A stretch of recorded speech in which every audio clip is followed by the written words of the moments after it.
I just wanted you guys to go around, introduce yourself first to chat before we get started, and tell them something that you don't think that they know, like little known fact about you. But I can go first, so you guys have time to think. So, about me, hi guys, I'm Caitlin. Stream name is pronounced Amaranth. I have been streaming for about like 3 years now, almost 4 this year. And before that, I actually was doing children's birthday parties and charity events for kids, and as Disney princesses, really fun, just on my own company. And that was really cool. And then Twitch decided to invite me to start streaming in 2016 for their creative program, doing costumes, because I was big into costume design and cosplay. And I was like, why not? I don't have that many friends who fit my social schedule right now, since I have worked on weekends and didn't do anything the rest of the week. And I said, I'll probably have like no viewers. I'll just try to make some friends online. That was before I knew that Twitch wasn't exactly like that. It's not really just like, I'll make a few close friends. It's more of like, when you get people coming at you. And I was not prepared for that socially. I'm trying to improve, though. This podcast does help, so that's a little known fact about me. Who wants to go first? I'm like, I bet V will. V knows. And like, V's always so good at introductions. I'm terrible at introductions. So funny though. Fuck. Okay, fine. All right. Little known fact. Okay, wait. Number one, I also was a Disney princess. I worked for a Disney company in Canada, and I did all my I did it for 5 years, but I did it through that company. I wish I had done it on my own though, because the bureaucracy and the princess culture was crazy. Oh yeah, mine was, I got out of that. That's why I started my own, because I was like, y'all are insane. I'm gonna... It's real crazy. I'm still really good friends with a lot of them, and I love them very dearly, but like, princess culture is, they could have like a Tiger King series on just like princess. Oh, they could. It could be a whole reality TV. Oh, Disney would sue them, abuse. But... There's abuse. There's so much drama. It's because like... Princess abuse. For those of you who don't know about the princess parties, basically you have a group of girls who are all anywhere from like high school to like mid to late 20s age typically. And there's a lot of cattiness that goes on because they get that mentality of, I'm the princess, because you don't think that at first. But once you go to parties, you just realize how much the kids worship you. And some people can take that too seriously and get an inflated ego a bit. And then they also have the tension of competition where who gets the most parties? That's who makes the most money, right? And then also there's that thing like, I get more parties. That means I'm the better princess, or my reviews are better from parents. Mm-hmm. So that makes them most requests. Super. I'm the most requested princess. I know. When you get special requests, that was fucking gold. People would call and they'd be like, I want the Ariel with the wagon. My Ariel costume made my butt look like 8 times bigger than it is. Because the fin? Or the like, fin or petticoat? The tail, the like the tail. It just like, this green sequins really like added like 17 pounds to my ass. So they'd be like, we want the Ariel with the wagon. We want wagon Ariel. Yeah. They called your butt a wagon.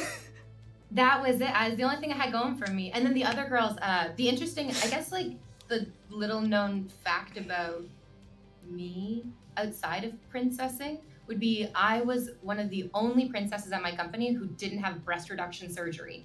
There's nothing to reduce. What? That's a problem. Breast reduction surgery is a huge problem. You can't. There's a huge problem in Disney princesses where they just all have giant boobs. What? Yeah. Wow.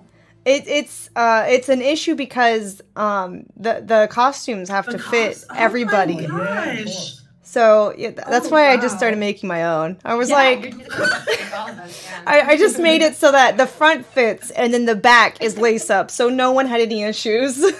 Oh, that's so smart.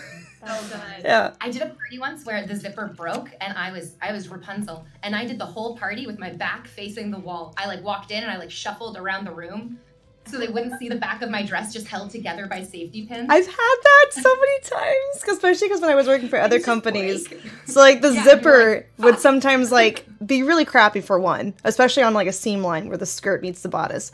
But like a lot of times they wouldn't like give you a different size. You just have to deal with it. So I always had safety pins because the costumes were too big for me to like take it in. And then like safety pins would like bust and like start poking me mid party. And I'm just like, let's keep dancing, kids. It was like really bad. Without a word of a lie, guys, you have no idea that like you would take your dresses off and sometimes you would be bloody underneath them. The boning in some of the dresses would start poking through the bottom if it was cheap, and that would scratch you. That would be poking into your side for hours, and it's sharp. Oh, yeah. It's guys, You guys could do a whole podcast on Disney yeah. princessing.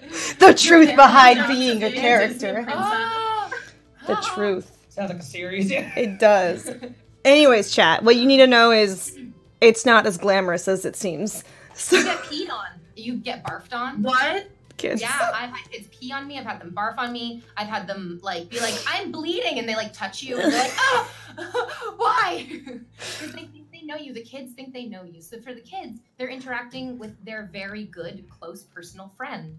They don't see you as a stranger, so there's no barrier of you're a stranger and I'm afraid of you. Unless the kids are so scared that you're actually there, they're just petrified and like the kid from the Babadook.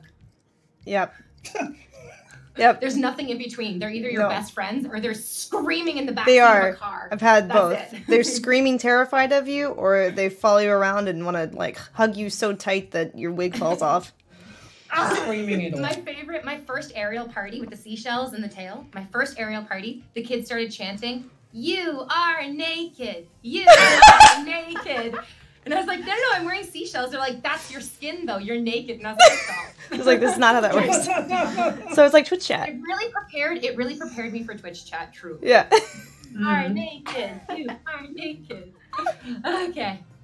All right, Casey. Oh my god. Casey, you're next. Tell me My about introduction, my name's Casey Tron. Well, my name's Casey. I go by Casey Tron. I've been streaming on Twitch since 2013, so I guess 7 years. It's hard for me to think of anything that people don't know about me because I just feel like my life for like the past, like Yeah. I'm trying to think. I'm like, fuck. What's something that? Oh, do you not do cussing a lot? I'll No, try to you can keep it. cuss. It's 18 plus channel. Okay, I didn't know. I cuss all the Um, time. I'm trying to. Well, okay. I guess something that people don't know about me a lot is I like the outdoors a lot. Actually, like I love camping. This is one of my favorite things to do. I have a ton of camping gear, and whenever I have a chance, I like to just go and like wing it outdoors. I've never been What state are you camping. in? I'm so Let's go jealous. camping. You haven't? No, I've never I been. love camping. Yes. I live in Kansas City. I live in Missouri. Do you get signal when you camp? Is it streamable? No. Aw. No, not like if you would have to really do some research to make sure that whatever campground you went to was more, there was good signal. But me myself, like I like to go to like the more desolate campgrounds where it's like there aren't like a bunch of campers around you. It's more so like the desolate spots where it's just like a fire pit. That's You fun. That sounds really Yeah. fun. My family never did camping, so I feel like I missed out on the whole white person family trip. Yeah. It is pretty white. It is definitely a white person. Whenever I go, like I like to like actually like really be very white about it. Like I like to like wear a visor and shit and like khakis. I love it. Try and go fishing. There's no lake, but go fishing anyway. Yeah. Explaining to my best friend that you have to bury your shit, like if you go into the woods and you take a shit, you have to bury it. He was just like, "This is why black people don't camp. That is fucking ridiculous." I was Yeah. like, "No, it's so fun. It's so fun." He's great. Lauren, do you want to go next? Sure. I'm trying to also think of like what I might not have said before. Okay, so I used to be a behavior therapist. I worked with children with autism. Then I went and I worked for a police department. Then I was an accountant secretary, and then I was a drama teacher for a little bit, like one semester. Oh, So many things. Wow. Yes. I was in an improv group. I actually moved up to Oregon. I think I said this last time, but like I have a job in entertainment, or I did before COVID. So I work with like Oh. theaters and concerts to Yeah. make sure that they have all the staffing that they need. Oh, and I was never a Disney princess, but I did dance competitions in high school at Disneyland. what kind of dance did you do? Was it like? It was in high school, so we were a show choir. So you would go to Disneyland and perform. Yeah. Oh, that sounds so Guys, fun. so I was Disney princess for 5 years. I haven't been to Disney in my adult life ever. I went as like a Really? very small child. Yeah. Well, I you're was not going to going go now. Oh, this we year. should have a right? Disney stream, a I'm Disneyland. gonna go this year. Have you guys got to the point where it's like with COVID, you're like, oh, like you'll be watching TV and you'll see somebody somewhere and you'll be like, oh, I want to go there. And then you're like, oh, fuck, I can't. Oh, wait. Never. I don't want to go down the street. I've Yeah. been having that a lot lately where I'm just like, fuck, I'm really not going to be able to do anything. Yeah. Okay, wait, I have a quick question about all your jobs. I just took over the podcast. I'm sorry. No, it's okay. No, ask away. Let's.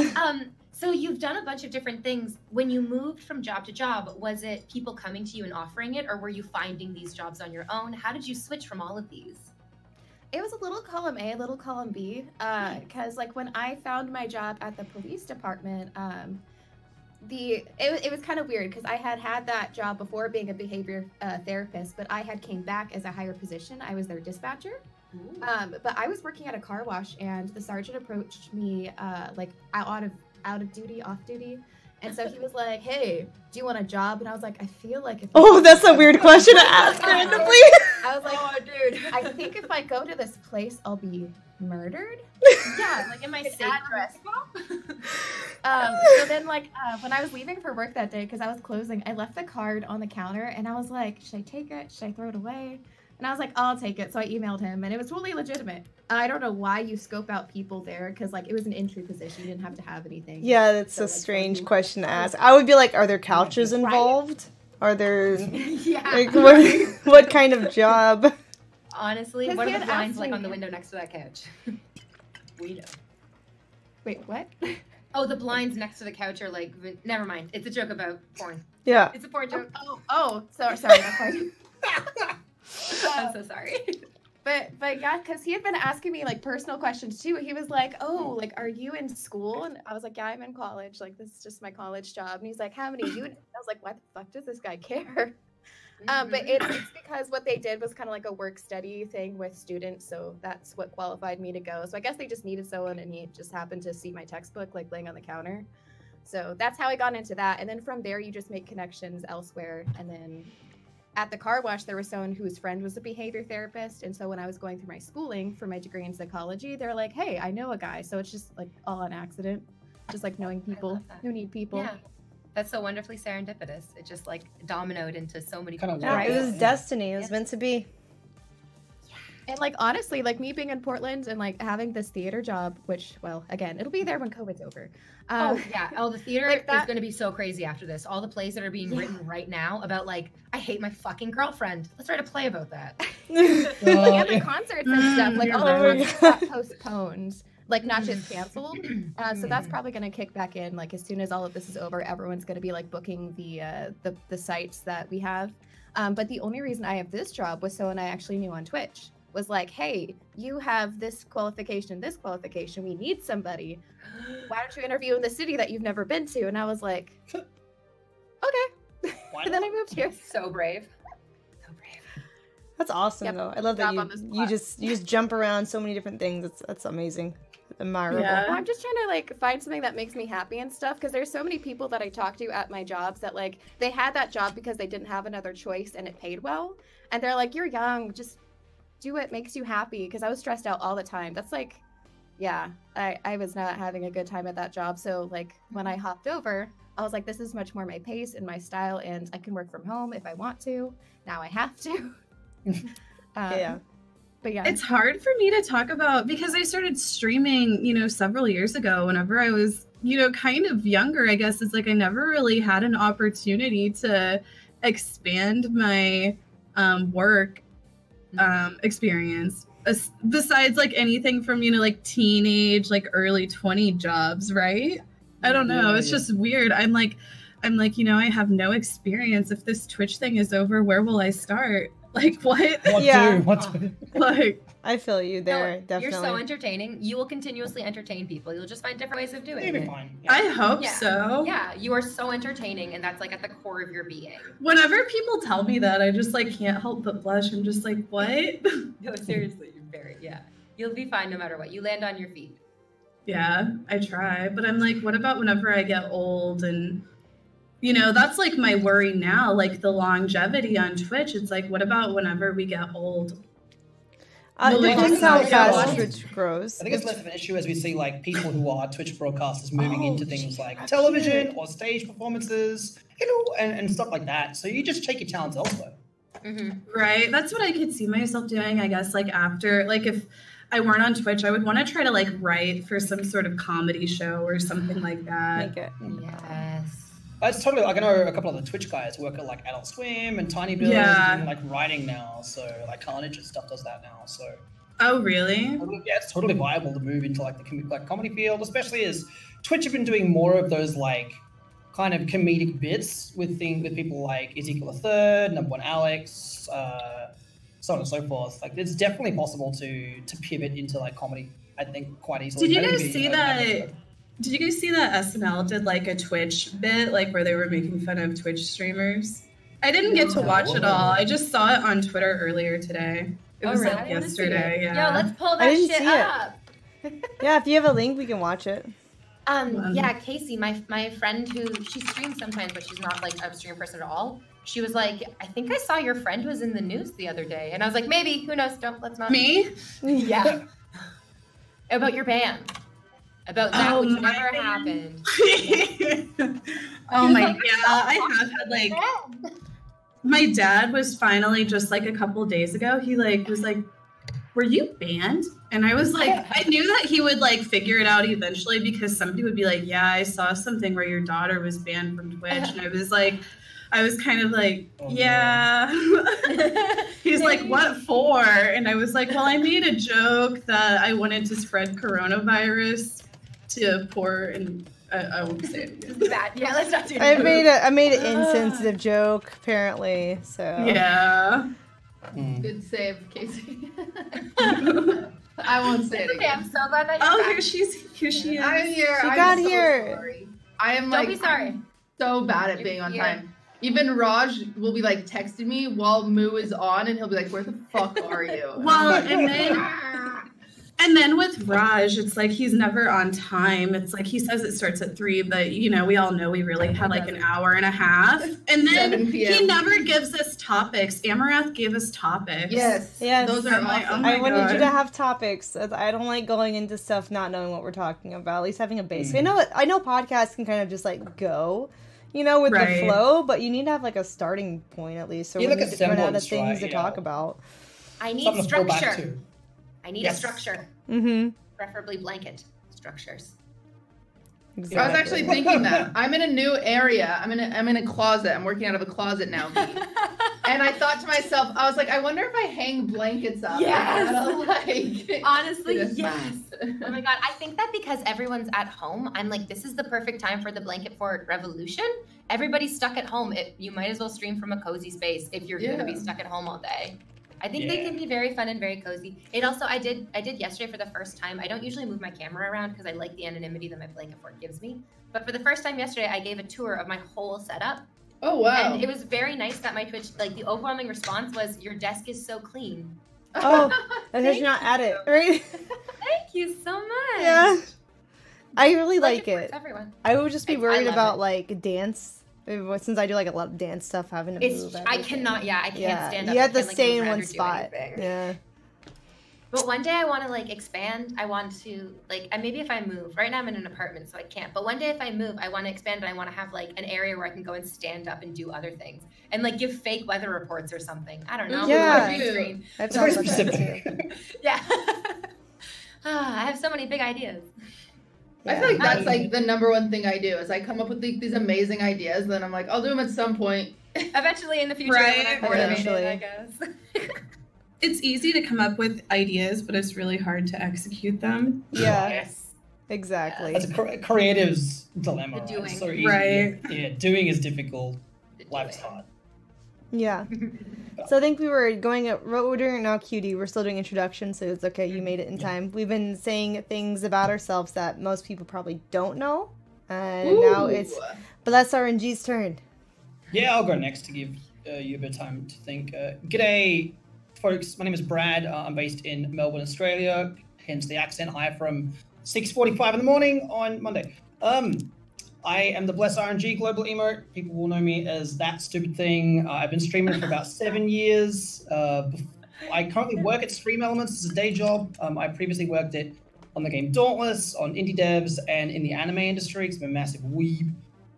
Things about me is that people may not know is I used to work in television. I was a television presenter for 4 years in Australia before I started doing Twitch. And I speak a modicum of Japanese. That's about it for me. And I'm still waking up and I'm tired as hell and need like another 10 of these fucking things. I like your That's all I Pokeball got. mug. It's so good. I got it from the Amazing. Pokemon Cafe when I was in Japan last. It's so cute.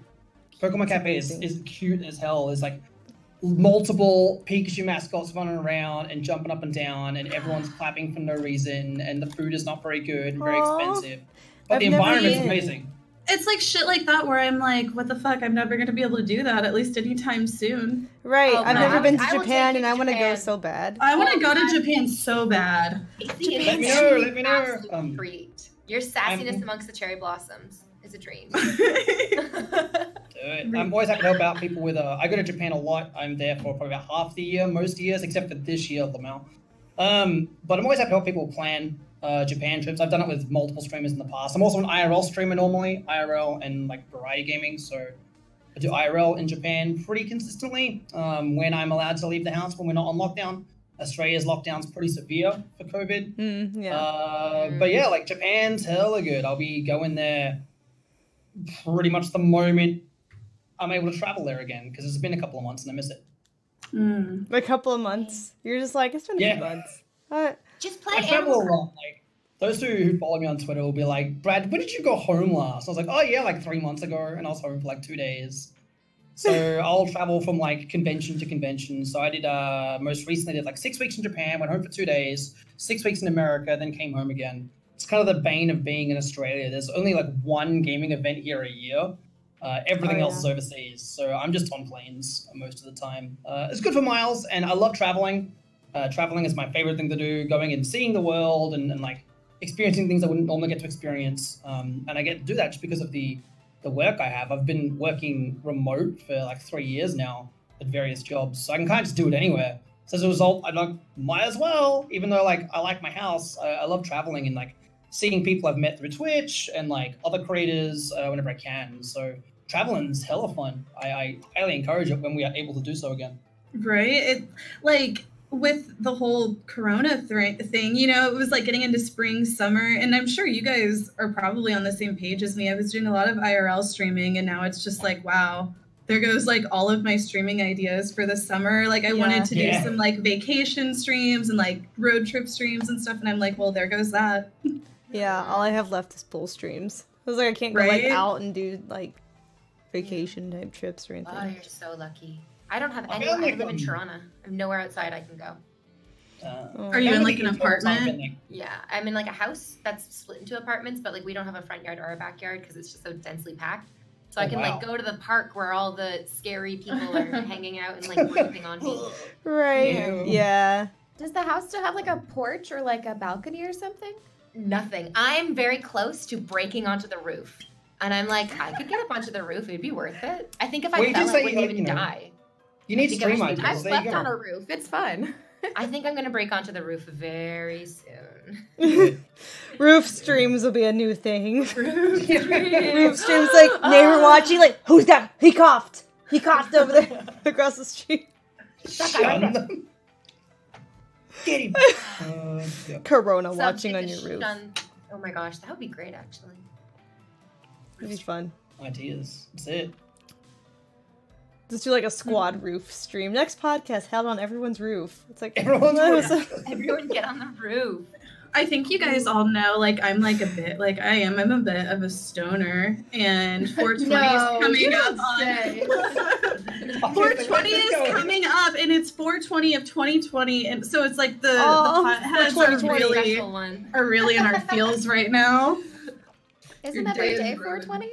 I It know, is. 420 is ruined. I've been honoring it every day this month as a good Canadian. Yes. Bless your heart. There's nothing else to do inside except for be stoned and play Animal Crossing. Right. Yes. And watch reruns of Tiger King. Like, I started watching Tiger King a second time now. Oh, I don't know if I can only on do episode it 3, because my I've heard it has syndrome. animal abuse in it, and I cannot watch does. any kind or else I start bawling. It's not it's not like Blackfish level. I mean, it is still bad what goes on, but it's not like they're showing like animals being like, you know, like tortured or anything like that. Oh my gosh, have you seen Champions? Like, it's nothing like that. Michael Vick. It's about the Michael Vick bulldogs. It's like nothing like that. I haven't seen it. I would say that Tiger King is difficult to watch because there's lots of beautiful shots of the tigers, but they're all behind cages, constantly just behind cages, very small. They don't show a lot of like violent abuse towards the animals, but they do show neglect of the animals, and they do show it's more neglect than abuse. There's just like all the people, I felt so bad for all the people holding cubs who didn't get their faces blurred out. If my face was on Netflix holding a tiger cub and they were like, this is abuse, these tiger cubs should not be handled by strangers, I would be like, oh fuck, blur my face. Oh fuck, oh fuck. Yeah. Oh, fuck. Just, like, I can say that I have never posed with the tiger, and I never will now. Yeah, it's just like coming from someone whose like life passion is to save like dogs and cats. I don't have enough experience to do like wildlife exotic animals. I just want to do like domestic like rescue. It just hurts me. I'm with you on that. It like hurts my gosh, me. You should start an animal sanctuary, Amaranth. I am. That's my life goal. For a stream. My gosh, I'll go there and I'll help. Like we can do volunteer weekends at Amaranth. Yes. But I still want to stream when I open it because it's going to be completely non-profit, right? So I still want to have some kind of revenue coming in so that I can pour that completely into like the rescue ranch for mostly like dogs and horses. Because you know, horses, like there's so many horses out there who just get like abandoned at ranches. They get tied up or they'll be put down just because they can't race anymore during a race. And I'm gonna have like my card everywhere and be like, hey, no, call me. I'll come get the horse. You know? Amaranth, are you a horse girl? I am, but I've never had one. I'm in Texas and I've loved them and I've ridden them, but I've never had my own. Hold on. Wow, your audience is just failing. They haven't gotten yet? Are you kidding me? That's because I don't have time for one. I don't want to get one and not have the time to commit to like, I know I could stable one. But I don't want to have it to where, like, I can't, like, spend enough time with it. I feel like I want it to bond to me and not the caretaker at the stable. You know what I mean? Do you know what gift I've never gotten from an audience member, but I think would be my favorite? I've gotten it from my family members every year. When they donate, like, on behalf of an animal for you, and then you get a little, like, postcard of the card. I've never gotten that from a viewer. I would love that. That's what I want. My birthday's coming up. Everyone who wants to do something for my birthday, donate to animal things. Just, shout out, by the way. Shout out. There's a zoo that on Valentine's Day they take cockroaches and they feed it to these animals that eat the cockroaches and they name it after your ex-boyfriend. So you can like sponsor a cockroach for $5 to get eaten by this like meerkat or something. I don't remember what the animal is. That's amazing. It's fantastic. It's every year. I forgot which zoo though. Like that bastard gets eaten. That. It'll come up. Do it. God, that's such amazing. A fundraiser. That did so well. I love that. Just record it and like you post it on Facebook, just like passive aggressively, like this was fun. I just purged my Facebook of my ex-boyfriend, like recently. Darn. Cathartic. Feels good though. It does, yeah. Because I love his family and like we were like mutually separated, but I was like, it's unhealthy to be involved at all. So I wish you the best, but I don't want to see your face. That is the best way of doing it. Absolutely. It's hard, but it's the best way for yourself, which ultimately is the best way for everyone involved. Takes a lot of maturity. I still creep the fuck out of a lot of my ex-boyfriends. Of course, you just like browse, you just see what they're up to. You're like, oh, your relationship ended again? Huh, I wonder why. Oh, that one didn't work out? Who would have thought? Who'd have thunk? Yeah. No. It's the El Paso Zoo in Texas. It offers to name a cockroach after your ex and feed it to a meerkat on Valentine's Day. There we go. El Paso. That's cute. Everyone go donate next Valentine's. Save it on the list. That's so well. No, next year there's gonna be a lot of streamer names in there for all the trolls in chat. It's true. Need Amaranth. People would just be like, "What?" Oh, whatever. I'm just happy I'm nourishing the meerkat. It's for a good cause because I'm pretty sure they like mark up the cockroaches to like $5 or $10, and it goes to like the benefit of the zoo. That's awesome. They absolutely would. Like you have to do that for sure. Cash money. All right, cutie. Did you think of something to tell yet? I see your gears working. Yeah, I'm supposed to say something that people don't know about me. Yeah, introduce yourself and then give like a little known fact or what you think would be little known about yourself. Well, my name's Cutie Cinderella. I have to apologize in advance. I have resting bitch face. I really try not to have it, but like I've already seen people in chat that are like, "Cutie's not having it," and I'm like, "I'm just chilling." She like, just says that. I suffer from that too. I have to consciously watch myself my OBS so I can avoid that when possible because I also suffer from it. That makes sense.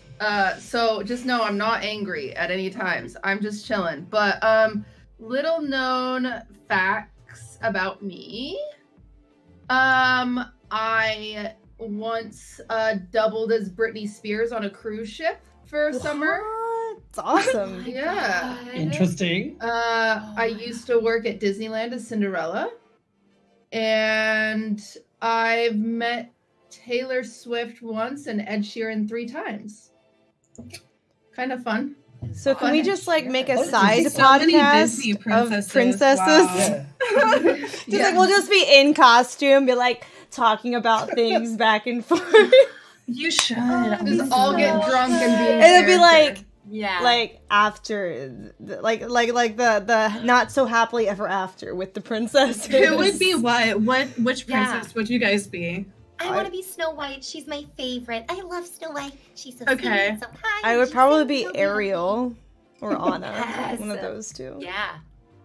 Either, both. I think I'd be Aurora. Sleeping Just kind of Beauty. stays recluse and then gets injured. That would be And then gets fun. married. I think Casey Tron. I think Casey. Oh, me? Belle. I think you'd be Belle. I think you'd be a dank ass Belle. I'm like, I don't know. I think I'd be like more like a Meg. Maleficent. I could see feel like I Meg would for be like you. one of the other characters. No, Casey, you personally would kill a identify Meg with from Hercules. Ursula. She's sassy. Oh, yeah. Oh, Meg. Yeah, Meg. Meg. Yeah. Yeah. That would be Casey. Get that big Ariana Grande ponytail going. And bless RNG could be What would I be? Chat, what would I be? he could be Tinkerbell. Oh, Tinkerbell. I could rock it. It'd be fine. Yeah. I think that'd be perfect. I could see. She'd be a really good Captain Hook too. There you go. Captain Hook would be better. Like There actual, you go. Love a good Captain Hook. actual good choice. Oh, I got wine in my nose. Oh God. Oh. How did I manage that? Oh, Yeah, I don't you know. thinking It I just might crack open a bottle of wine. Should I get wine too? sure go I'm for like, it. wait, then can I smoke? Just make sure your teal is safe still with the wine. Yes. Like, everyone's like, oh, in Yes. that case. Yay! I don't think I should drink rum at 7 in the morning. Oh my I god. was gonna say it's 2 p.m. where I am. I don't think I should get started. It's 3 p.m. It's right? It's fine. what 4 p.m. Whatever. It's My fine. sponsor says I shouldn't get started at 2 p.m. Wait, what This is sponsor? my- Your sponsor? Right. Like- I wish. Hey. oh, your AA sponsor. Yeah. I'll wait till she comes back for the first official question now that everyone's done their introductions. No, I can Oh, hear yeah, you. yeah. So, with your time at Disney World, Cutie, or was it Land? Which one did you work? Land. It was land. Disneyland. Did you play any other princesses, or was it just Cinderella?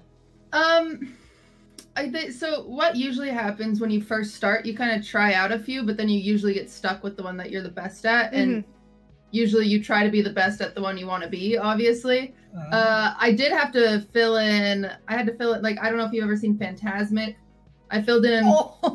Yeah, which so I was a meet and greet character. So I was customer facing most of the time, and I didn't do parades. But like one time I had to fill in on Phantasmic.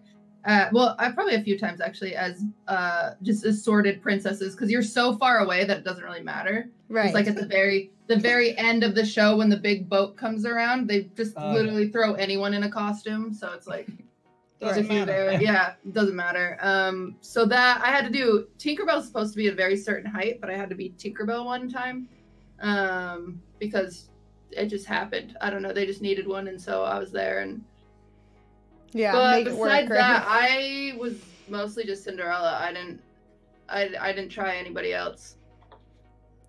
Do you have to play fur characters at first? So I hear you No. have to do that for Mm-mm. some people. Oh, you're so lucky. No, I So was many a people face get stuck in character. that for so Yeah. long, right? Yeah. Mhm. Yeah. Most You're people just too get pretty.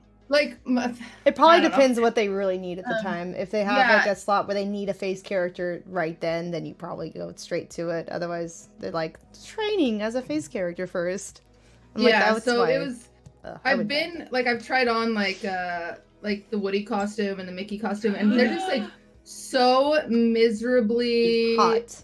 Right? Nothing Yeah. about that sounds fun. But even Sounds like terrible. even then, like I worked there for a summer and I was in a ball gown, but like Cinderella was bad because like my gloves went up to here and my ball gown weighed like 20 pounds, and it was just like and then you have sticky kids like hugging you, and it's just like it's so hard to like. Oh yeah. It was Did your yeah. gloves slip down? Because that was always a problem with like the company gloves, is that they would like slip Constantly. down.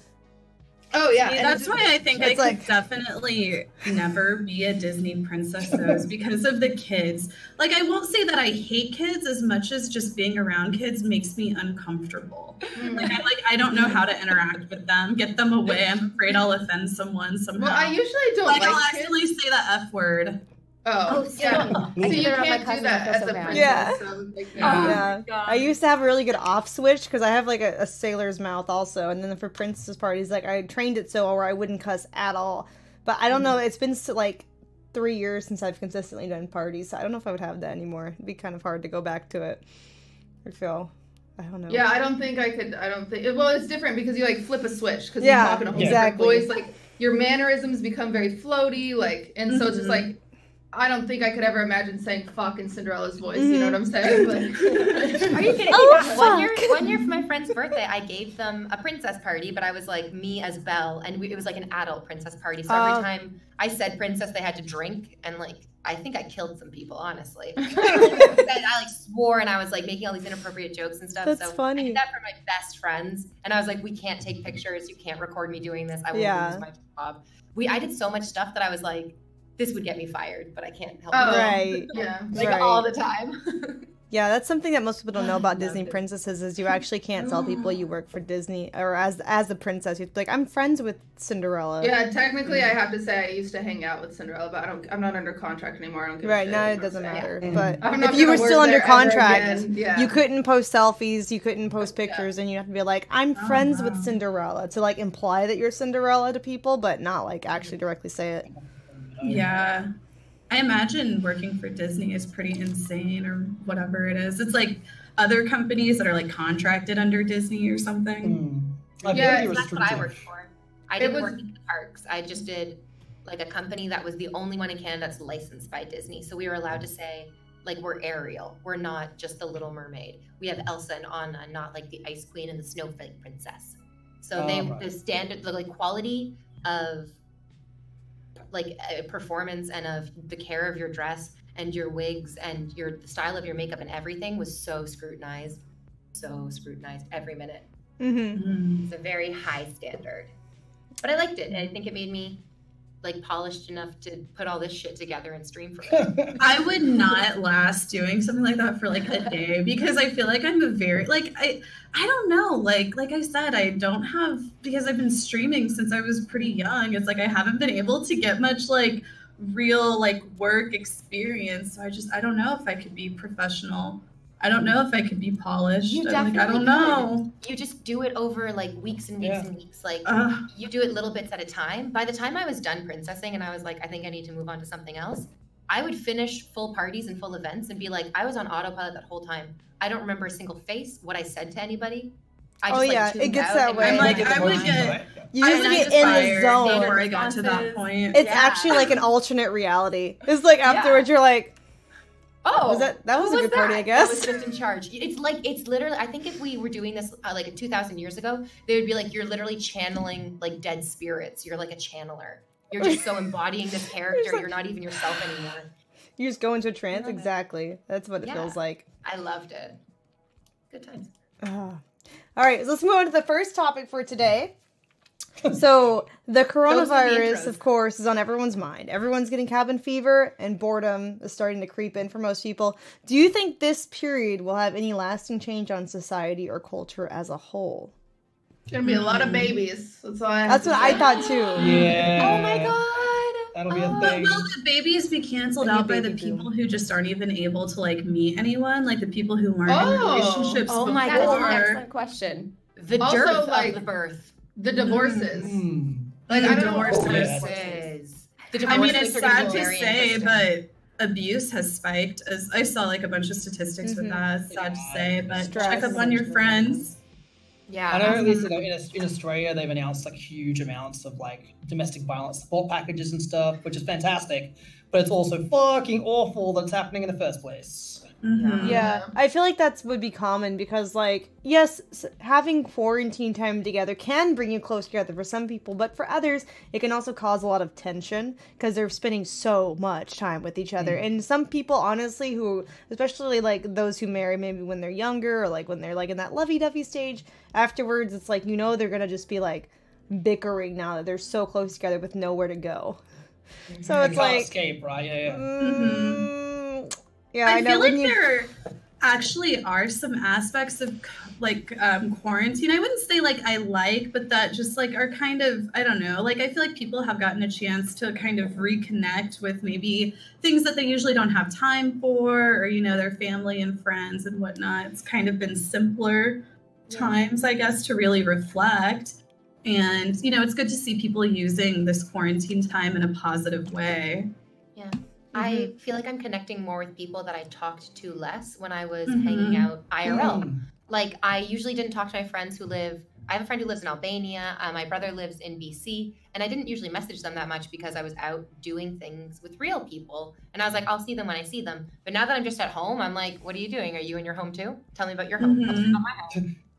That's a good. I've been because I've been like checking up on people just to make sure like are you okay? How are you handling like isolation and stuff? And I've just found that I've been like checking on significantly more people because I have the ability to at home. It's like definitely talking with a lot more people online than normally I would. Because even when I'm at home, I go out a lot, go to the city a lot, go out and drink with mates a lot. But without that ability, because everything's freaking shut, right? Definitely. A lot more chances to connect with people. I do hope for all of my friends that are able to like make this transition to working from home, because working from home is awesome. Like I do hope that's something that lasts. You know, these people who are able to work from home can continue doing that. I feel like eventually, I don't know, I feel like a lot of bars will close, but I think that a lot of them will I think that there's always going to be a need for bars and people meeting socially in like an adult way, I guess. Like I just feel like that need will never go away. I'm really excited for the parties that we'll have after quarantine. Because so much good music has come out. Like so many people are dropping albums. And it's like, I need to dance in a big sweaty group of scantily clad people to this song. And I need to do it now. That is something I have never needed. I can't relate there. I had that thought the other day. Really? Like, I'm not Oh my drinking, gosh. and I want to go to a club so bad and just dance in a mosh pit. Yeah. Obviously, that's not gonna, or like, not a real mosh pit. I've never been like to a baby club. mosh pit. That whoa, was the best whoa, part whoa, about, whoa, like, what? I've never been Like- to a club. I went to a club in Vegas. I don't have like I those would types of say friends. going to clubs like outside of like, I don't know, just going to like a real club like in Vegas or in a really fancy area is a totally different experience than going to like a club in Kansas City. You know, Oh, I went yeah. to a club in Vegas and it was just like, wow, insane. Like there was like air coming out from the floors and like 5 different dance rooms and like, you know, like it was crazy. Yeah, it's like some insane. I went to like a super club in Roppongi in the Tokyo area, and it was just nuts. Like multiple floors, always girls Right? carrying around champagne bottles with rockets coming out of them. I was like, what the fuck is going on? This is I really have to weird. say, It was V is like, she's like a chihuahua that like doesn't get let outside often. but she's like that every day. It's actually like very endearing. Exhausting. Yeah, Oh. because no, endearing. Because I'm. Is it exhausting for you, V? Because I feel like it would be. Oh, no, for no, me. not for me. I Not for exhaust you guys. Yeah, I exhaust okay. everyone else around me. V was I my don't know. roommate. Okay. V was my roommate at TwitchCon, and it was like. I'd be like, I need to go to the gas station or something. She'd be like, can I come? And I'd be like, no. Oh, I'm going that type now. of person I need a moment. Are you too. sure you want me to come? Like, No, literally That's anything. me. Like, I'll go. I'm like Yes, so you were- desperate to get out of the I'm house. like, I'm like anywhere. I'm like, Yeah. I want to I'm like, go. I'll I want to go. Let's go. I am going to get dicked down, and V is like, let me come. I'm like, no. Let me watch. Let me watch. Jeez. I just want to be a part of your life. Yeah. It's very cute though. It's not overbearing. It's endearing. It's something that I think more of us should be like. I describe myself as a fire hose to the face of affection, which some people like a fire hose to the Yeah, face it's of great. affection. But I mean, small doses. So like, actually, Amaranth, this is something that I admire the most about you. You stream so much. Yeah. If I stream for 5 hours, I have to take days off afterwards because I'm like, oh, I'm exhausted. That was 5 hours of streaming. Yeah, it is exhausting. But like for me, I won't say that I like, oh, it doesn't bother me. No, it definitely does, and it's totally unhealthy.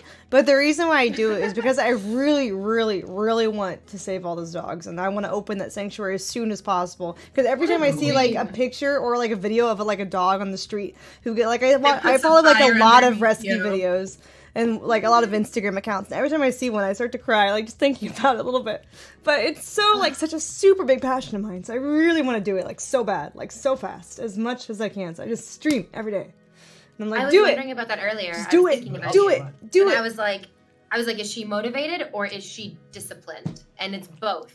You're motivated. I have no discipline. Discipline to get it done. No, I think it's complete motivation. I am horrible at discipline. I have it my whole life. I'm the messiest person ever, and like my habits suck. I can't. No, it's discipline for streaming though. Like it's a specific thing you are. Well, it's not really discipline because it's like discipline is like, oh yeah, I do this every day, and it's like a habit building thing. For me, I'm like, I don't want to get up, and then I'm like, but would I if I could save another dog? If like streaming today, I could save another few dogs later down the line. Like just get up and do it. Just do it. So like for me, it's complete discipline, and it's like something that, and it's a perspective thing too. Because I'm like, out of all the jobs I could be doing right now, you know, I could have a bunch of school debt. I could be like cutting people open for a living, or having to like actually go into fires, and so like, people have like it's really hard jobs. You know what I mean?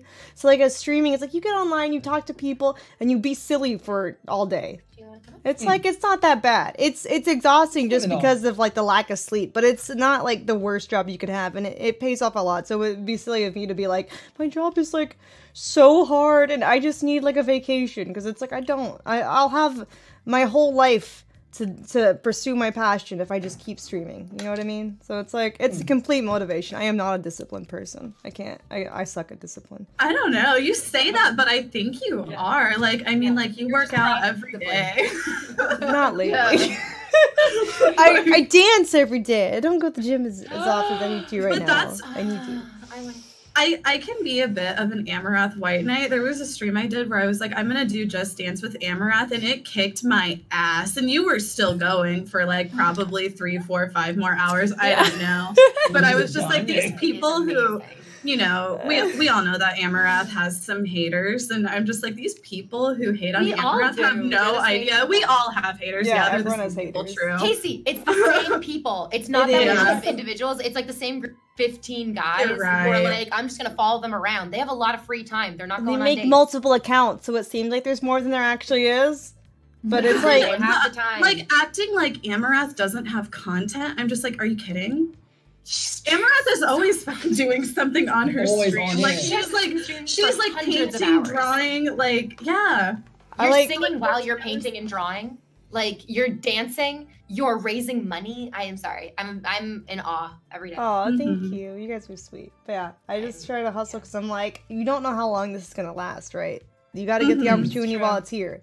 And then like, I enjoy the things I do on stream, but I'll be honest, it's not my passion, right? The passion is with animals. But I know that if I jump into animals as a career, it's not going to pay enough to actually save that many. Because I see so many rescue groups who like jump into it and they're like, oh, I can't afford a new truck. Go fund me for like $7,000 to buy a new truck because now I can't save animals. I don't have one. And I'm like, I don't want to be in that position. I just want to go. Yeah. Once I start, I don't want to stop. As people are like, you should do that now. I'm like, I can't. You can only have like 5 dogs in a residency. And I want to save more than that. Once I start, I don't want to have to stop or have to find them shitty fosters, you know?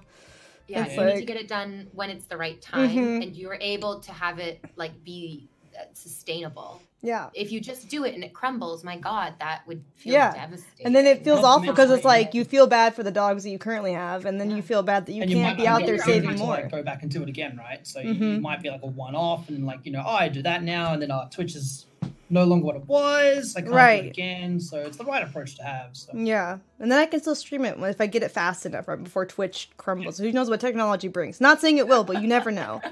And so it's like, give me something that can replace it as something that's new and different, right? Yeah. So there's so many possibilities for that. Like I said, I went from like writing work into television, and then television fucking sucks. So I went into Twitch after that. And you never know what's going to come next. So Yeah, Yeah. this is what I've noticed from successful people. Successful people are just simply successful. It doesn't really matter what they're doing. If you can be successful at one thing, you can use the knowledge that you gain from that success to apply it to other things. Yeah. So like I've worked as a Disney princess, I've worked in a hot dog factory, I've worked as a camp counselor, I've worked in retail, I've worked in market research, I've worked as a nanny, I've worked as a childcare person. I've so many crazy jobs, and they've all like cascaded into each other.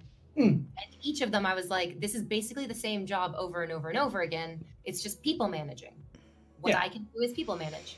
And I just find a different way of doing that in every job. Right. Whether they're tiny children people or like horny adult men people. Yeah. Manageable. And I try to keep my perspective too. It's like, yeah, it seems like out of work right now, but I'm only like 26, so there's a long runway. Like a doctor would still be in med school at this point. So it's like I have to just like sometimes when I feel like it's a lot of work, I have to just put my mind into perspective. So Wow, I'd never thought about it like that. Wow.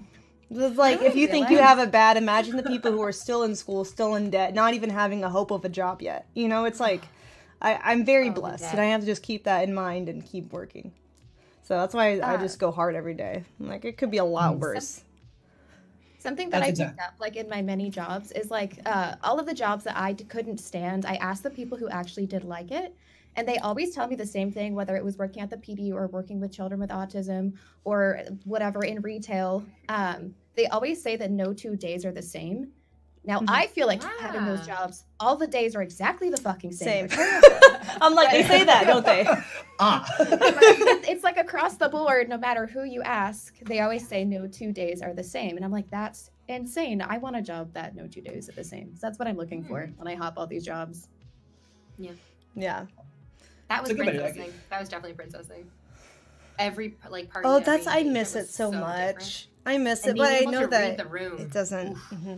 That's one of the things I really miss about princessing, and it's like I really want to do it, but I know that like ultimately to achieve my dream and my passion for the animals, I just can't like do it because at the end of the day, it doesn't make that much. Especially with Corona, all the parties are being canceled right now. All the events are canceled. It's like I have to focus on what will get me closer to my goal, which is because princessing right now, even though it's a great thing and something I really enjoy, it's so saturated because people can just like from high school be like, oh, I'll get a dress and I'll start advertising and I don't need that much money because I'm not paying for a company or supplies or a costume, and I'll undercut everybody in my town and they'll just offer it for the cheapest and get all the parties because they're the cheapest. And you can't run a business like that. One that you're proud of, one that's good quality, because some people, at the end of the day, some parents just don't care, and that bothers me personally to run it like that. But it's just not something that I could just keep doing and fulfill my dreams at the same time.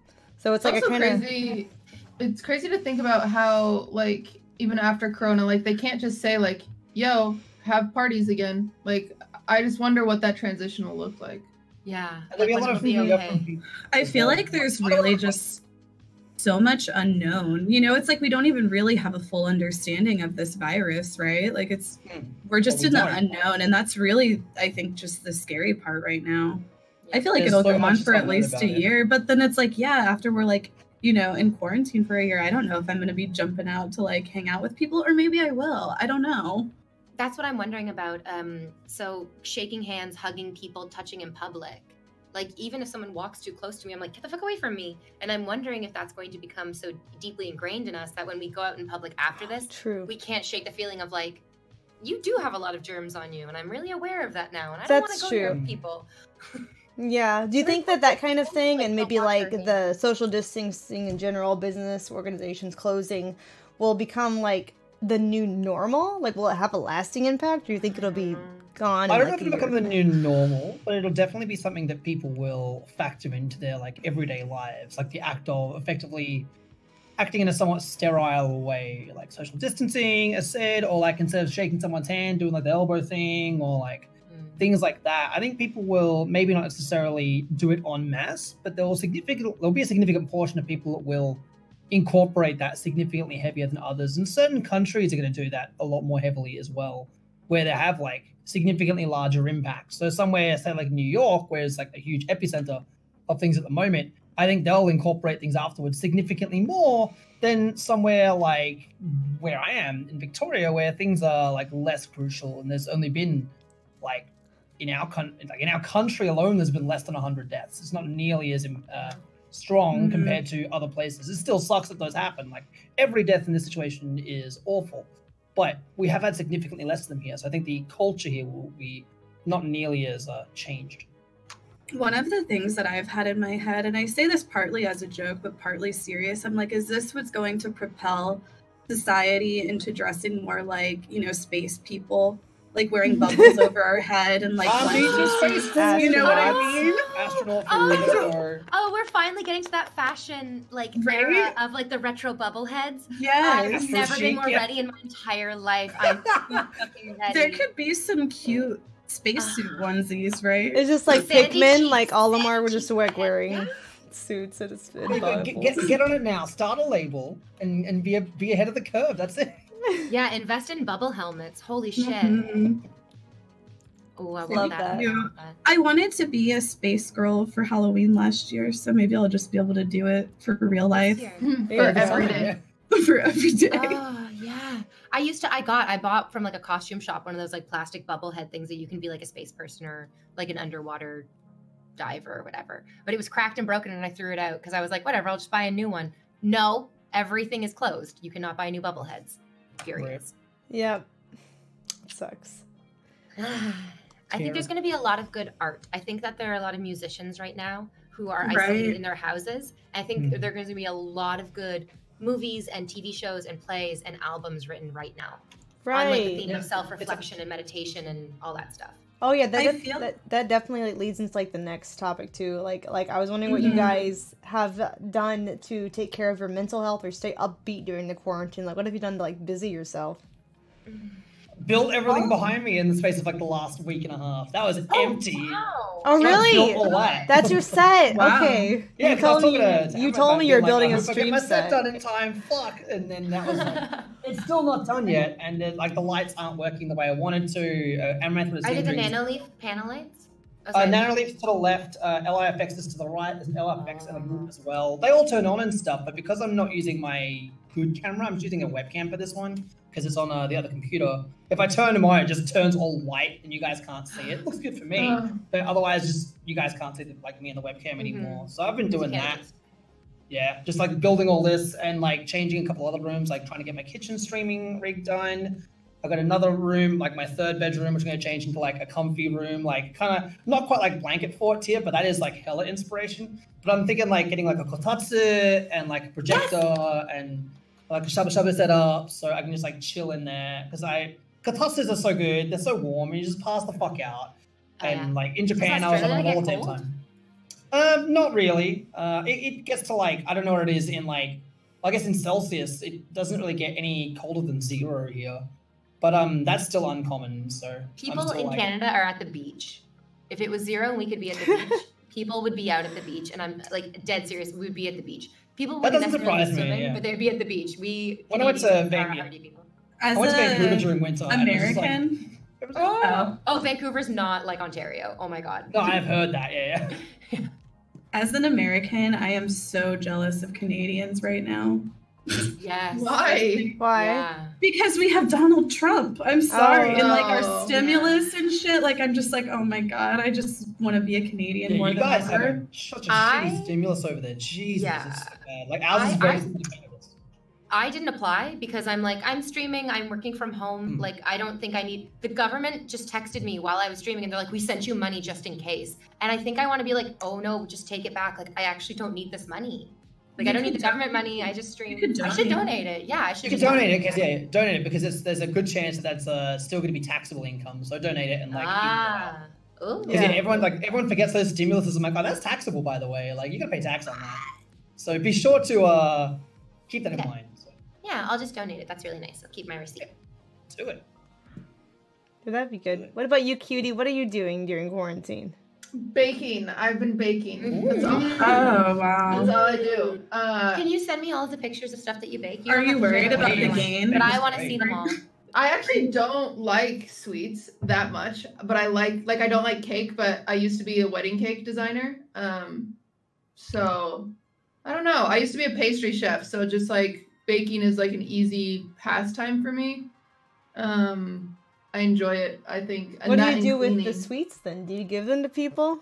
Or Yeah, Right now, I'm staying with some friends, so luckily they all like treats, so I just feed them all to them. But yeah, which is good because I used to take them to work, but now I don't have to go to work because of all this. So Hey. hey.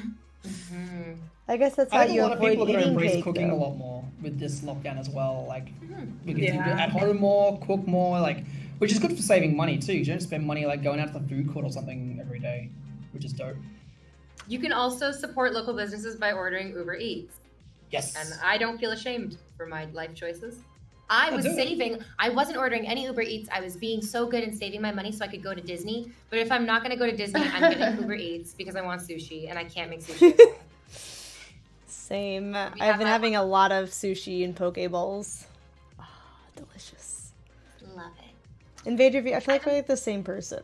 Almost. So like, Honestly- princesses and sushi. Let's go. I love it. Dogs I'm about to start too. talking about Sushi's Animal great. Crossing too. Have you played Animal Yes, Crossing? I've been That's playing what I've Animal doing. Crossing. I'm sorry, Joey, set up. You're just Animal Crossing is the only thing that's been helping my anxiety through this whole thing. Like I've just been like, I gotta play Animal Crossing until I fall asleep. Hot take: I hate Animal Crossing.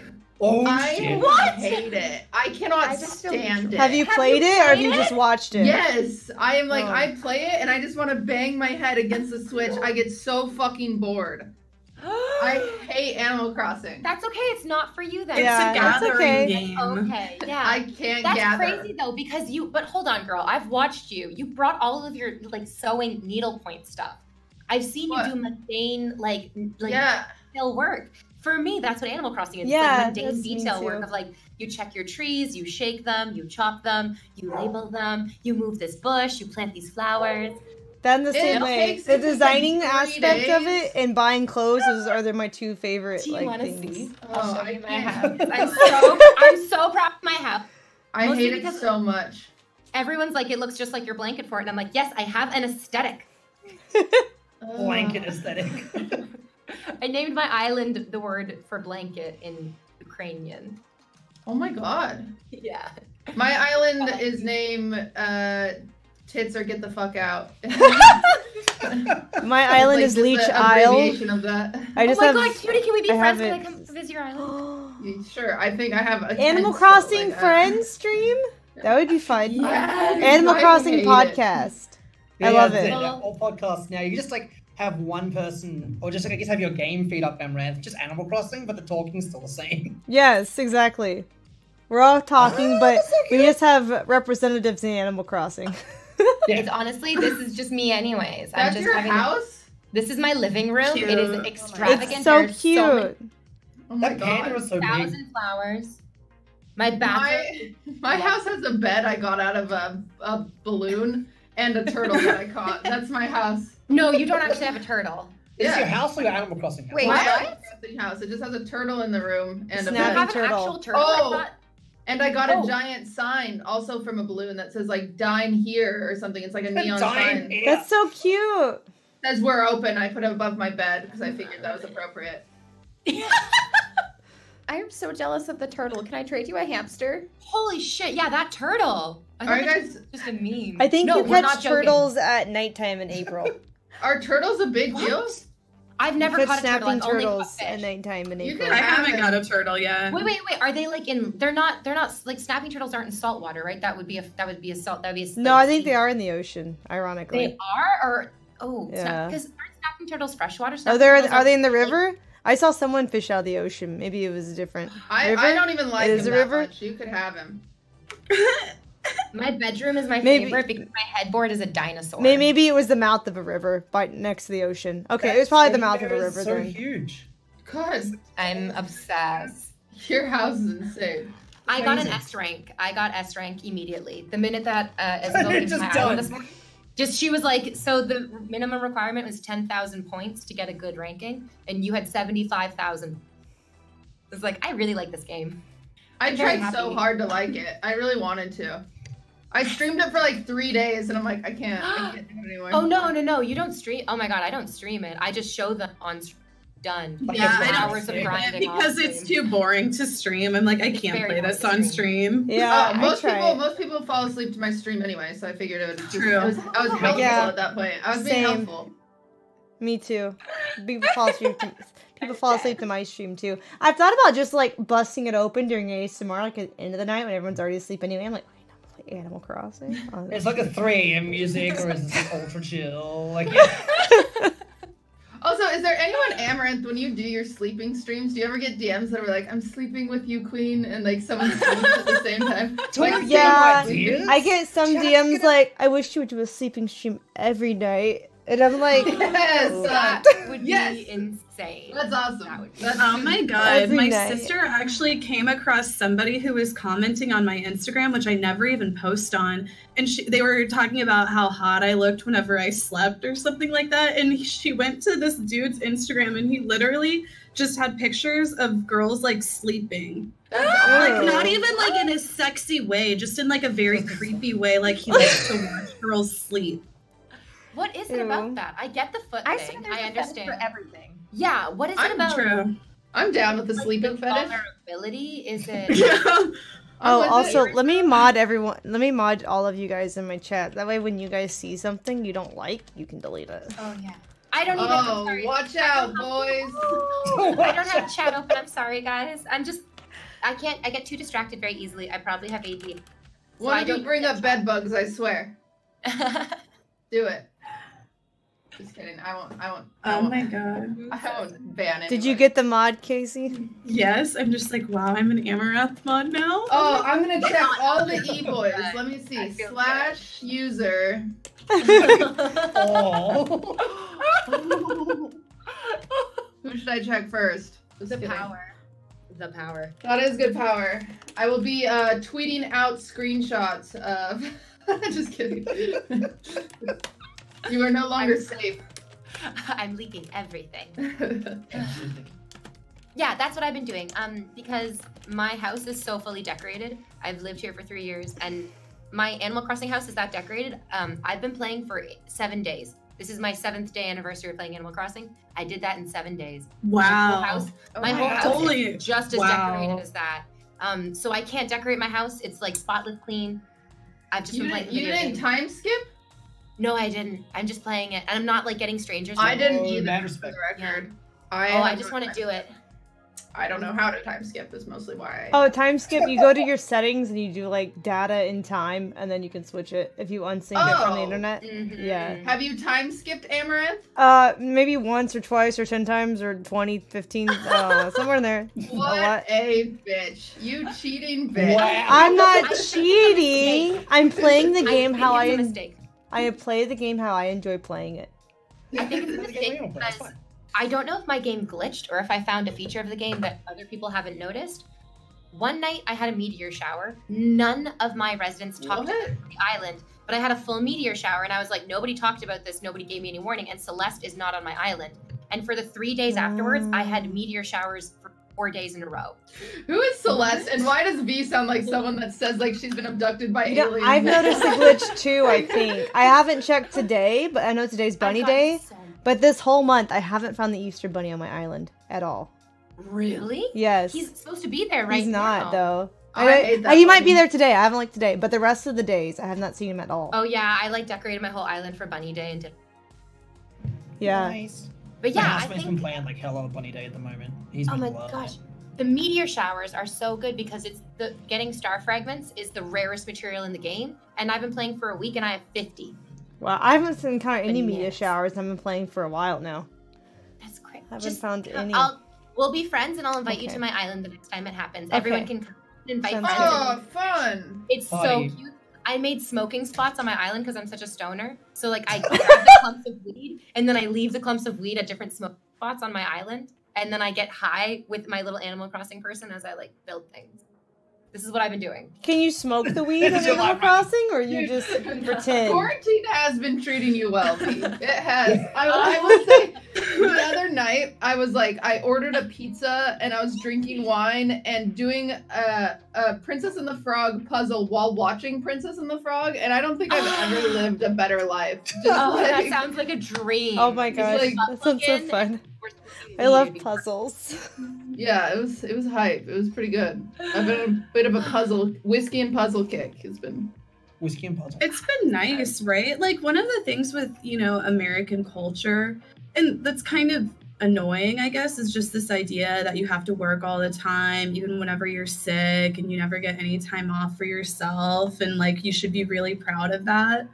And I'm like, can we like just be less proud of making all of our, like our society work all the time? Yeah. Like, can we be less proud about it? It's okay. I think that you should, like, I think that people should work and you should work hard, but just whenever it's like, a focus over your own mental health and healthcare, right? What does that mean, mental health? What is that? That part. I don't know what that means. Yeah, no, I feel you. I'm not proud. I just do it anyways.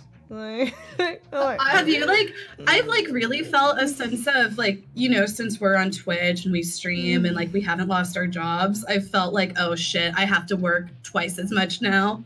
Since I'm like one of the people who can work, I feel like ungrateful not streaming as much as I can. Well, and also then I also feel bad because I know that a lot of my viewers are like have nothing to do, and I'm like I have to be there for them because they're bored. Exactly. I agree with that. So I'm like, I know it's like content overdrive now.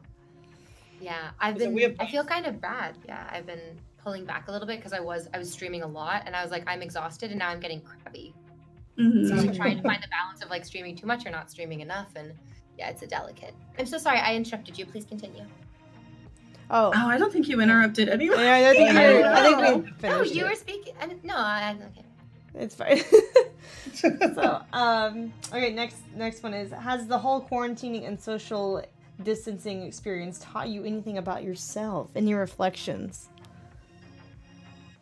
I'm significantly better when I'm working on a single task compared to many. I've learned that from being isolated. Like if I did this stuff behind me and like 5 other things at the same time, I'd have never fucking done it. It just wouldn't be done. But I haven't streamed in a week because I've been so insistent on like making sure I get this set built. I definitely learned, like I can do stuff as long as I work on one thing at a time. Yeah, I'm the same way for that too.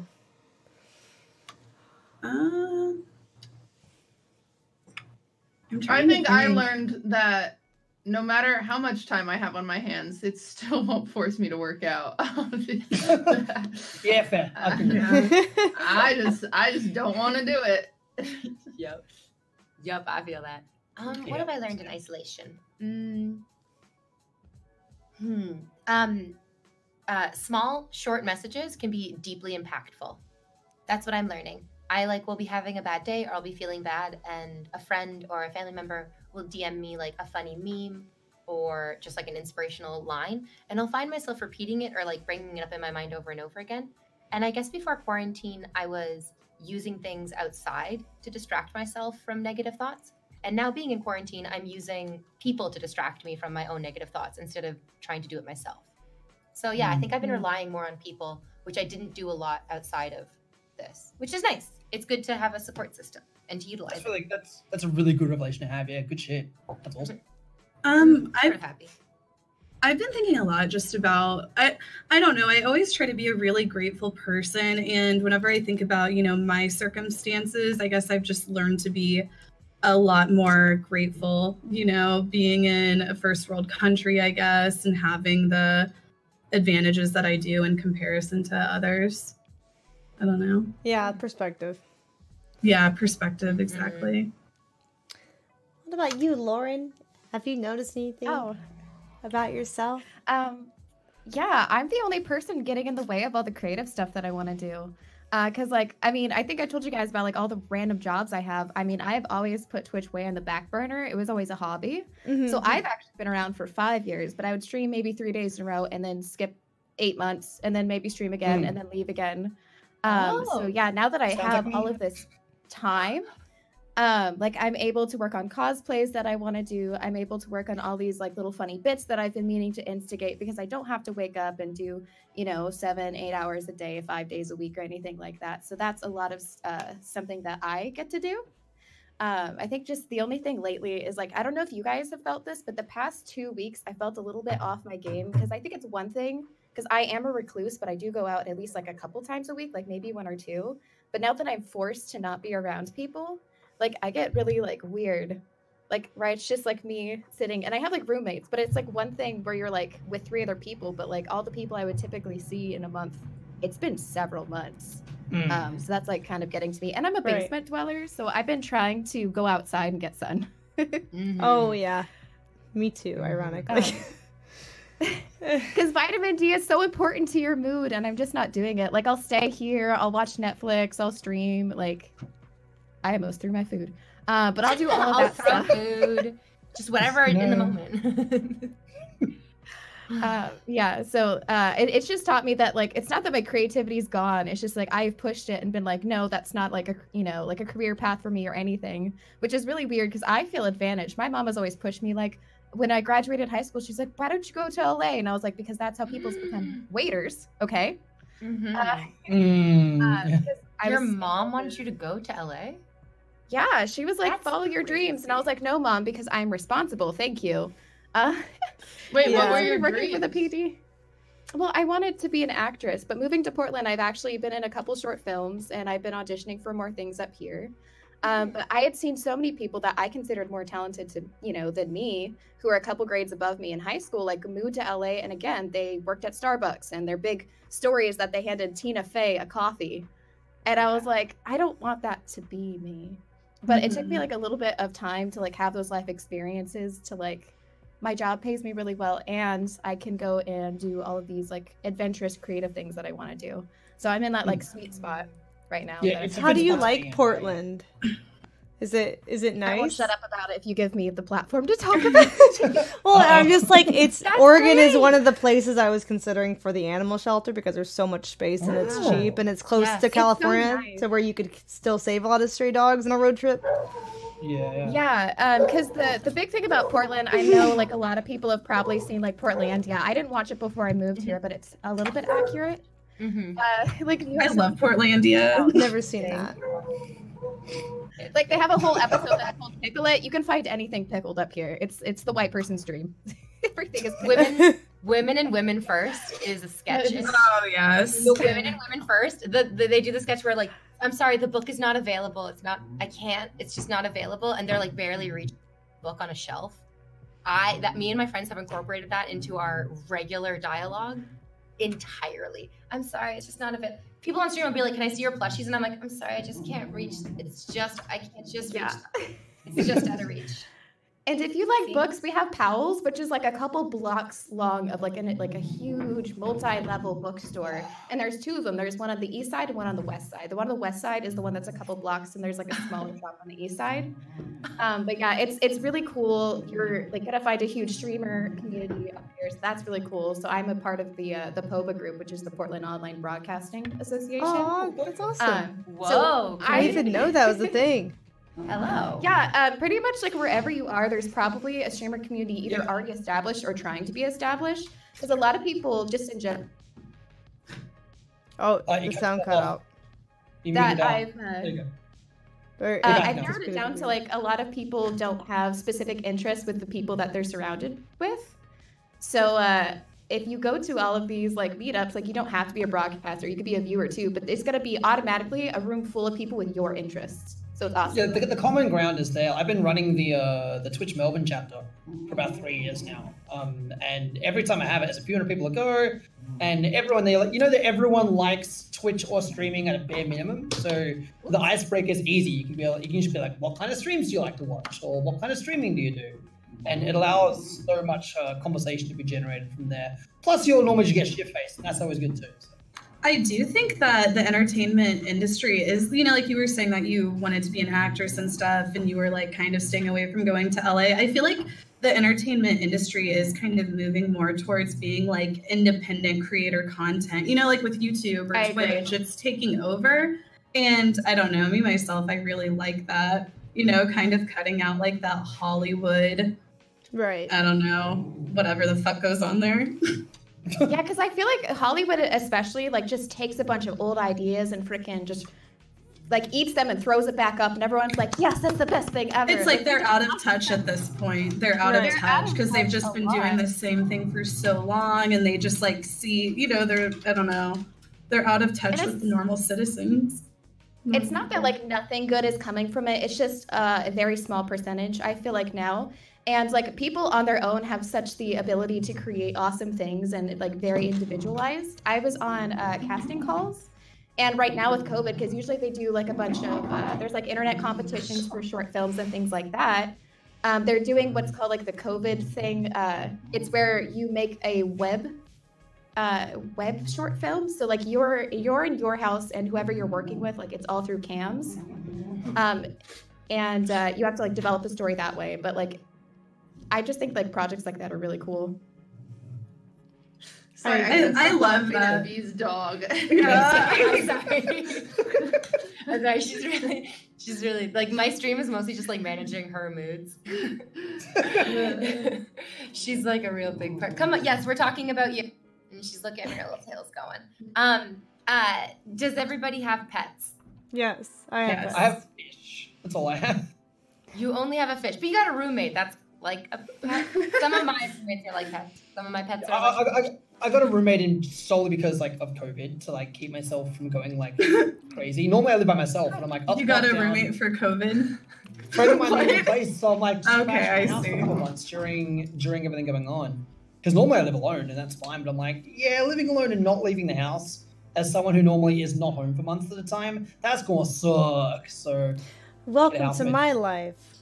But I'm used to it like- at this point, I guess.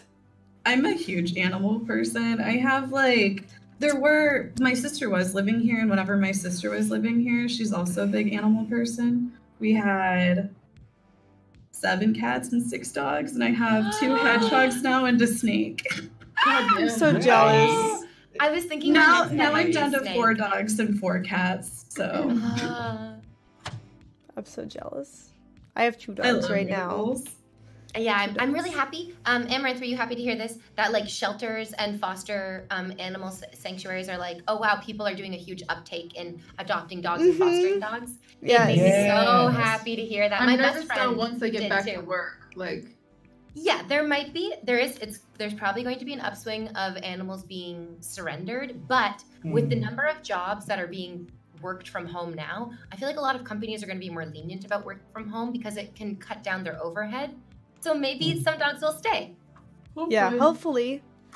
That's something that I've really been like happy about. Is I've seen so many like shelter pages. I follow tons on Instagram who are like, we've loved all the intake of fosters that we're having during this quarantine time. Like, So nice. contact us if you want a quarantine buddy. And I'm like, quarantine buddies, because they can't stay open either. The animal shelters, since they're not like Yeah, yeah. essential businesses for some reason.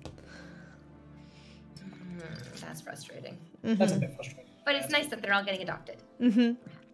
I'm envious of all you all being able to have animals because of how much I travel. I simply can't. Right. It would be That's- a very irresponsible. Fish is the best I can do. Mhm. My next one, come and like feed them and like change the water and stuff. So that's Oh, that's that's the so best I can do. That's what Well, my I'm next door neighbor wondering is too. hilarious. Is my lead moderator, so I've known him for ages. So it makes things kind of easy for Your me. Yeah. neighbor is your lead moderator? That's Yeah. awesome. I've That's known him- amazing. So My lead things- moderator lives in Australia. He's not my neighbor. that is a moderator's dream to be your Yeah. neighbor. Makes my life easy. If something breaks, I just go next door and I'm like, "Oi, Tofu, can you fix it? Busted."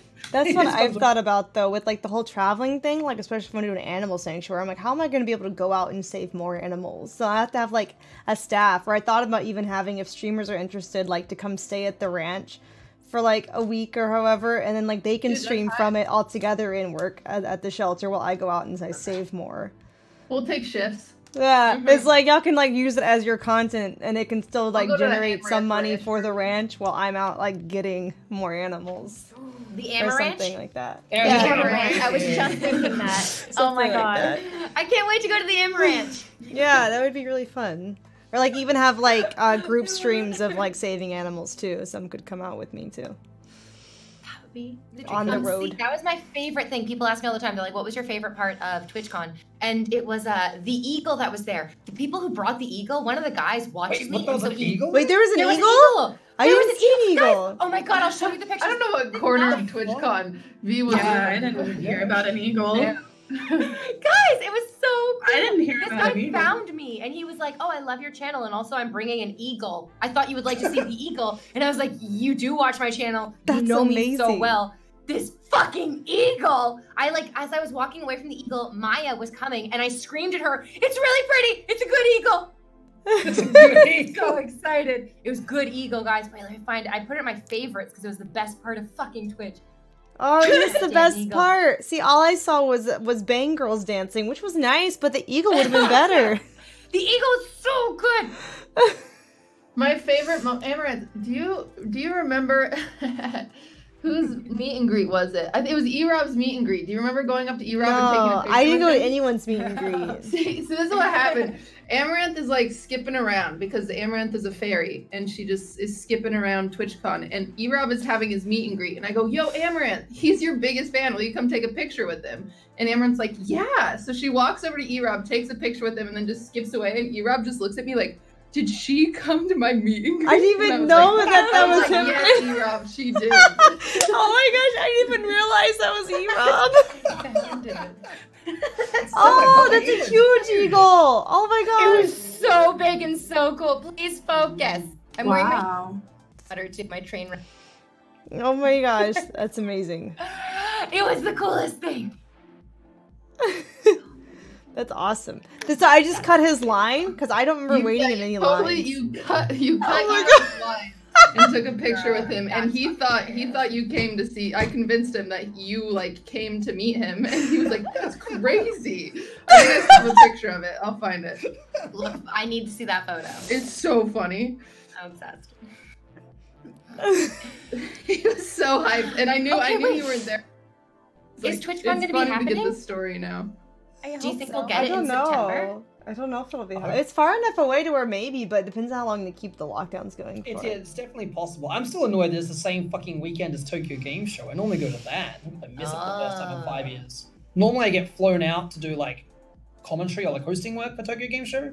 So I'm like, yeah, free Japan trip. But probably not this year, so it feels bad, man. That feels bad.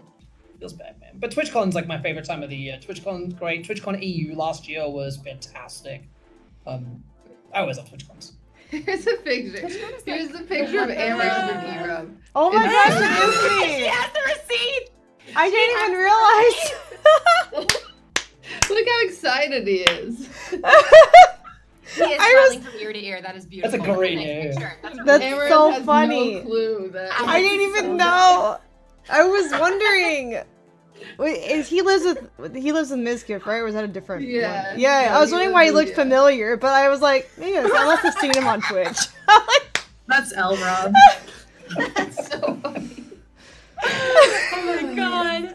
Poor guy. That's funny. Rob takes another L. It was nice of you to come to his meet and greet. dude. Oh yeah, no Nice problem. My meeting you. pleasure. Yeah.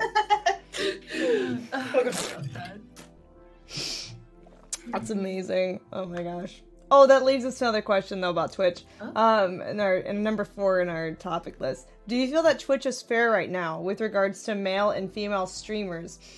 I know they changed their policies recently to be more specific. Are they too strict on female streamers or too lenient, do you think? I honestly think that the way that I took the new policy, I took it like they were loosening restrictions. Yeah, I on felt that female too. streamers. Yeah. That's how I took it. So I was excited about it personally. I'm like, oh, good. I can finally wear, like kind of those mesh tops with like, like a cute like shirt underneath and not get banned. Yeah, that's Yeah. kinda hype. You know what I'm talking about? Mm-hmm. Like how those see-through Yeah. shirts, like girls were getting And banned. like you for can have wearing like those a 'cause they're, crop it's a top underneath bra. it. Yeah, exactly. Yeah, I'm like, but so I'm excited about that. But as far as, okay, I have this theory because you guys all know, like the incels on Twitch. I think that women are reported more on Yeah. Twitch. Mhm. I I could do. see I think that. that Yeah. female streamers are reported more. I would believe that, yeah. For sure. Yeah, Definitely definitely. like Maybe the not. conditions I now don't are know. more lenient. I think the conditions now are more lenient, which is good. Provided that the Twitch's trust and safety team is judging it all fairly. That's always been my concern. But I am all for people having more freedom of expression. That's dope. That's great. I just don't want to see anyone get unfairly banned, no matter who they are. That's always my main Right. concern. Mhm. I think Yeah. that, like, personally, I think Twitch should just like loosen their restrictions more and more, in my opinion. I don't know. like YouTube has looser restrictions. Like one of the things that I have an issue with is, you know, whenever I was IRL streaming and like there was one time I went to Boys Town in Chicago, you know, it's like the gay bar district. And I'm like, I'm IRL streaming. I can't go into any of the bars here because all these gay men are wearing jock straps, but I still have an 18 plus on my stream. And this is the similar kind of stuff they would show on MTV. Why can't I show it on Twitch? You know? Mm-hmm. It's like dicks are now. It's just, you know what I mean? Like, I feel like sometimes the way Twitch is will just really kind of, you know, hurt your ability to be able to do a lot of different types of content. See, you might have to check with your account manager specifically, but I checked with mine because I know it mentioned something that said IRL streaming was under one of the exceptions. And I asked him, and he said IRL streaming. Broadcasters, their co-hosts, and invited guests engaging in general IRL streaming outside the home must follow standard body coverage expectations. But those passing through the background of your stream are not held to the same dress code requirement. But broadcasting nudity is not permitted, regardless of context. If accidental nudity appears on your stream, we expect you to take immediate action, remove the content, and take precautionary steps so it won't happen again. You should not focus your stream on anyone violating our clothing or sexual content standards, and you will be held accountable for doing so to the same extent as if you were violating them yourself. So it sounds like in the background, as long as they're not naked and that private new? parts are that I just got this from Thursday. Yes. As far as good. As far as they're not naked and you're not focusing on them and they're not like technically part of your like broadcast squad, I guess, if you're out with the IRL posse. Like then last summer, acceptable. my sister got banned for 3 days because we were like out bar hopping and this girl like comes on her stream and just starts twerking. And she's not like naked or anything. She's wearing shorts, you know? Right. She's I just, think like, that as long as fun you or didn't focus drinking. on her and you like redirected it immediately, I think it would be safe. Yeah, she did too. Like whenever the girls started doing it, my sister covered it up and was like, "Oh yeah, we can't," you know, because it was a little explicit, but it's like she was still clothed. But my sister got banned for 3 days for that. So I don't know. New. It just makes me hesitant. But that's new. Yeah, this is new. He told me this as of Thursday because I tried to confirm. Since I had like a question about like gym shorts, you know, because gym was not listed as an exception. And I'm like, what about the gym shorts that like cover half your butt but like have like bottom of your ass hanging out basically? And then he clarified what IRL streaming that specific thing means. So gym isn't covered, so you still have to have, you can't have any like cheekers unless you're like doing a pool stream and have a bikini type thing. But if you're just like regular clothes, none of your ass cheek can show now. So like, you know how it says like the buttocks so random to me. Covered. Yeah, so it's like, does that mean you can't wear like thongs?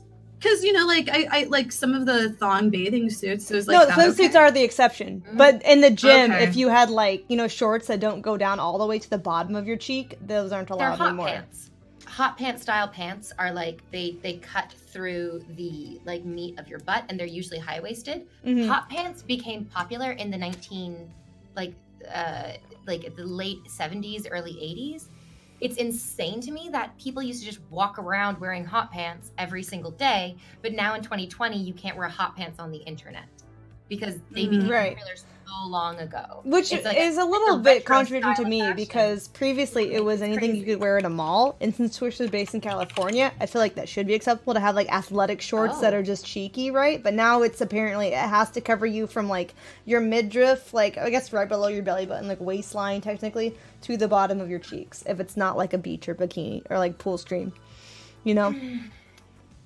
So okay. I'm just like, so what kind of shorts aren't allowed? I'm just like...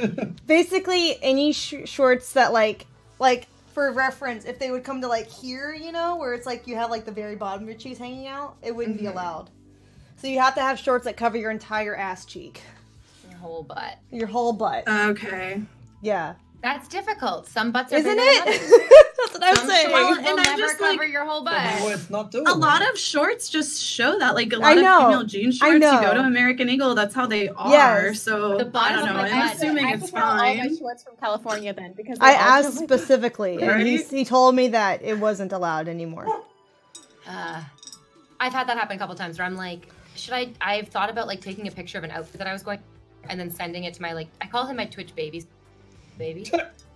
And I was like, I thought about like, should I wear this? And I'm like, no, if I'm asking him, I know I shouldn't wear it. Right. Just to Like, be if I- safe. 'cause I Like, was if you're raised in not Catholic sure, just school. don't, right? Yeah. Yeah. Like my Catholic school instinct is, if you have to ask, you just shouldn't wear it. And I'm like, oh, okay, that's fine. I'll save that for IRL, trying to seduce a human meat man and not Right. trying to seduce the virtual electric men. Right. Yeah. I don't. Oh, going back to the ban thing though, I do not think that Twitch is like as lenient towards women as people act, and I'm sure none of us actually think that. Jenna is departnered. Jenna got departnered Right. after one thing. That I she feel didn't like, even do I on mean, stream. we've And she's not the seen. first either. I feel like we've seen a lot more females banned, like in the past, month or so, right? Like I got banned. Cat Like Meow got banned. Amarath, didn't you get banned for like something Yeah, Yeah. I got banned for my comments not being moderated heavily enough. Is why I That got was banned. insane. You got Right. what other people Oh, were wow. saying. Yeah. I appealed I've it never been successfully banned. though, but yeah, it Well, was I've And annoying. it's probably because I don't have boobs. That's what that's what it comes down to. Twitch hates boobs. Honestly, they just hate boob. That's all I I'm can. gonna say it. No, I mean, no, it's not just It's Twitch; more- it's an online Instagram thing. Like I've had a Facebook like a staff member, because you can like get on a call with them too if your like page has like some violations. They'll discuss why has this been a thing. They actually said word for word that like, well, I was like, this other girl had bikinis. Why does my post get deleted? And she was like, well, her body isn't as sexual as your body. And I'm like, really? It's like the same amount of coverage, but because I have boobs, now it's It's like considered body against... shaming on a different Yeah, level. exactly. Ooh, okay. It's like, oh, it's okay not for you to Twitch. show your It's body just the way that because the world yours is at the sexy. moment. Yeah. It's totally true though. It's like that girl that got banned for she wasn't wearing a bra and she like shimmied on stream. Like I could not wear a bra and you'd have no fucking clue. Yep. But like I've not worn bras on streams, and it's never been a problem because of the shape of my body. There was a woman, she was banned because she was talking. She was wearing a shirt and a bra, both. And as she was talking, she went to put her phone down, and her thumb got caught in her shirt, and her shirt got pulled down and exposed the front part of her like sports bra. It wasn't even like a low cut bra. Mm. You couldn't see any more cleavage, but because she pulled her shirt down for a second with her phone in her hand, you knew it was an accident. She got banned because her body. She was also a woman of color, which I think is another huge problem. Where I think women of color get especially reported for things like that, and women Oh, of color interesting. are Are you especially saying on penalized Twitch for they get sexualizing that? their bodies. Women Yeah. on Twitch. Interesting, because on That's why there are Instagram, fewer women on color. I actually find Speaking- more women of color who get away with being like virtually nude or More almost sexual. nude on Instagram because the algorithm doesn't pick up their skin color as naked. Wow. You know what? Cool. That is a lot of programming is done On Facebook by, and Instagram. Doesn't get Asian reported. people and by white people. So yeah, the algorithms are looking for a certain tone of skin. So yeah, I see that. Yeah. There is a subtle inherent racism in algorithms that we use on the internet, and yeah, that makes sense. Yeah, I think for a while they were people were saying like other white cosplay girls specifically were like, yeah, you have to have, if you're doing like a very like bikini-licious cosplay on Facebook, in order for it not to get deleted, sometimes you have to change the color of your body slightly to like a more of like a pinkish orange color because it'll pick up certain colors in the algorithm. And I'm like, holy shit. It's crazy. that's insane. Like you have to like change the lighting, so it still looks natural, but like the algorithm won't detect it as like a naked skin color. Yeah. I mean, this is something that's already been said a lot, but you know how, with this new era of like women really being able to capitalize off their own bodies, versus like these companies being able to do it and advertise like these women in bikinis and shit. It's like now it's an issue since women are able to capitalize off of their own bodies by themselves. Right. Like And that's it something doesn't that's make really sense. frustrating to Because me. it's like Victoria's Secret models can walk a runway or pose in advertisements or things, and they're wearing a bikini, they're wearing lingerie, they're being sexual for money, and that's Right. like they're idolized as goddesses. Whereas like someone takes it into their own hands to be like an entrepreneur about it and get all the profits instead of having a contract, and they're suddenly scrutinized for it Right. as like slut shamed. It's like, really? Right. I don't get that mentality at all. It doesn't make sense to me. It's just incels. It really is. Like, bottom line, anybody who's okay with like half naked women being all over advertising, like, in pretty much every setting, but isn't okay with a woman, like, being able to sell like lewd pictures on Patreon or whatever. It's like they're very hypocritical. They have issues. It's a lot of projection. That's what I've Yeah. noticed in A lot of Twitch. That's a lot projection. of projection. whenever somebody comes into my chat and they say something about body, I'm like, do you feel uncomfortable about yours? Perhaps you are projecting. I always go on this rant. I just think it's so fun that people come into my chat, like take minutes out of their day to just be like, "You're ugly."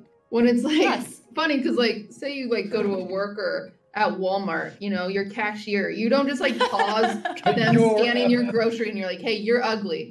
Like nobody does that. Like why is it okay on the internet because you're behind a keyboard? Like The one that's ever not in the video, right? Yeah. yeah, it's just so funny, like so pathetic. Well, I can imagine there is now one person that probably does do that, like, which is "you're ugly," gets their shopping, walks away. You're like, wow. Yeah. Well, you sure told me I'll be different tomorrow. That's it. When you get your groceries again. Yeah. I don't know if you guys like. Oh shit, I am ugly. I didn't know. Oh no. I hadn't noticed. Oh my god, you're right. You guys- Something was missing. Sorry. Do you guys get people who come in and like maybe you did like a cosplay the day before, or maybe you had your hair different? They're like, "Wow, I preferred you with your hair up. Wow, I prefer you with longer hair. I prefer when your hair was red." It frustrates me that a really lot. bad. I don't give a shit how you prefer me. I prefer myself this way, and like you consistently telling me like, what response are you asking from me? Or like whenever Exactly. whenever you'll see like a Twitch female streamer, somebody get like breast implants or something, and then it'll just be a bunch of guys that are like, "Oh no, I liked your boobs natural." It's like, It's not their What? fucking problem. right? Yeah, hold on, let me go talk to the doctor. I'll get the other ones back. My Right. favorite thing is when people come to my stream and they're like, "You're funnier on Raj." Like, I'm fucking playing Right. Mario right now. Like, you need to calm down. Like, Yeah. what do you want me to do? Like, you want me to make fun of Casey Tron right now? Like, she's like, Yeah. what do you want? Like, Oh, I get that all the time. People are like coming to an ASMR stream. They're like, "Why doesn't she talk? Boring." And I'm like, "You realize this is ASMR?" right? Guys, the reason that people come into Twitch chat is because they're not able to. It's the constant thing over and over and over again that Not like, able to I what? just You keep cut on off thinking- there. Oh, sorry. They're not able to read the room. Oh, None of these okay. people are able to like socially adapt enough True. to talk to people. So they come into chat and they say the first thing that pops into their head. And we're sitting there like, why do I have to read all of your first thoughts? Why? This thought does not want your first thoughts. Save for the fifth or sixth thought. They for don't this even thought. read the title. Of Do you the- ever have What the game are you people playing? Yeah. Or Right. the people that'll be in your stream for like the entirety of your stream just saying that you're boring? It's love like, it. then why have you Then been why watching go for somewhere 5 else? hours? Oh, I always go to their message history, and they've been watching for like 2 years, followed after 2 Right? years. And their message history is like, hi, you're beautiful, I love you, can you marry me? And then like one day they'll be like, you're boring. boring. And I'll be like, okay.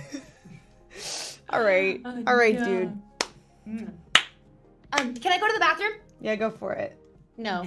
I actually my need to pee cat? too. Oh, Everyone wait, take a I was supposed bathroom to- break, wait, real quick. I was supposed to go. I was supposed to say, can I go to the bathroom? You say yes, and then I go, Oh, pretend- okay. myself. You ruined it now. Not today. Not Go on. today. Okay, I have to go to the bathroom too, actually. If anyone needs to go now. Otherwise, you can talk to stream and entertain them.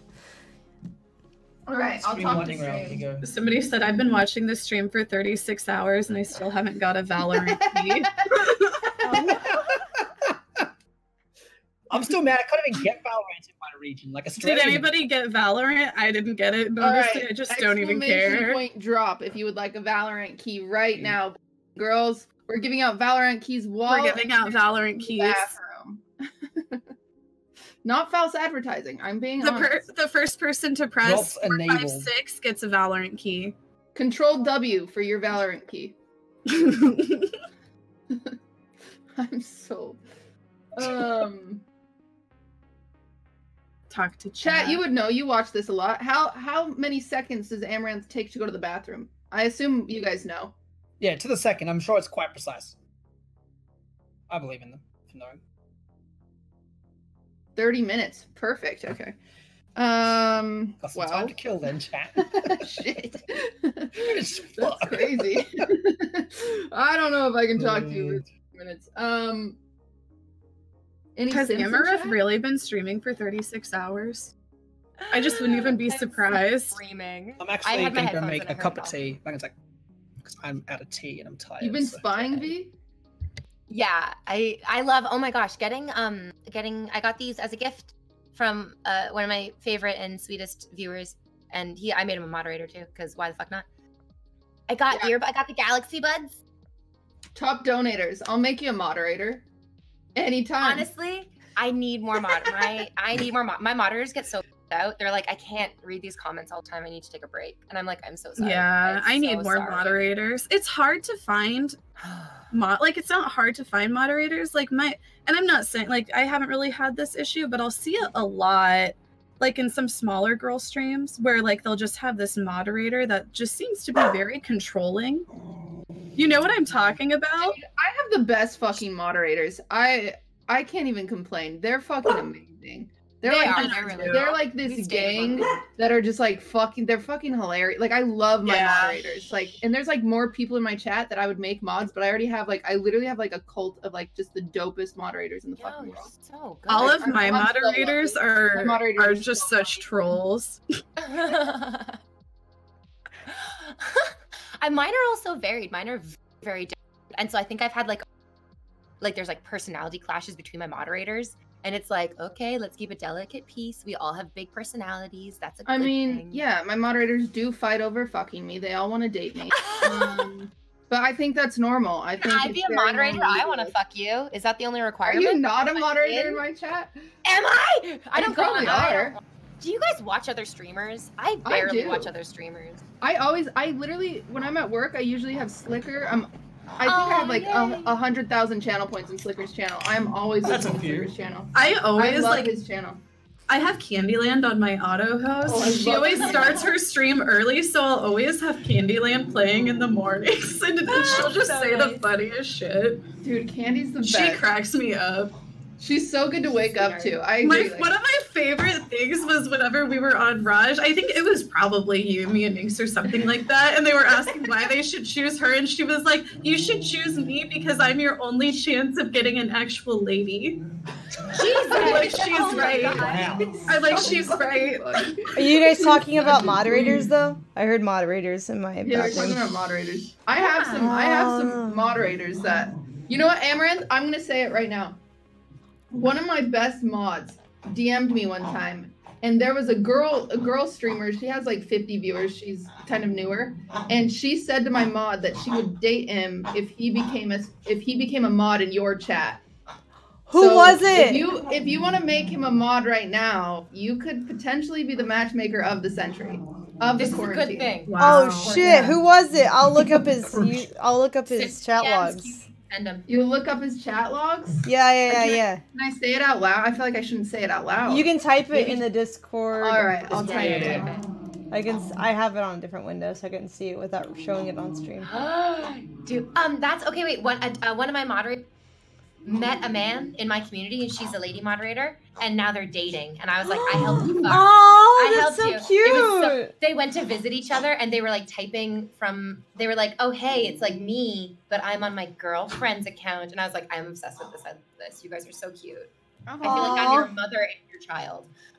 That's so cute. I'm both. And then two of my moderators are dating IRL. And I met one of them in real life, and she was like, I love your channel. And I was like, do you want a mod for me? And then she was like, my boyfriend also watches your channel. I think he might have applied already, and I rejected him. Why did you reject him, Amber? Because he wasn't active enough on my channel. It's one of the requirements. Yeah, that makes sense. But yeah. What if you just mod him for like a month? We won't tell the girl, they'll fall in love, and can you? Do you think they're actually compatible though, or would it be a bad idea? Yeah, I think they could fall in love. You know, probably not. Actually, probably not. Oh, I don't know. I don't know, man. I don't know how Twitch love works. Dude, that's one of the topics. One of the topics. I can throw it in my mod cage to see what they think. I'll let them investigate and see. Yeah, let the mods.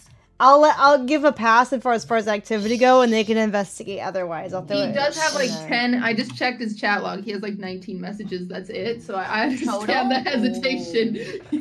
Yeah, I'll throw it in my chat in my mod log and see what happens. They can investigate him otherwise. Perfect. Besides that aspect. Okay, I gave it to them. Great.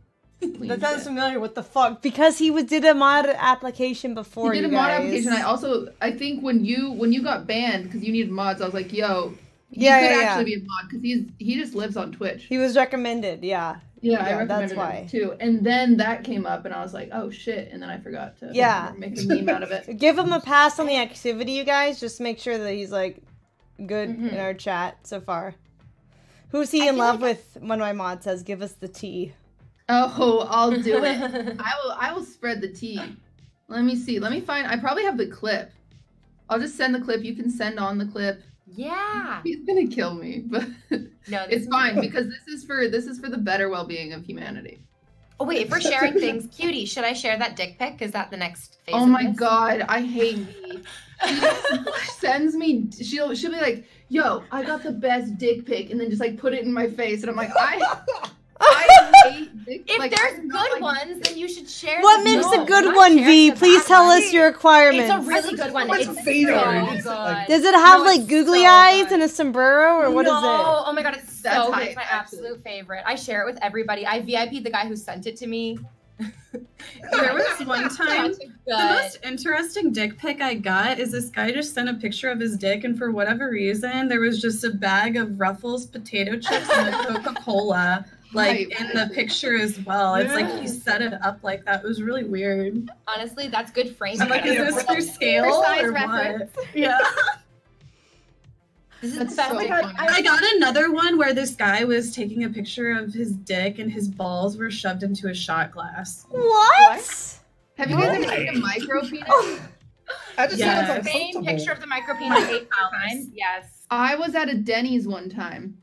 And this is a story. Every good story starts with I was at a Denny's one time. I'm at a Denny's. It's like 2 a.m. I'm with a bunch of people. We're sitting at our table, and somehow we start talking about micro penises. And then a few tables over, this guy's like, "Yo, I got a micro penis." And we were like, "Did you ask to see it?" Way. We were like, "No way." And he's like, "Yeah." And then you see it, and I was like, "What? Yeah, like." For real? You saw it? Yeah, and so the group of us, like literally a group of us, go to the men's restroom. This seems so sketchy now. In a but, like, Denny's? we were drunk and happy, and You're in a Denny's. We're in the Denny's. Into a men's restroom looking at a micro penis. A coffee creamer cup. He pours out the creamer, and then like turns around, puts the little blue coffee creamer over his dick, and then pulls his pants down and turns back around. And we were like, "Wow." It was insane. That's real life. That happens. Sometimes people expose themselves. Oh my god, Lauren, do you love it? Is it the best dick pic you've ever seen? I hate that dick pic. Wait, where did you put it? It's so good. I just broke Lauren's whole fucking brain. It's the best dick pic I've ever gotten. I share it with everyone. It's just you have to delete that. I leak my DMs too much. Please delete. True. That's true. Then I'm allowed to leak it because his face isn't in it. And if you zoom in, which I have, he's very stealthily like crossed out all of the identifying features of it, so you could never know who he is. No, I leak DMs on my stream. V gets me banned because of a dick pic. It'll totally happen. I feel like that's Photoshop because he's completely he's hiding it perfectly. Is that dick photoshopped into there? Wait, oh my god, V, you might be getting played. That looks like it could be a Photoshop. You might be getting played. There's no way. It's blurry. Like you can see the movement of his hand hold the camera and blurry. It's blurry because he used Liquify. That's what it is. He made it bigger. I'm not seeing any all behind him. I've looked at this very closely. Are we all zooming in on it now? Yes, I'm not looking at it. Okay, fine. I hate that dick pic. But Amaranth, send the clip to your mods. That's the clip. Which clip is it? Dick pic to your mods. Don't send the dick pic. Okay, don't send it. What if they want to see the dick pic? It's a really good one. I hate that dick pic. That dick pic. Oh, I hate that dick pic. Did you ask for this, or this just like wound up in your inbox? No, I did solicit this one particularly. Okay. I went through a little phase. I went through a very. You don't know that for sure. Can I watch this clip on stream? Is this okay to show chat? No. The clip, not the dick pic. Yeah, it'll expose everyone. It'll expose? Okay. I won't do it then. She literally says in the clip. If okay. I got it. I got it. Okay. Wait, I understand that chat can't see this dick pic, so here, let me recreate it with my hog. It's this. It's like that. Yeah, it's just like that. It is. That's it. But it's good because he has it before. He has a picture of himself fully clothed and then a picture of himself folded. It's great. It's very It's the nice. easiest game of spot the difference, right? It is a good game of fun. My favorite part is that his smile is just like a little bit less when he's holding it because you know he's like, Yeah, "This is right? the serious picture. This is the serious picture." Oh man. My mods really want to see the dick pic. Am I allowed? All right, Oh. give Oh, them. you can share Somebody's it. Yeah, just I got, like- no, I got express permission from this person that All I'm right, allowed mods, to do you share need it. the dick pic? Yeah. Does everybody want it? Who wants subs, the get dick a Not pic? dick pic. everybody, Please, just my okay. mods. Just. Anyone who subs in the next 5 minutes. Kidding. I have It's to a say, good one. I've never been sent a dick pic because of any like Twitch affiliation until I joined Amaranth's Discord, and then I got my Okay, first dick just pic. for a second, I'm going to put the chat or the podcast pic? off screen for a second, just in case, because it's on like display preview right now. So Yeah, you gotta delete that. Delete Oh yeah, that. sorry. Let me delete it in case. Yeah, if I don't want. That would be. Okay, so it's gone now. You guys save it because I'm deleting it. Have you all Okay. downloaded it? Yes. Saving it. Save it. Cute. You know what? I gonna don't get want it.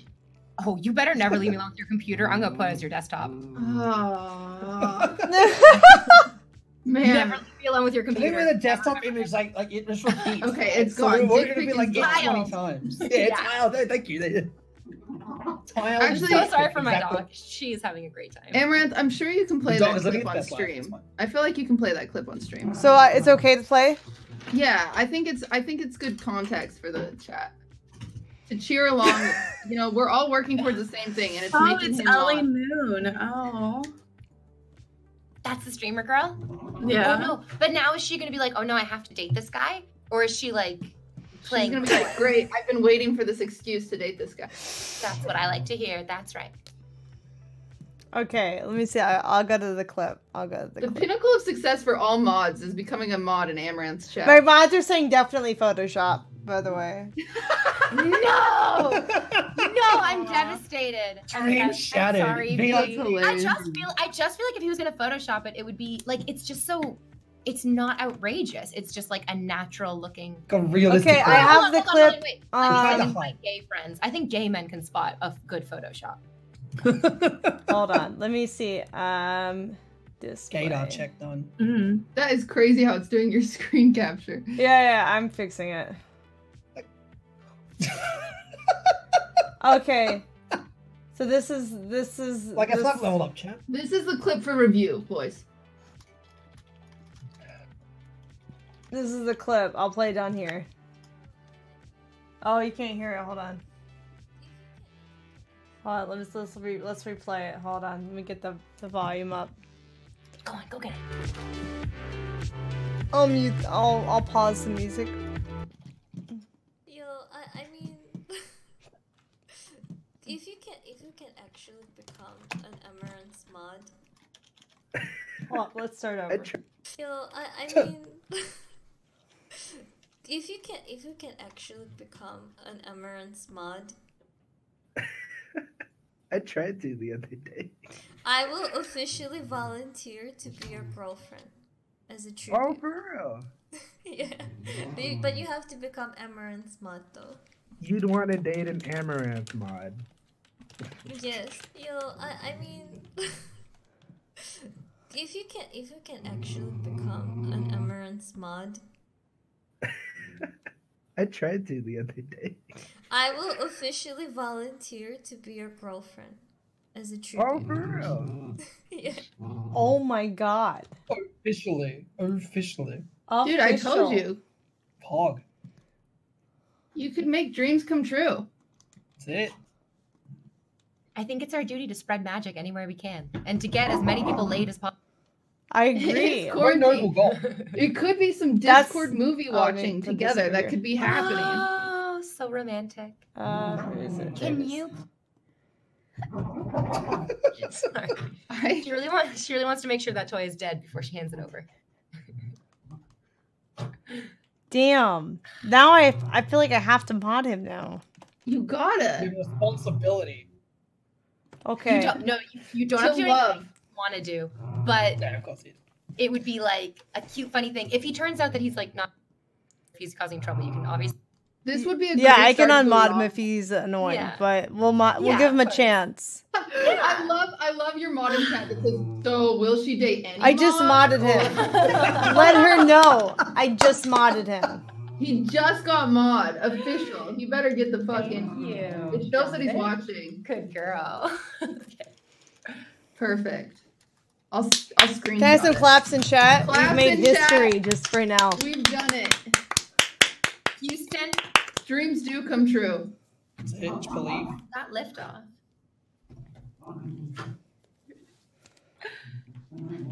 Oh my gosh. So does she want? Will she date any mod or just him? I don't know.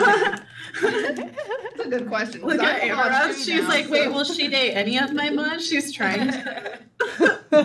I got some great mods, by the way. Just Yeah. saying.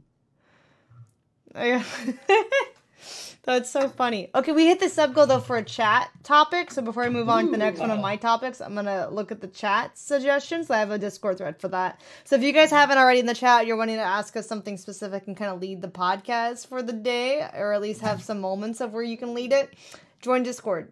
There's a thread in there for that. Okay, let me see. We go to podcast topics. Let me see, what is a good one here? Which one was submitted today? What did it say? The 12th. The 12th.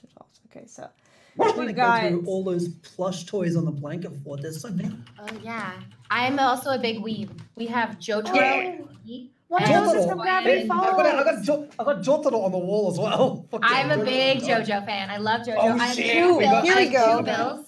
Here we go. I have two Oh my Bills. god. I have Angry Bill. I'll take you to I the think I I'll tell you where to go for am the JoJo's bar. JoJo's bar is dork. So I can't wait. good. I have a Maple Pine sweater that I made myself, and I bedazzled the front myself. I'm like a big Gravity Falls fan. We have My Little Pony. I have Luna from Sailor Moon. I have Homer from The Simpsons. I have the Colossal Titan from Attack on Titan. I have Hawk from Seven Deadly Sins. I don't have an Invader Zim. Seven Deadly plushie. I don't Sins, have a- yours. What? You don't Like, have I don't have Invader any Zim? Invader Zim stuff. You're even though my Invader name is B and you don't have Invader Invader Yeah. Zim. What the fuck? I know. I'm missing out on that. But hopefully, I don't know. My birthday's coming, so I hope I'll get more. I have a lot of plushies. I really do. Got this one, which is of indiscriminate shape and color. That's just whatever that is. But I want more. I want so many more. Plush toys are great. I carried that Tom Nook around for like a couple of weeks in America and just took photos of him in various locations. It was fucking hilarious. Most of them were gifts. That's like funny. so many of them. Nice. I only bought Pinkie Pie, and then the rest of them were given to me. The Luna was a gift from my mom. My mom cut the doll open and stuffed drugs in it, and then sewed it back up. It's catnip, so like it's not human. I was like, yo. Christ, dude. But watching my mom like shove catnip into the ass of a cat toy and then sewing it back up, I was like, yeah, this is something. Dedication. All right. So we have one question from chat. It says, what is a cool dating idea for Corona lockdown? Like, what's a cool idea you could do while dating, like trying to date, but during quarantine? I think there's like these cute little projectors, like movie projectors, like you just like Bluetooth from your phone on Netflix, and you can do like you can take a little bath and then project a movie on the wall. I think that's very cute. Oh, I like that. Where do you get the dates projector for from? yourself Is or it for from your other people? phone? It's on Amazon. It's only like $40. Oh Yeah, they're like wow, small pocket projectors. They're really, really cool. Yeah. that's And they're- awesome. Not that expensive, eh? Also, just Yeah. like blankets in the backyard and look at stars. Yeah, build a blanket for it. Get into a blanket. for it. Provided It's so you're fun. in an area where like you can see stars well. If you're in like an industrial area. So you could do where- that yeah. just like on like Skype or Discord call, and then look Wait, at are these some- dating ideas like if you're You could look at Google Sky on Discord together. Bob Rock. area or like quarantining? Oh, it's so cute. Imagine just like you're on like you have like your little like iPad or laptop or phone in the backyard and you're just like looking at stars and they're on the Discord call or maybe even the video and you're just like looking at stars together and like their view looks different than yours and you're like, oh, that's so cute. But you're That all is on the super cute. same Oh my God. planet, and it's just so romantic. Oh my God, that's adorable. Yesterday, somebody said to me, like, we are in space right now. And I was like, holy shit, they're right. We are literally in space. I never thought of it like that. I was like, oh my God. we're moving so fast. Not only are we like hurtling around the sun, our solar system is hurtling around the galaxy that we're part of, and we're moving at like 300,000 kilometers per second, just like our whole solar system whipping around the arm of the Milky Way. It's That's lovely. amazing. It just seems love slow thinking about because there's a space. lot of kilometers to cover. Yeah. And also because we haven't been around long enough to notice it. Humans are so young. Our humanity is so small. Cute date ideas for quarantine. I don't know. I don't date. I'm like very single, but when people are like, "Oh, so you're single?" I'm like, "Yeah, but I don't want to date you." Same. So like Girl. quarantine when you're separated. Yeah, quarantine when you're separated. What if you're in quarantine together? Yeah, I mean, we need more clarifiers here. One of my best friends broke up with her boyfriend like in February, and he like moved out just at the beginning of March. And she was like, "I'm so happy that we did that." And he's not still living here with me in our house, and we're trapped together after the breakup. And Oh yeah, it's yeah. true. Oh, Imagine goodness, the people situations who are like that good. is shitty. It's shitty. Imagine people who break up right now and have to just stick with each other because they can't go anywhere. Like that's that's so sad. awful. Oh, That I would can't be- imagine it. Just me And and the the thing is, pets. like, it's no doubt happened because of people being stuck in quarantine where they like just can't handle it anymore. Like that has definitely occurred, and I feel bad for those situations. It sucks. Yeah, it definitely sucks. I know that some people could move back in with their parents, but even if you technically could, you'd probably feel bad if they're older and you might get them like sick or something. True. You're like, So true. That's always like something really hard to bring up too. Like when I was living with my significant other and like I knew I was gonna end it, I was like, "Mom, can I come back home?" It's just such a bad feeling. yeah. Yeah. Kind of losing your independence. You're like, crap. Like I'm not like set enough to go get a place on my own, and it's like kind of tucking tail and coming back home. It does. It can Totally feel worth like- it though. Oh, definitely. It can feel like a step backwards because you're like going back to living with your parents, but it is not a step backwards. It is a step forward for yourself, which might be in Right. the direction of family, and that's good. My older brother recently broke up with his partner of 10 years. Oh God. And when she expressed to him that she was like, "I don't want to be together anymore," he like grabbed his phone and she was like, "What are you doing?" He's like, "I'm getting an Airbnb. Bye." And like that, like within the hour, he was like, "I'm getting an Airbnb. I moved out. Like if you don't want to be with me, I'm not going to stick around." Right. I think she was sort of like, "I thought we were going to argue about this." He's like, "No, I respect you if that's what you want to do." Yeah, Oh, some wow. people do not slow down. And honestly, like moving in with your parents, although it might be like an ego hurt, it's like it's honestly a better solution if they're okay with it, rather than like expending money that you don't necessarily have to spend. In a financially responsible way to just get an Airbnb or get a new apartment, because there's always contracts, there's always fees and stuff if you move out of like a renter's or an apartment, especially where it's like that's not a good move for you to do right now. And you can't support that necessarily by yourself. So it's like, even though it might hurt, the best thing sometimes you can do is leash off your parents again. What do you think Tinder dating is like right now? Just a bunch of stuff. What is like? Yeah. I just Are they did. getting in Zoom calls? I just did a Tinder show yesterday where I helped Unsecured Zoom people calls, with their like, Tinder risky. profiles. So Oh I my think, God, I want to have an online Zoom orgy. oh my God, no. I think people are still using Sure, Tinder, but it seems to be like if you're a good enough match, they'll go past the quarantine, where it's like, well, it's not a party of 50, it's just us, right? As long as you're clean, I'm clean, it's fine.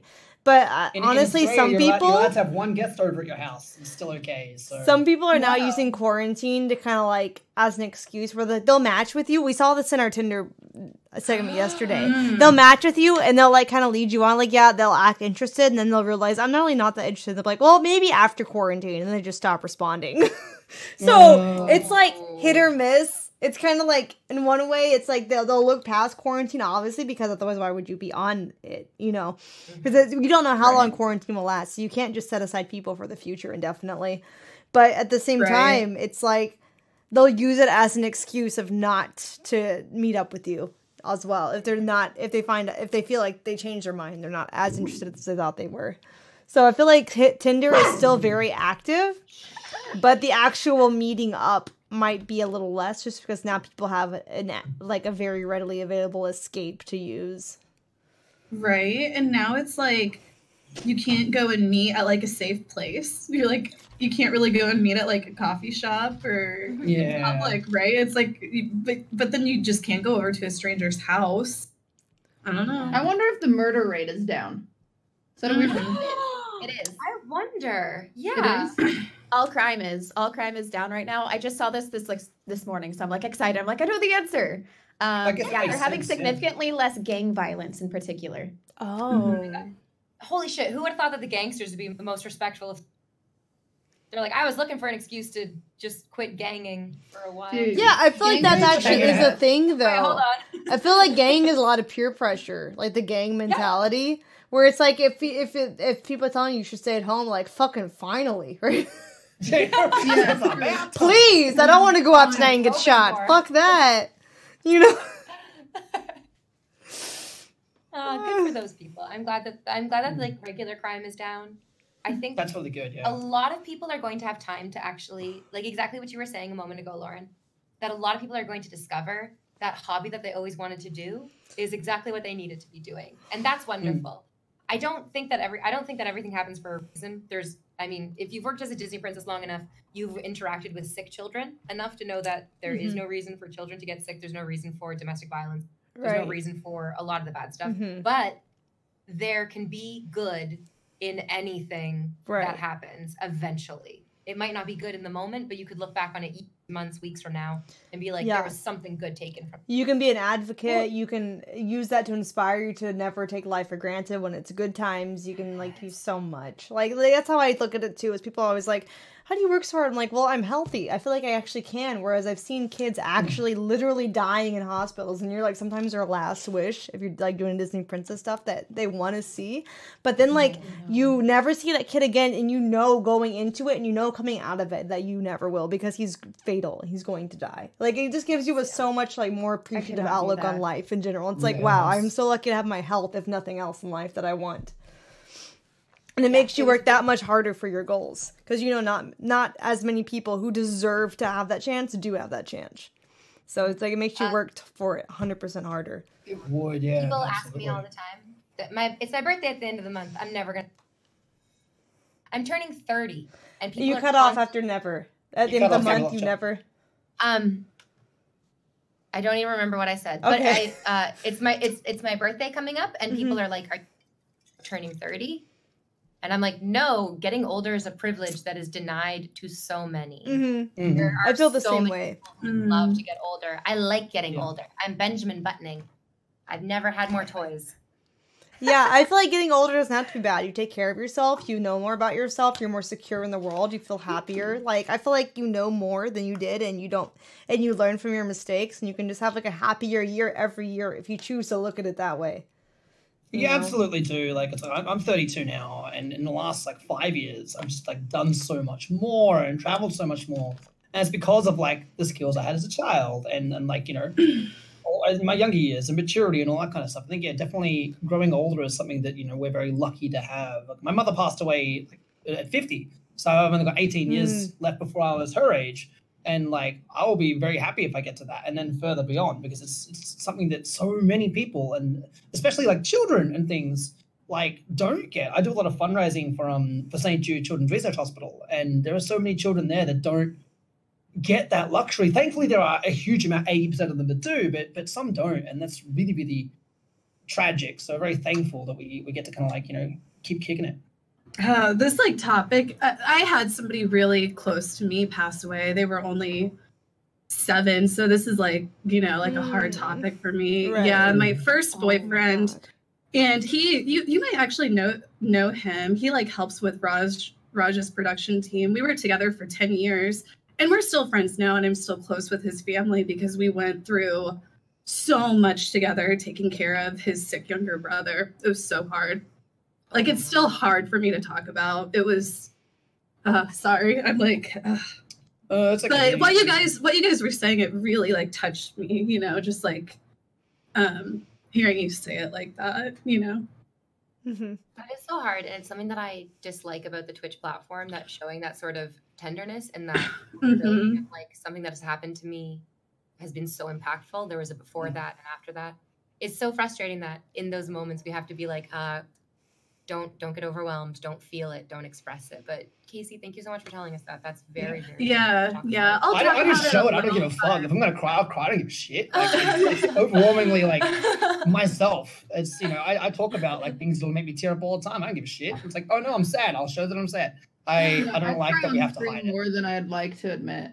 Like I'll just like, especially like if I'm on my period, I'll see Roadkill and I'll just start crying, like. But like I think Tim Hortons commercials. Yeah. Cry all the time. I'm like, fuck you, Tim Hortons. Stop giving coats to new people who live in this country.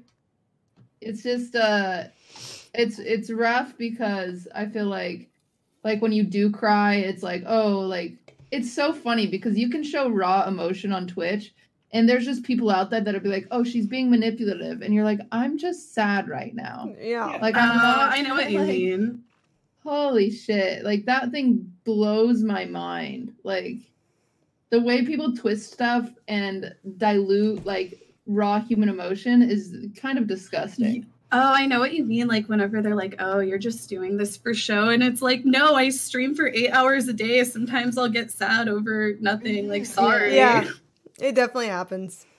That's a third of your day. silly. You can't like hide your emotion for a third of your day, nor is it, I feel, healthy to do so. You can. It's just unhealthy. I've done it. Yeah, Like I pretty much every single time I do a charity stream, I just like, because like I only do charity streams for things that are really important to me. Like I've had companies reach out and they're like, "Yo, do you want to do a charity stream, like soft giving or whatever?" They're like, "Do you want to do a charity stream because we'll give you a percentage or whatever?" And I'm just like, no, because I only do it twice a year for these two things because they're important to me. And it's just like, and if I'm not allowed to cry over those things, like, come on, you know what I'm saying? Like, and when you get shit for that, it's just like, it's disgusting.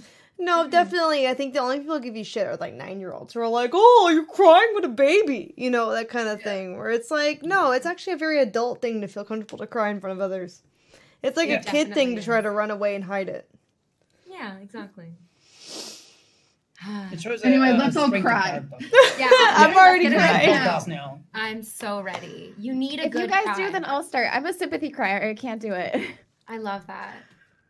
I mean, anything in movies that has to do with parents really loving their kids makes me cry. That scene in The Incredibles where they're in the plane and the mom says, "Disengage, disengage, there are children on board. Repeat, there are children on board." And then she jumps back and she grabs her kids as the plane explodes around them. I cry every single time.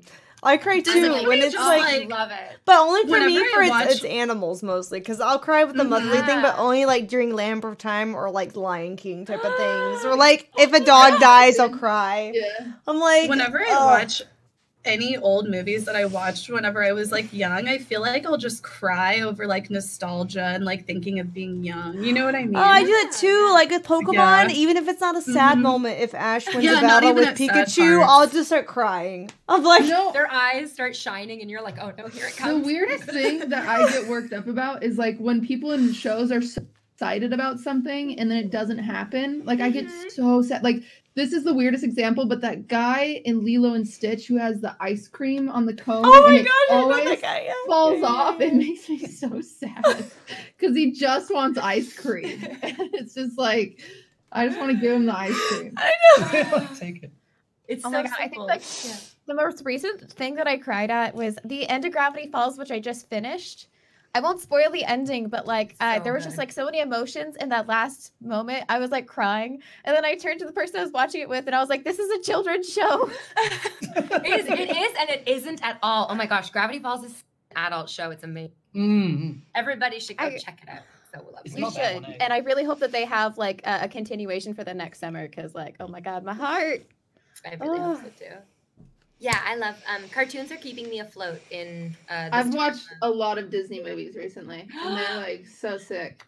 I've been rewatching Simpsons. I have all the Oh. Simpsons that I like downloaded perfectly legally through torrents, but I've been watching them on Disney Plus because there's so many extra jokes and extra things that are included in the Disney Plus episodes that are cut from the Wait, syndicated The Simpsons is torrent on universe. Disney Plus because they own Fox Yeah. now? You know what? Oh my god, that's crazy. So my parents never let me watch any Simpsons, but they always let me I watch grew up Disney. watching it.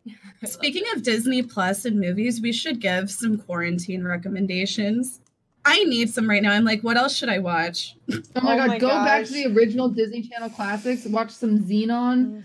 fucking Luck of the Irish. Like those are so good. They're so good. I've rewatched all of those. No, they don't hold up. Luck of the Irish is so extremely racist that you're like, I don't know how this is even on right now, but there's a few of them that you watch back and you're like, oh no. Oh Like no. 13th Year or oh man, they're good. I started watching this it's really bad and it's really cheesy and it's really corny, but it's called Love is Blind on Netflix. And it's like this experiment where they get all it. I'm about ready to watch the last episode, I think. But yeah, they have like a bunch of people come on and they have to propose to each other before they even see each other. And they only talk through this wall. And then it's like a 40-day thing. They propose, they go on vacation, they move in together, they meet the parents, and then they do their wedding. And it's just like, what the fuck is wrong with these people? There's like an Australian equivalent which is called Married at First Sight, and it's terrible. It's so bad. I don't have the patience to like sit through the conversations on that show, but I wanted to see what would happen. Like constantly fast forward to like important. That's what I did. That's what I did. So I watched the whole season in like 2 days, or the whole series. I was like, oh, that blonde girl does not like her husband. Like, let's just be honest. She's a jerk. Oh my god. I couldn't watch it. A lot of my very close gay male friends watched it and they were like, is heterosexual they're like, this is disgusting. And I was like, I don't want to watch this. I was thinking about what would they couldn't do a gay version of it because they would just have to have them all completely separate because the men on one side would just fuck the men on the same side, right? I'm like, do they divide them up by tops and bottoms? Like, right? Who's the sime? Make this show. Who is dominant? I'll talk to Raj. The gay version is the version that everybody wants. Because imagine the drama. Oh my god. The drama. Like I'm actually fucking this guy on my side, but I'm engaged to a guy on the other side who is probably some guy on the other side. Oh my god. Oh, it's so much drama. This sounds like a That's yaoi. This sounds like a hentai, to be honest. There's a comedian that I watch who like summarizes the Married at First Night every week because it's just hilarious. And yeah, apparently that basically happened. It's like, yep, one wife cheated during the experiment with some other husband. I was like, drama. And I was like, oh shit. It's crazy how much of that stuff is like scripted though. Like I've always believed that I would do so well on like ABC's The Bachelor just because I'm so down to be the evil girl. Like I feel like usually most people like you would don't be one mean of to be the girls evil to girl. make I'm like their so own great. career off of it. You would I'd branch be off so from good The at it. Bachelor and be on like Celebrity Big Brother. Yeah, it would be so good. I'd be on Oh, Dancing yeah. with the Stars next season, but unfortunately I'm too fat for The Bachelor. I looked at the tryout form one time just because I thought it'd be hilarious. And it I was didn't know like, they you had like one. submit your measurements. I was specific like, size? Yes. Oh, Wow. Yeah, I was like, I oh, did not know that. I'm not even that big, but I was too fat for it. How much do you know what their like maximum is if you're comfortable talking about it? I'm just curious. I haven't looked at I it. want all the women to be Ideal around size this. is like 120, 130, and like be 5'8". Oh. Insanity. It's insanity. Yeah. They Yeah, use that's that hard to for do the for show. 5'8". I'm 5'4" and I'm like 150 and I'm 124 because I 5'8", work so- out. That's crazy. I'm like It's funny how 5'4" and I'm camera makes already everyone almost look too taller. heavy. Yeah, Yeah. I'm only 5'3". That's crazy. Amaranth, when I met you in San Diego, I like him in San Diego, and I was like, you are so you're so much shorter than I thought you would be. I don't know why. I'm tiny. It's adorable. People think that I'm way taller than I am because I sit like that. What are you And like it makes my 5'6", legs- 5'7" or something? I'm 5'5". 5'5". Oh, you're only like an Yeah. inch and a half taller than me at the Yeah, most. I'm not much taller. But I appear like a lot big. The perspective makes my like legs look gigantic. Right, I do that too. I put the camera down low. I play at like my belly level for dancing, and I'm like, you're so tall, and I'm like, I'm not. Imagine if we all just like we all did a podcast where we just get really drunk, like shots for something. I don't know. Like we watch a YouTube video. We watch Gordon Ramsay. All of us on our own stream. We're watching Gordon Ramsay. Every single time he says butter, we take a shot of something, and then we all get together and do Just Dance at the same time. Yes! That's a dream stream. We should just get That's together the in goal. person and do it. It's much easier. Go to Japan. Japan Airbnb trip Corona. together. Let's do that when Japan. Corona's We'll done. start- Post-corona, Japan. Post-corona, Yeah. We'll start the Japan. tradition online, and then I've we'll never try done a around. Just Dance stream. I have too much. Japan has the big echoes and the soundproof karaoke booths and stuff as well. So Yeah. Dude, let's do it. where they That'd be have so like fun. all you can drink for like $30 for 4 hours. Oh yeah. Yeah, you can I translate don't for have us. a filter. I don't know if that's a good idea. Les can translate for Nomi us. Hodai tech in Japan is a thing. Nomi Hodai is all you can drink, and in Japan that is ultra popular, and it's normally like $20 for like a couple hours. That is so illegal in Canada. That is so in Canada. You can't even drinks. Like you can't serve a single drink for I think less than $3. It's illegal. Oh That's wow! crazy. Wow. Yeah, you In- have in like, Japan, drinks have you to can cost drink- a certain- You can drink in public. You can buy a drink in the convenience store for like $1. Most like Chuhai is like $1. Beer is $1. A whiskey highball, which is like whiskey soda, is like $1.50. So That's so weird because I feel like Canadians have a much more like alcohol reputation globally than Japanese people do. oh no, drinking Canadians culture in are, like, a Japan drinking is culture. crazy. Really? Everyone Oh my drinks it. gosh. I feel like Everyone- and is smoking it? is Do you big think too. it's so extreme because normally they're a very polite conservative society? Yeah. Instead of open up, you'd have to drink more. A little bit of that. A little bit also. That makes care. sense. The working culture over there is horrible. Like, I mean, they have a term for death by overwork. So, like, Oh, it's like Wow. kadoshi. It's like it's really bad. So, Oh yeah, and- I've heard of that, and it actually happens, right? And it's Yep. just like, what the fuck? I've read stories about like men in like their 30s just dying from being overworked and overstressed, and it's like, yeah, and they have like meetings for it, like family, like couples who have had spouses like die of it and shit. wow. Like they have a Mhm. whole support group system. Wait, they have Yeah. death by Great. overwork? In what Yeah, way? support groups. Is it Like, like? just someone in that works, way. like- I don't want to sound 200,000 insensitive, but is people it like die. suicide or is it just like they're Wow. It's not actually even like drop that. dead? It's not even like that. Like they'll literally just die from being overworked. That's literally. crazy. But it can also be suicide due to overwork. Yeah, It can be Yeah, that's crazy. It's wild. Right? I didn't know the body could do that, overwork it and just like drops Right? dead. Mm-hmm. Amaranth's crazy. like, wait, what? I'm Yeah, like, hold on. no, No, I no, can't no, die take a before I break. achieve my goal. Like, I'm not allowed to die yet. No, you won't. If you have like a specific goal in mind, it can help keep you alive for long periods of Okay. time. There was a comment on Reddit about, it was so cute. I don't know if you guys saw it. It was a comic about a guy holding his dog, and he's like, my dog is 16. I have to hold her up while she eats. I think she's holding on because we're in quarantine together, but it's okay if you want to go. And people in the comments were like, get a puppy. A puppy can help give your dog like extra years of life just through like the That's sheer inertia of true. its energy. I had a dog Oh, like it's that. so cute. That's true. Yeah, I had a love dog that. who had bone cancer in his leg, and his leg was literally atrophying. But because my parents, I was living with my parents still, we didn't have enough money to like get it amputated or anything. We didn't have enough money for surgery to get the cancer removed.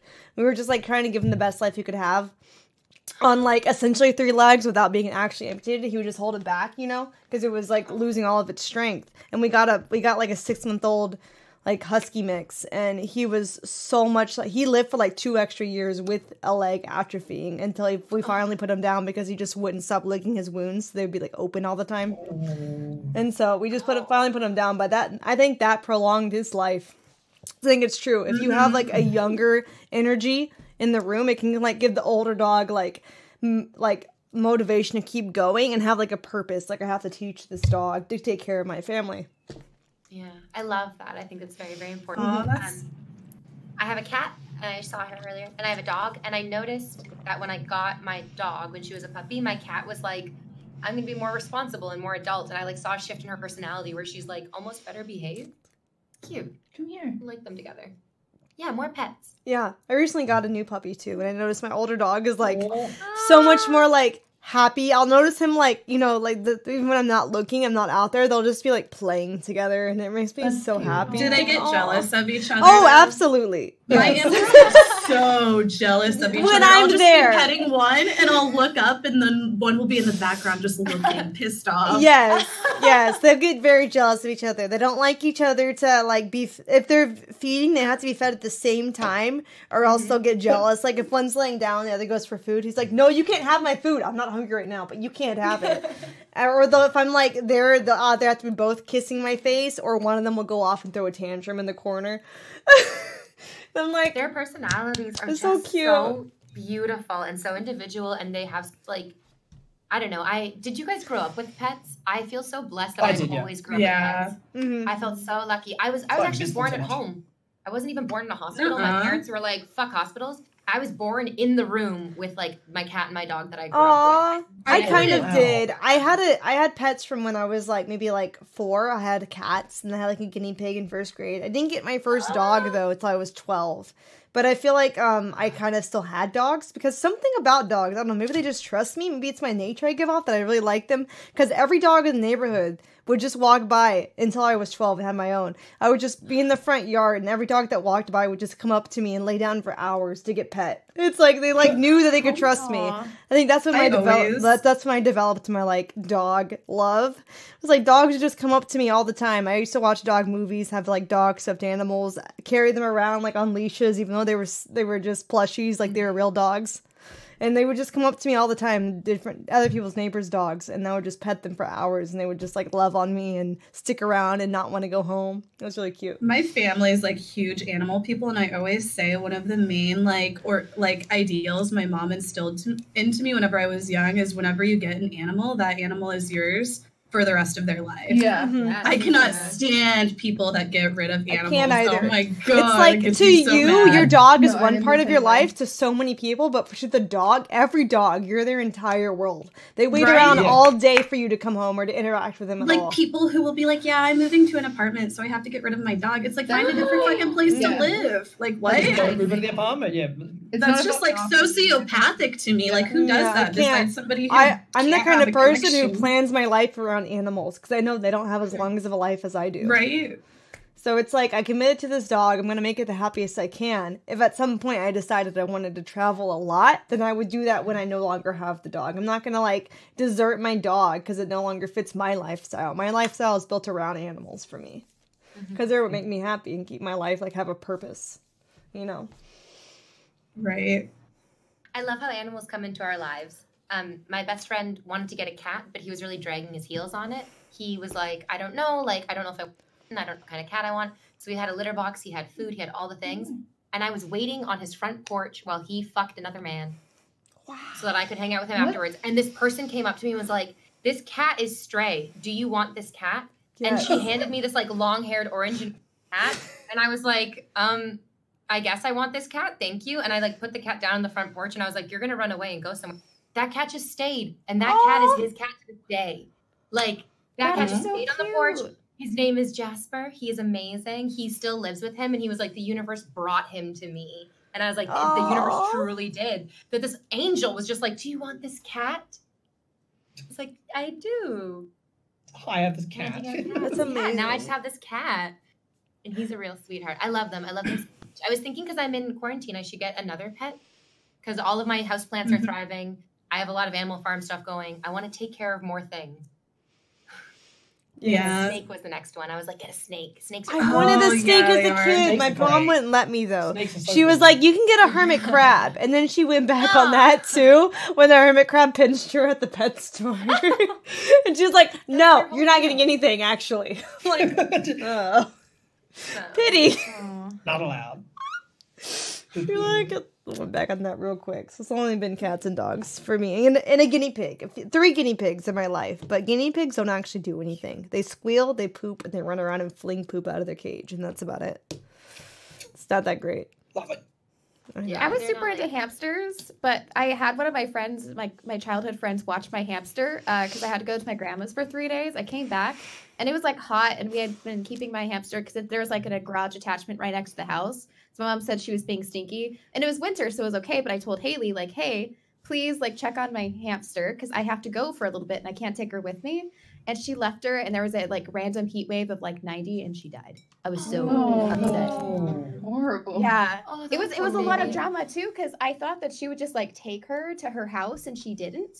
And so like I was at her house for her birthday because like I went to my grandparents, then I went to her birthday party a couple days later, and I was like, hey, do you have my hamster here, or have you been checking on her? And she goes, oh, I forgot. So I like booked it to my house because we were neighbors, and I like went into the garage, and then she was like stiff.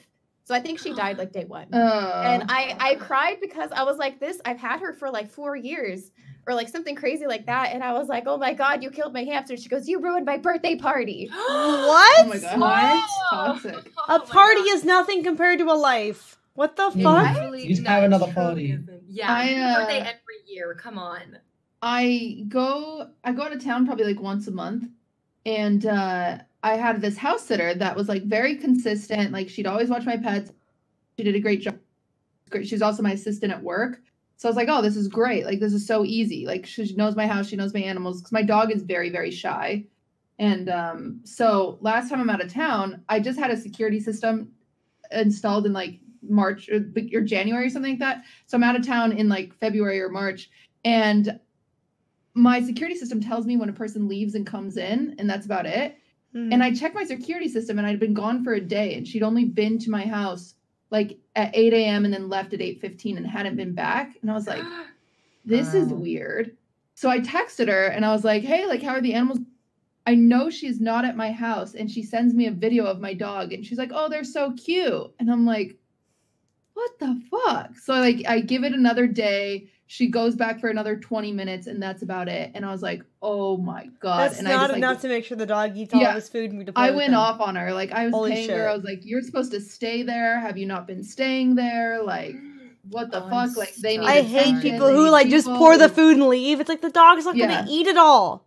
Yeah, Or no, drink it have was, enough it was water. so fucking horrible. So then I told her, I was like, okay, you're not, like, you're done. I don't want to talk to you about this. Like, then I had someone else go take over, but it was insane. Because my animals are like my fucking life. Me too. Yeah. Like and also dogs can like get bloat if you don't like supervise them when they're eating before and after to make sure they're not like running super fast afterwards.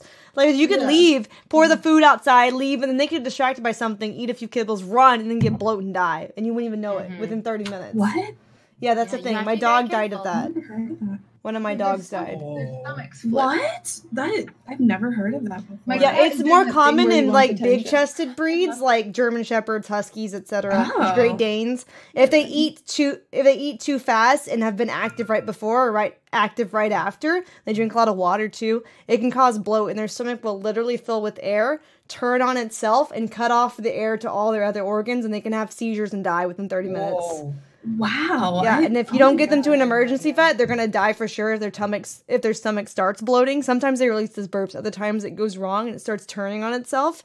But even if you get them to an emergency vet, you have to have emergency surgery, and that sometimes can save them, sometimes not. So it's like a very serious thing. So it's definitely not good if you have a pet sitter who's feeding them and then leaving like instantly. It's very dangerous. I was so angry. A lot of people think that dogs are no offense to cats. Cats are kind of easier to take care of. My experience with my cat is she's kind of like a roommate. I have to clean after her every once in a while and like feed her every day, but she doesn't require the same amount of like care and attention as a dog does. Dogs are more complex. Dogs need socialization. They are so excited to be around people. They can't take care of themselves. Right. And I feel like so many people just don't understand that, and they think that getting a dog is like it's not as much responsibility. It's so much responsibility. Yeah. Especially a puppy. A puppy is not like having a baby. If you put a baby down, the baby can't go anywhere. A puppy is like a baby that can run faster than you and has knives in its hands.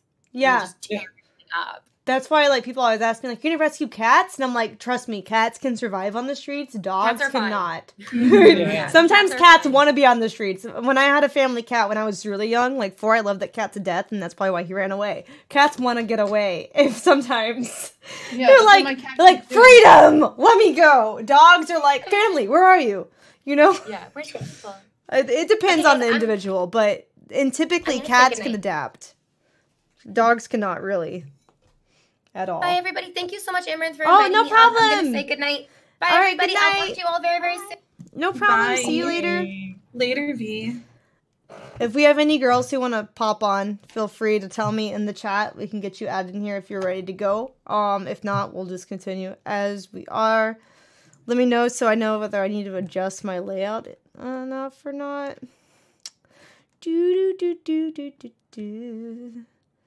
Just leave that the way it was. You could do it, Kinzer. Do it, Kinzer. Get over here, Kinzer. Oh dear. Are you ready to go? Are you set up though? God, my cat is being so annoying. He keeps coming over here, trying to get attention, and then I pick him up and he instantly wants down. Just no. It's driving me crazy. Go follow Invader V on everywhere. By the way, I think we have commands set up All for the people. things. Twitch, Instagram, Twitter. I think they're different on those two platforms, but on Twitch, it's Invader I should V. do that So too, go check it actually. out. There it is. Subscribe to her. It'd be awesome of you. I will do that. So one of our other questions too, while Kinzer gets ready, is what are some of your life goals that you have, whether they're Twitch or career related, and even goals you have in your personal life or fitness goals? Does anyone have any goals in general right now? Gosh, I don't know. I feel like all of my goals just kind of revolve around my stream, you know, and like making new stream content, growing my channel, growing my YouTube, growing my Twitter. You know, it's like those are always my main focuses, I guess. I guess whenever I think long term, I don't know, maybe like being able to put out like a more like a bigger production, like an actual like show that's like written and like scripted and stuff. When did you start your YouTube, Casey? Oh, I have had my YouTube for like 5 years maybe, but it's like I've never really focused on putting out like YouTube videos. Like I'm not an editor, you know, I'm not a YouTube video editor type. Like I like to live stream and you know, it's a lot different than YouTube. Like it's like usually my YouTube videos are just clips from my live stream. Are you monetized on YouTube? I mean, I don't know. I just never make any money off of YouTube. I just don't even try to. You know what I mean? It's like everything gets like blocked and copyright strike. Yeah, YouTube so won't it's just monetize like me whatever. They say I have reused content because I'm monetized on YouTube, but it's like I never make any money off of it. Like I don't have enough subscribers to. Yeah, it's a hard one to monetize unless you have a really big channel especially and constantly putting content out. Especially because YouTube likes to demonetize people too. So it's like so hard to be monetized on it, even if you have subscribers. I just don't even try to put out like content that won't get demonetized because it's like they'll find some way to demonetize it anyway. You know, it's like whatever, I don't even care. But I feel like the way to make money off of YouTube is really just getting like sponsorships to advertise on your channel. The person in chat that is saying YouTube is not a job, you're pretty fucking dumb, is all I have to say. I know a lot of people that literally make $1 million a year of YouTube. Yeah, but it's not a job. They just pay taxes and use it for their living. It's just not a job because the stupid person thinks it's not. Yeah, that's insane. No, and the kids who do YouTube, oh my god, they have it made right now. Because there before the whole kid like avenue split thing came up, where it's like kid channels don't get as much ad revenue anymore.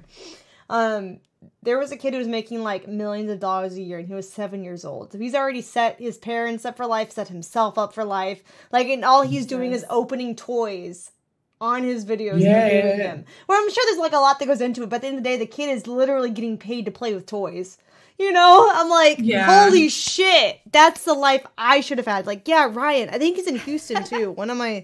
Some of my friends actually like know him, but it's crazy. Like, holy crap, dude! I wish I had done that as a kid. Like, if that YouTube opportunity was available, I would be opening all the Disney toys. Like, holy crap, that'd be hype. It'd be amazing, dude. Yeah, it's absolutely can set you up for life. YouTube is a real job. Just because you're making money, it's not a job. I'm just banning you because you're dumb, and we shouldn't have been that dumb in chat. I'm gonna be honest. I haven't banned anyone in chat until. So dumb. No, it's still a job. Like if the government is taking taxes from you and you're using it to pay all of your bills and support yourself, it's literally a job. Dude, if you make money, there's so many freelancers. Is defined like, as say a anyone job. who doesn't work for a company. Yeah. Like I have an Australian business number. I pay taxes. I am running a business. It is a job for me. So. Yeah, and it's what people don't see is like the stuff you have to do, the managing of posts, editing them, scheduling them, filming them, like YouTube videos especially. Like for me, I'm doing Twitch, I'm doing YouTube. I have 3 channels. I'm doing Instagram. I'm doing Twitter. I'm doing it at some other platforms too that I can't talk about on Twitch. But it's like I have to do so much stuff. Like I literally get to sleep an average of like 4 to 5 hours a night. I don't have free time. I don't have vacations. I have to pay for my own health insurance and everything else. I don't get benefits. And I literally do that all the time. People are always like, you get a real job. And I'm like, I have like 5 real jobs. Fuck off. Yeah, I'm like, it's ridiculous the amount of stuff you have to do as an entrepreneur to like achieve your goals and your dreams and feel comfortable in this society, especially because like entrepreneurship online is so like changing constantly. Like some TOS is changing, like algorithms are changing in your favor or against you or whatever it is, and you have to adapt all the time. It's like you can't, like, you don't have stability in your job. That's why you have you have to diversify yourself amongst like so many different platforms, just because like if one of them is failing, the other one's at least okay right now.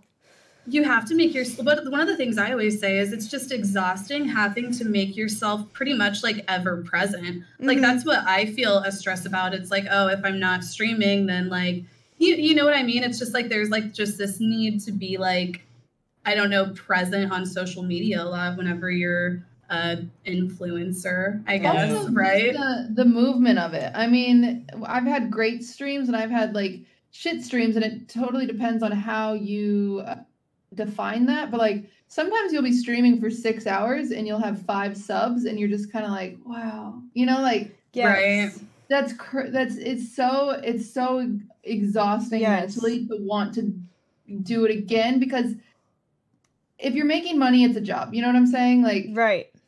And so when I do something for like 6, it's kind of like the Bad Bunny thing, but not that harsh, I feel. But like when you're doing something for 6 hours and you get 5 subs, that's literally less than $5 an hour. You know what I'm saying? That's like, yes, it's very, it's literally like $2. Someday you can make, like, someone decides to be super generous and gift, you can make like 100 subs in the same time as another day where you can make like 10. You know what I mean? Yeah, it's like so very insane. different. It just really depends on who's on that day, who's watching you, how lucky you are, and how like your performance too in some cases. But a lot of time your performance can be the same, but your results will be drastically different. Yeah, and so you have to like keep going. It's insane. It's hard. Like it's the other thing.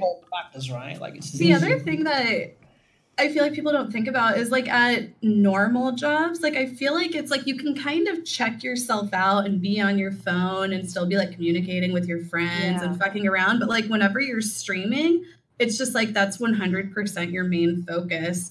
Or I try, like, you know, I'll like text on my phone a little bit whenever I'm streaming, but I'll be like, oh, I can't really text on my phone, you know, and do all of these other things that normal workers are able to kind of do in the background, I guess. Like I can't be like, you know, calling and paying bills, taking care of stuff that, you know, and then the other thing I always say is like the days whenever I don't stream are the days that I'm trying to think of content for whenever I stream, you know? So it's like, I don't know. It's just like 24/7, always on my mind, my stream, I feel like. I dream about, do you guys dream about streaming too now? Oh, yeah. I don't think I've ever dreamt about a stream. You don't remember. I have dreams all the time from IRL streaming that I'll just like wake up and I'll be like, fuck, is my stream still on? Me too. Do you Oh my God. So I have had them, but it's not that I'm actively streaming. It's that I'm doing something else and maybe I'm changing after a shower and someone else hit a hotkey to turn on my stream and I didn't know it and then I'm naked and then I'm banned. That's my dreams too. Yes. Oh my gosh. From all the IRL and sleep streams that I've done, I'll like wake up sometimes like just in the middle of the night and I'll be like, fuck, I'm streaming naked. Like exactly. I'm just like, oh no. I don't know. I just never get naked. I'm one of those never nudes, so I don't have to stress. What? I never, like, I'm not one of those people that like sleeps naked or like changes my, like I always change in a bathroom. So like I'm never stressed about it. Is that weird? Damn. Oh my God, I'm a theater kid. I'll strip down, not on camera, but like in front of anyone. I'm like, I don't care. I'm just changing. That's how I am too, yeah. Also, I want to say that conversation about streaming on Twitch and fluctuating and it being a job or not triggered so many people in chat. It's kind of mind-blowing. And if anyone in chat doesn't think it's a job, try it, is all I have to say. Try streaming. Go ahead. Try it. I mean, it's a huge privilege. Like, I feel so grateful to be able to do it. But yeah, like, it's like a lot of these people that say this shit, it's like, okay, go set up OBS and get all of your links and like your overlays and all of your alerts set up and then talk to me. Yeah, like, you know, like, and in no point am I ungrateful for anything I've ever. I'm just saying that is one thing that is demoralizing. Like, that or viewers going from 1,000 one day and 300 the next day and you're doing this exact goddamn same thing, right? How can that not make you insecure? Like, you know what I'm saying? There's And things then, like that. you have people just trying to get at your insecurities too. They'll see it and they'll be like, Oh yeah. oh, you only have, oh, your stream's dying. Oh, Yeah. look, so-and-so has more viewers than you. Oh, like, okay. It's like, fuck off, buddy. It's so funny. Like the Streaming things that is people- very mentally exhausting. Yeah. Oh, It's it like, absolutely is. I feel Yeah. like I have a psychiatrist and like I talked to my lawyer and technically you can't write off like seeing a psychiatrist as like a write-off for streaming, and I'm like, I should be able to. No, I agree. I'm sorry, but like I should think be it's the able only way to do write it. off my I've never been to a psychiatrist. psychiatrist. Do you think it's helpful or do you think it's bullshit? I've heard like mixed stories from it. I think it's really helpful. It's all but about I finding get, a like, good one. Yeah, that's Mm. the Who thing, has is a good finding good connection with Therapist you. or a psychiatrist? Or do you want to talk about your feelings or take pills? Right. I want to This talk about my that's the feelings. difference. I don't Like, want to take pills. Okay. Yeah. Oh But a yeah. therapist, because a therapist can't subscribe Therapist. or subscribe you. Prescribe. There we go. Prescribe, Sorry. yeah. Which is difficult. And a psychiatrist can. I think that therapy is really helpful. I went to therapy, well, kind of for two reasons. So back in college, I was part of I was going through my psych degree. So one of our assignments was that we have to go and talk to somebody professionally, because we want to do this and we should go and see how a professional actually does it. But around that same assignment, one of my friends died. So I was like, I'm so grateful that I was already scouting out people, to go get this therapy. And then We lost you. Yeah, you cut off. Your mic cut off. oh, sorry. And then One of my and then friends you- died when we had Okay. to do the therapy assignment. So it was like, wow, I actually legitimately have something to talk about. And it's a lot easier to talk to someone who doesn't have a stake in your life as opposed to a friend. Oh yeah, for sure. Because they have nothing to therapists gain. also don't give you opinions. Say you're talking to your girlfriend about I might break up with my boyfriend because that's right. Your girlfriend's always gonna be like, do it, queen, compared to a therapist will be like, have you thought about how you're thinking? And you're like, oh yeah, I am being toxic. Stuff like that really just makes you self-reflect rather than react, which I think is important. I think it's really important, that having that neutral perspective is really good. I go to a therapist pretty frequently, only because in Australia it's free, so I might as well because it doesn't cost me That's money nice. to do. But it's always mega useful, and you generally come out of that learning something about yourself or knowing you have questions for later. And I think even as a broadcaster, it can be really useful to have that, especially if you feel like perhaps you're stagnating or something, just to be reminded that maybe it's not necessarily your fault or it's out of your control or stuff like that. I would definitely say one of my goals for this year is to get a thicker skin, because I let some things get to me that really shouldn't. Dude, Yeah, that I could, don't know. that's a problem. You with should Twitch, talk to me especially. then. I don't know. I've just always had, especially, God, my dogs. I have 2 beagles, so they bark a lot. One of the things I always have, I don't know, I've always done this thing on my stream where I don't ban a lot of people, so I have a lot of trolls. And I started doing it in the beginning because I felt I don't know, to me, in the beginning years ago, I felt to a certain degree, letting them get to me was letting them win, and not banning them was just showing them that they can't get to me. Right. I guess. I don't I know. was the same way. And then I yeah. it made me realize a lot that so much of what people say is they're literally just looking for the thing to get you with. It's a Yeah. lot of Twitch viewers, it's like a game to them. They want to find the thing that you're insecure about, and they want to make fun of you for it. I don't know. It's really fucked up, but It's hard to, yeah, in that same vein, it's hard to be emotional and talk about your actual human level emotions because you're afraid trolls will start taking advantage of them and bringing it up all the time. So yeah, that's difficult to humanize yourself and be relatable if you're afraid of that. I feel one of my problems is I feel I went from baptism by fire because I had very little mean comments before I went on to Raj, right? And I went on to Raj and just and it Raj fit my personality so well that it was just an easy fit for me. And so I went from literally 20 viewers to 200 overnight, and that was just, it was aggressive for my mental because I'm just an insecure person. I've always been very insecure. I hate everything about myself because I'm such a perfectionist that I'm like, this could be better, this could be better, this could be better. So the problem is, as much as I'm one of those people that's oh, the comments in chat don't affect me, I learned that no matter how much I tell myself that I will get 100 great comments and I'll see the one bad one and it'll ruin my whole day. And luckily, exactly, my mods have gotten so good. Like I probably have more people banned in my chat than all of you combined because they say one thing that's off and my mods just ban them because it's just not worth it. It's not worth me needing to end my stream because it gets to me and whatever. And that's just one thing I have to admit. Like I just have to admit I'm insecure and that sucks, but like I just have to deal with it, you know? Yeah. Then honestly, like I've learned that even if it doesn't bother me, it probably is bothering people to watch it who are good people and normal people. So I should just like moderate them for the sake of the rest of watching, even if I'm not personally affected. Because that one person will like kill the energy of the stream Yeah. for sure. And I've started like being a lot more thoughtful of that. Like I went from like not really banning anyone besides for like hate speech, like death threats and stuff like that, to where I'll like ban people who are just like, I don't know, saying shit to be negative. Yeah, so we've started moderating more heavily because of those people. And also because Twitch now apparently punishes you for not moderating heavily enough. So a combination of those, just like go ham, just use like your own discretion whether it needs to be permabanned or timed out, you know. But moderate them regardless. Well, as someone who watches a lot of streams, I think that it's a lot nicer when there is a heavier moderated chat too. Because there's like a few of my friends who I was in their chat and it was just like 90% of people saying like disgusting, awful things that didn't break TOS, but they were just mean. And I was like, I can't watch this anymore. This is getting to me. Like I'm at work. I put something on in the like, you know, like peripherals to be positive. And I was like, I can't do this. So I'll turn it.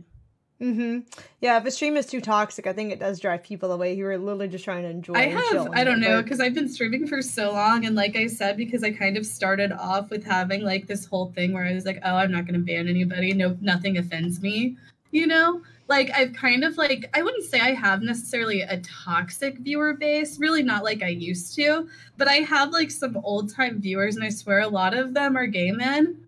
And they will just say the most toxic shit to me sometimes. And I'll just be like, oh my God, can you please stop, you jealous gay?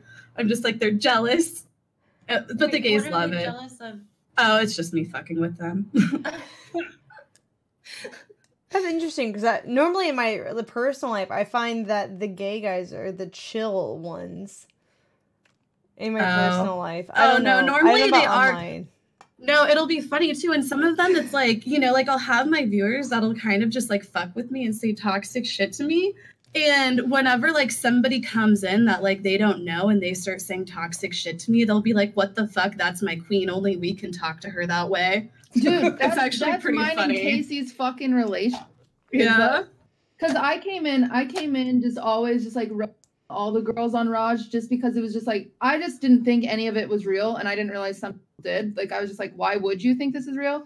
And I remember one time someone DM'd me and they're like, look at Casey's Discord. And I looked at Casey's Discord and I like searched my name and it was just like this were they gays mad at you? Storm of gays just so were they mad at angry at me. And I remember I DM'd Casey and I'm like, dude, like your Discord hates me. Like, did I take it too far? Like, da da da. And it was just like, it was the funniest conversation. She was like, they're just dramatic. Like, she was like, you are not one of them. You cannot make fun of me. I was like, oh, okay, I'm sorry. Yeah. This is so funny. Like, it's true. This is Kenzie, by the way. If you guys haven't met her yet, she's a mod of mine. She filled in for Invader V because she had to leave. I love your look. You look like very Easter. Thank you. I like your ears. I thought everyone would be wearing ears. It's my me too. I didn't think I don't own ears. I'm a bad e-girl. Yeah, where's your ears? I'm sorry. Kitty. I have my ears. I only have cats. You're just a short bunny. It was cropped ears. It's fine. You don't want to talk about it. Your life on the egg farm. I can just put on my entire fursuit if we want. I'm just kidding. Yeah. Okay. Sure you don't, cutie. Okay, so we've Cutie got is a furry. a next topic. What's the cringiest interaction you've ever had with the viewer, either in chat or even IRL streaming or at a convention? Like any juicy or terrible DMs you'd like to anonymously expose? Oh, I have kind of a good one that just came to mind. So whenever my stream like first took off, like back in 2014, which was kind of weird because my stream took off because I I don't even know how to explain it. I was playing League of Legends really badly and pissing people off because I was playing ranked. But I was in bronze 5. So anyway, I was very hated. There was I don't know, it was weird. But anyway, I was still working at the time and somebody recognized me at my work. I was a store manager at Earthbound Trading Company. Do you guys know what that is? They sell incense and decorations. Yeah. They're like a hippie store, basically. Yes. And somebody came in and they recognized me and they were like, "Are you Caseytron?" And in my head, I was so nervous because I was so hated at the time. I was like, fuck, they're going to like call in the police and like have my workplace swatted and I'm going to lose my job. But they were like, "Are you Caseytron?" And I was like, "No." And they were like, "That's funny because you look like her." And I was like, "No, I don't." It was just such a bad response. Like I'm sure. No, I don't. Instead of like, who is Instead that? of who's that, right? Yeah. No, I don't. Yeah, I was just like, "No, I don't." And I was just standing in the store and they were just looking at me and I was like looking down. That's funny. Oh man. Very charismatic, yeah. I don't know if many people recognize me or anything. Like I'm not partnered. Like I don't do this like as a full-time job or anything. But because I worked at the PD, I wrote tickets before I was a dispatcher.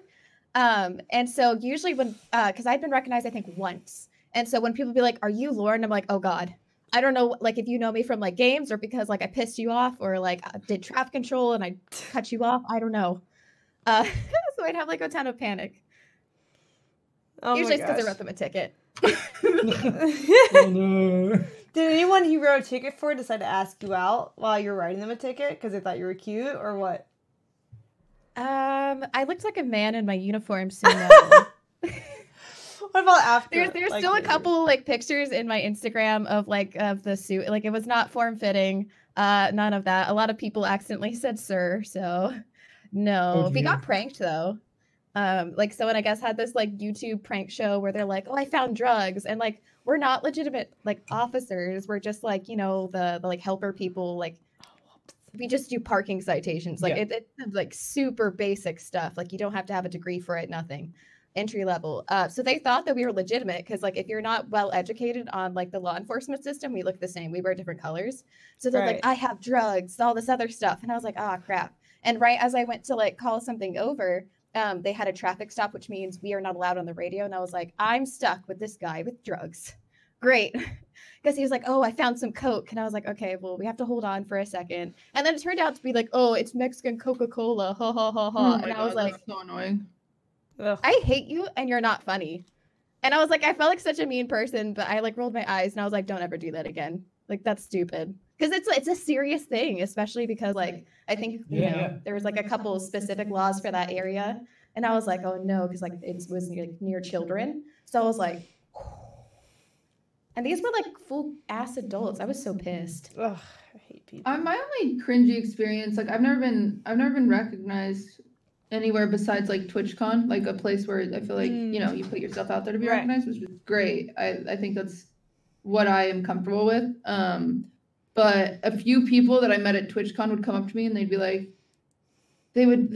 "Oh, you're Cutie Cinderella, roast me," and I'd be like, "No, just no, I don't fucking know you." That's like weird. what? It was just like it was just very cringy. Like I don't know.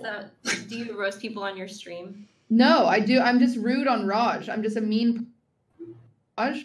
And so they just assume that that's like, but it's like, I do it as jokes. Like I do it like I'm like it's just like banter.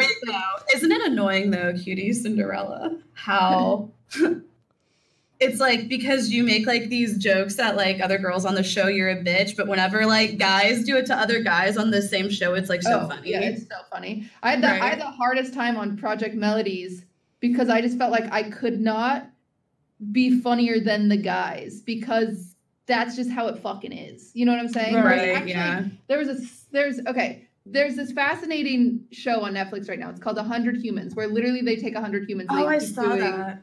They do like just like tests, and one of the tests is like, are men funnier than women? And they had like a guy go into a group, tell a joke verbatim, and then like the audience had to rate how funny it was, and then a girl go into a group, different group, tell the joke verbatim and ask how funny, and like they did it multiple times, and like the guy was rated, like the guy's cumulative was rated a 7, and the girls were rated a 3, even though it was the exact same joke, exact same delivery. It's just so funny because it's just like, I feel like it's just a society connotation. Like it's so easy to be funny as a guy. Like literally a guy can dress up as a girl and it's hilarious. Like S-Fan doing his cosplay the other day. Oh, that's so funny. Like S-Fan's a girl. Like blah, blah, blah. Like that's so funny. But like, I couldn't fucking do that. I put on a cosplay. Oh, you're not hot enough. You're this enough. You're not da-da-da. Like I dress up like a guy. Like what is she doing is the question. It's just like men have such an easier time being funny that it's just like, it's so dumb. And like, it's like the same thing. Like I make the same jokes that Wes does, but I'm called a bitch and Wes, just, you know. And it's just like how like in comedy, or I don't know, being a girl who tries to be funny, like in comedy, like girls always have to play like the bitch role. They always have to play the bitchy girlfriend, the bitchy wife, you know, that the jokes are kind of made at. Yeah. And I mean, I feel fine doing it because I think it's funny. Like I do. Like, I'm fine going on Raj and being that person because I think it's funny. And it's like, there's a reason I only make fun of you or Candy or like people that I know can handle it.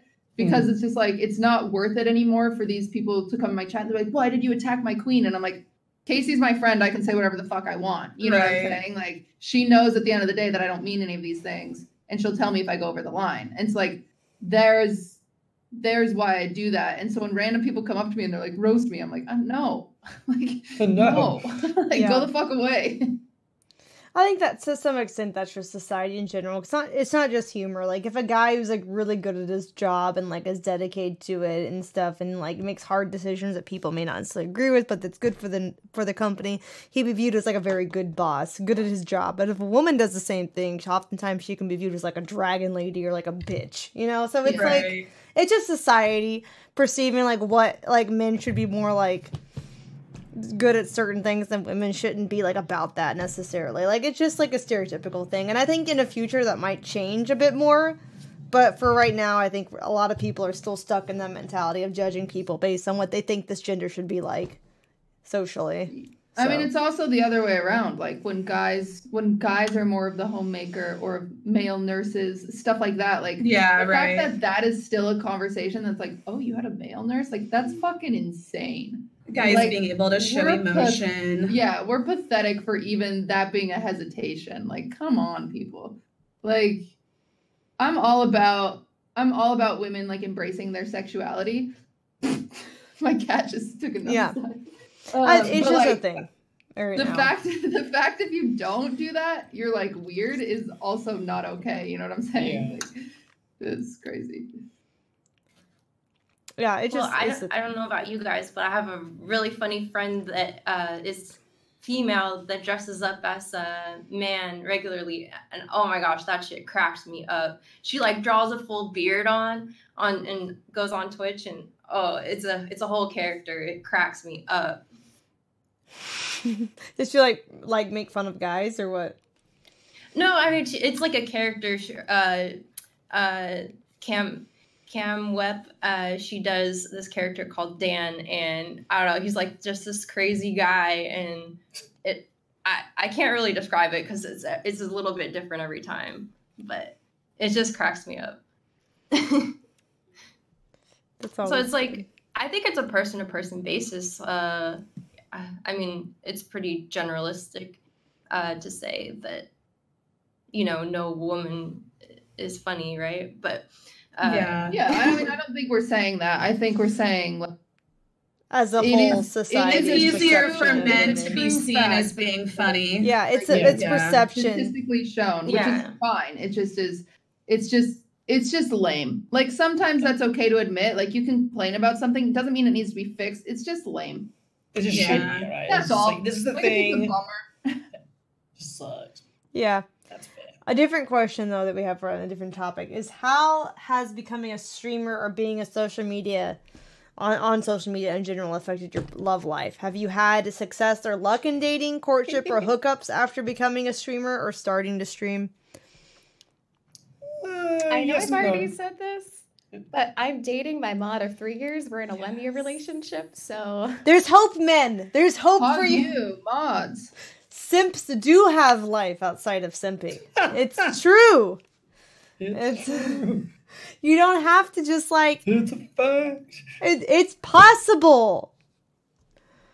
I love that. I always though. feel like a scandal, but yeah, like if we started talking as friends and he never came at me creepy or anything, and we had different relationships. I mean, I said it last time, like we had our different relationships we would talk about, and once we like wound up in the same area, I was like, oh, there's something there. So you're saying he saw you as another person? What? Yeah, he treated me like a person the whole Wow. time. Wow. And I was like, he's the one. And that's how he did it? So He just treated my you like a question is, person? does he Treat you like treat a you like person. his goddess, or does he like hold you accountable still like a normal human? Oh no, I'm held accountable. We're on pretty even Oh, ground. that's amazing. That's awesome for you. Good job. 'Cause that's my biggest fear would be like getting with somebody and then like they just treat you like a goddess, you know, and then like don't tell you if something's actually wrong. Like sometimes there are times when women, you know, the hormones can get the best of us and we're a little crazy and we need someone to like bring us down to reality again to some extent. So it's like it would be scary if someone was just like, no, you're my queen, you're perfect. It's like they're just pandering to you, you know?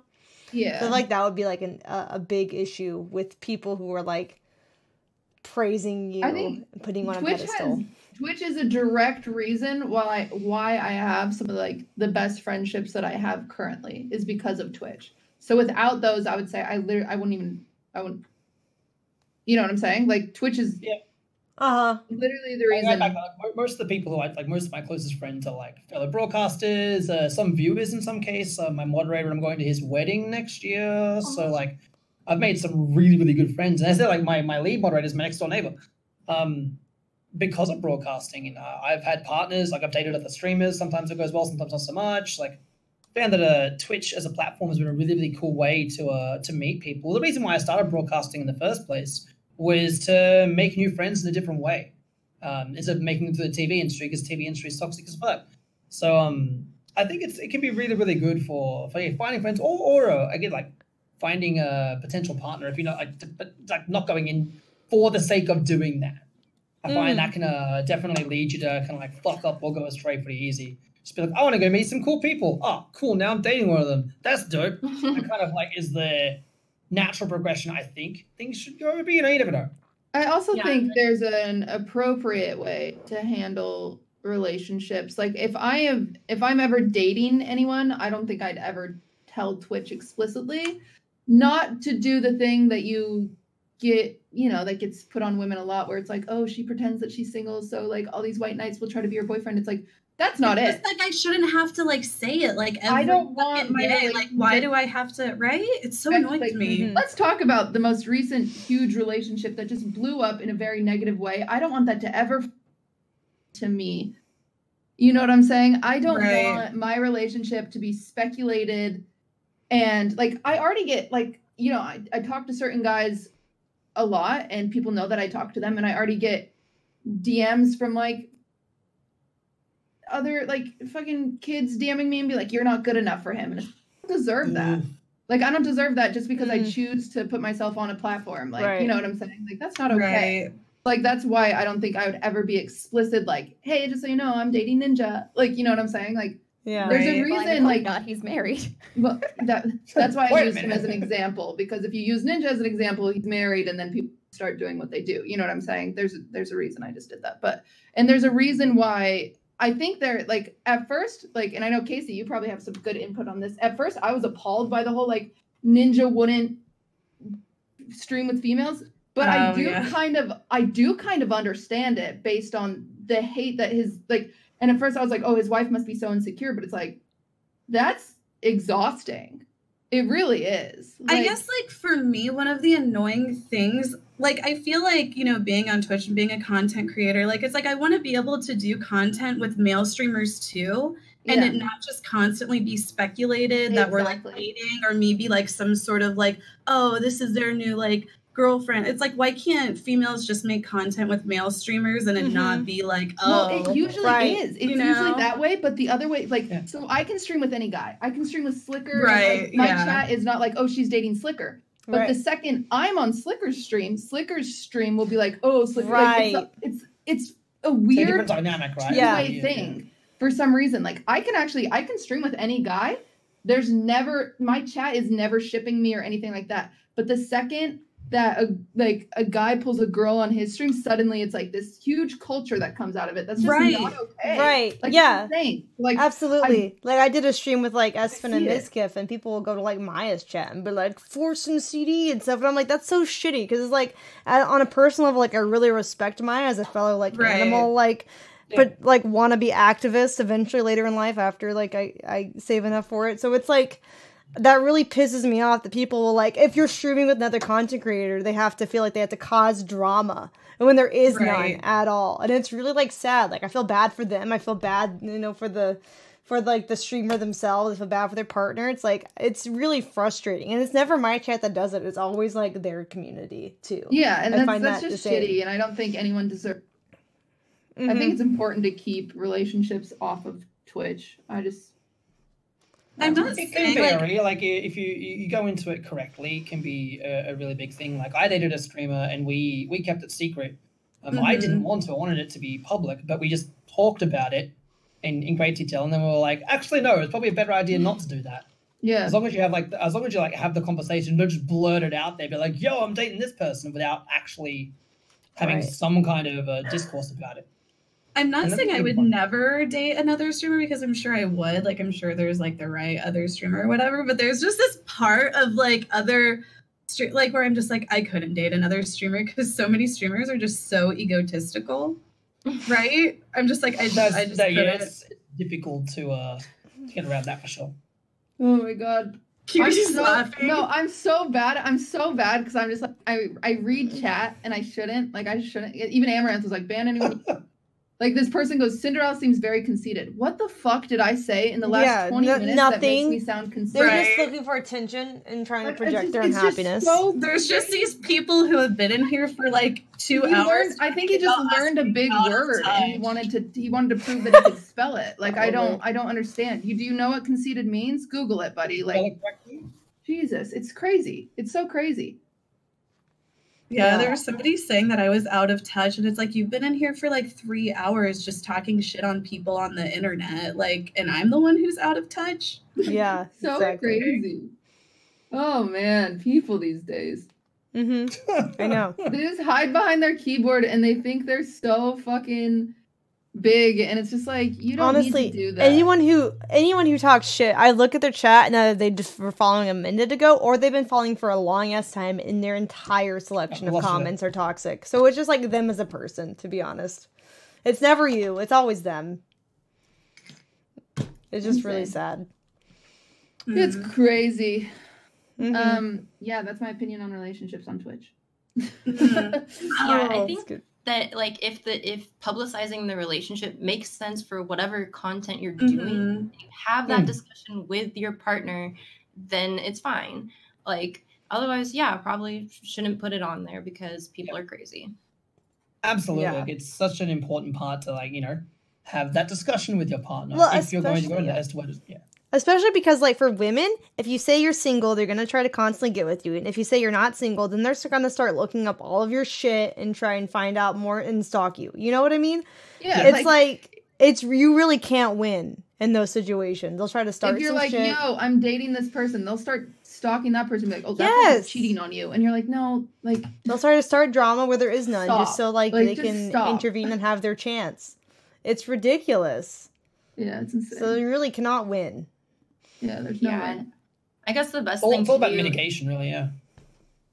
I guess probably the best thing to do if you're single but you're not actively looking is just say that and leave They'll it take at it that. as a challenge. But yeah, there's just no winning, to be honest. I guess, like, for me, like, I just feel like, why do I even have to disclose that? Like, I'm on Twitch, like, this is a streaming, like gaming platform. Why do I have to disclose my, you know, relationship status? You Right. shouldn't. It's like, and at the end of the day, it's people who are strangers to you feeling entitled to know about your personal life. Right. Right. Yeah. Because they feel they have that connection. Yeah. I They do wanna see you every announce it day. They right feel like they now. know you, but you don't know who they Tron are. and I have been dating for 6 months. Oh shit! Congratulations. We're a power couple. I know I went on that rant about disclosing relationships, but I think it's time you guys knew. So Yeah. Thank you for Could you telling me. imagine? I'm honestly hurt. No. I didn't know sooner. Now I have to unsub. Nope. I'm sorry. Yeah, I understand. We lose all of our subs. Casey Tron and I would make a horrible relationship all the time, and it's like nothing would get done. It would actually be such a funny lesbian relationship, honestly. It would be deserving of its own series. It would. You could IRL 20 together. dogs. Just like be like that Bakery. old married couple mentality, just constantly roast each other. Right? Oh, we'd open a weed bakery. It'd be hype, actually. Oh, wow. Yeah. Oh my god, that's perfect. Yeah. I'll start the dono goal now. There you go. Weed bakery. Oh, here's another Oh my question. god, can we really? Yeah. Do it. Here's another question. Do you have a physical type when it comes to people you're attracted to? Hair color, body type, style of dress. What about a personality type? Introvert versus extrovert, professional, career-minded, or artistic/bohemian. Does your physical type often match up with your personality type, or are they often different? Like, what type of people are you attracted to? Anyone who looks like Orlando Bloom. Is that your type? Yeah, that's my type. And they just have to be funny. I mean, I've never dated, every single person I've dated has looked nothing like the last person, but it's more just the personality trait of like, you just have to be funny. You have to make me laugh, and that's kind of it. I think for me, I definitely. Oh, yeah. Go ahead. You can go ahead. Oh, I was gonna say I definitely feel like I'm drawn to personality more so. Like I feel like I have to have like as much as I joke around, like I do, like I like an intellectual, you know, like as far as like a significant other. Like I like somebody who can talk smart stuff to me. Not that I'm like stupid, but you know, I'm like I like to have somebody who can be serious and talk smart. At times when it's, you know, At times, at yeah. times, at the times, yeah. I'm similar where it's for me personalities can outweigh a lot, but instead of seriousness, I like hardly serious. Only when it's like very like actually serious topics, like there's a death or something, or something you need to be like crazy serious right now. But mostly I'm about humor.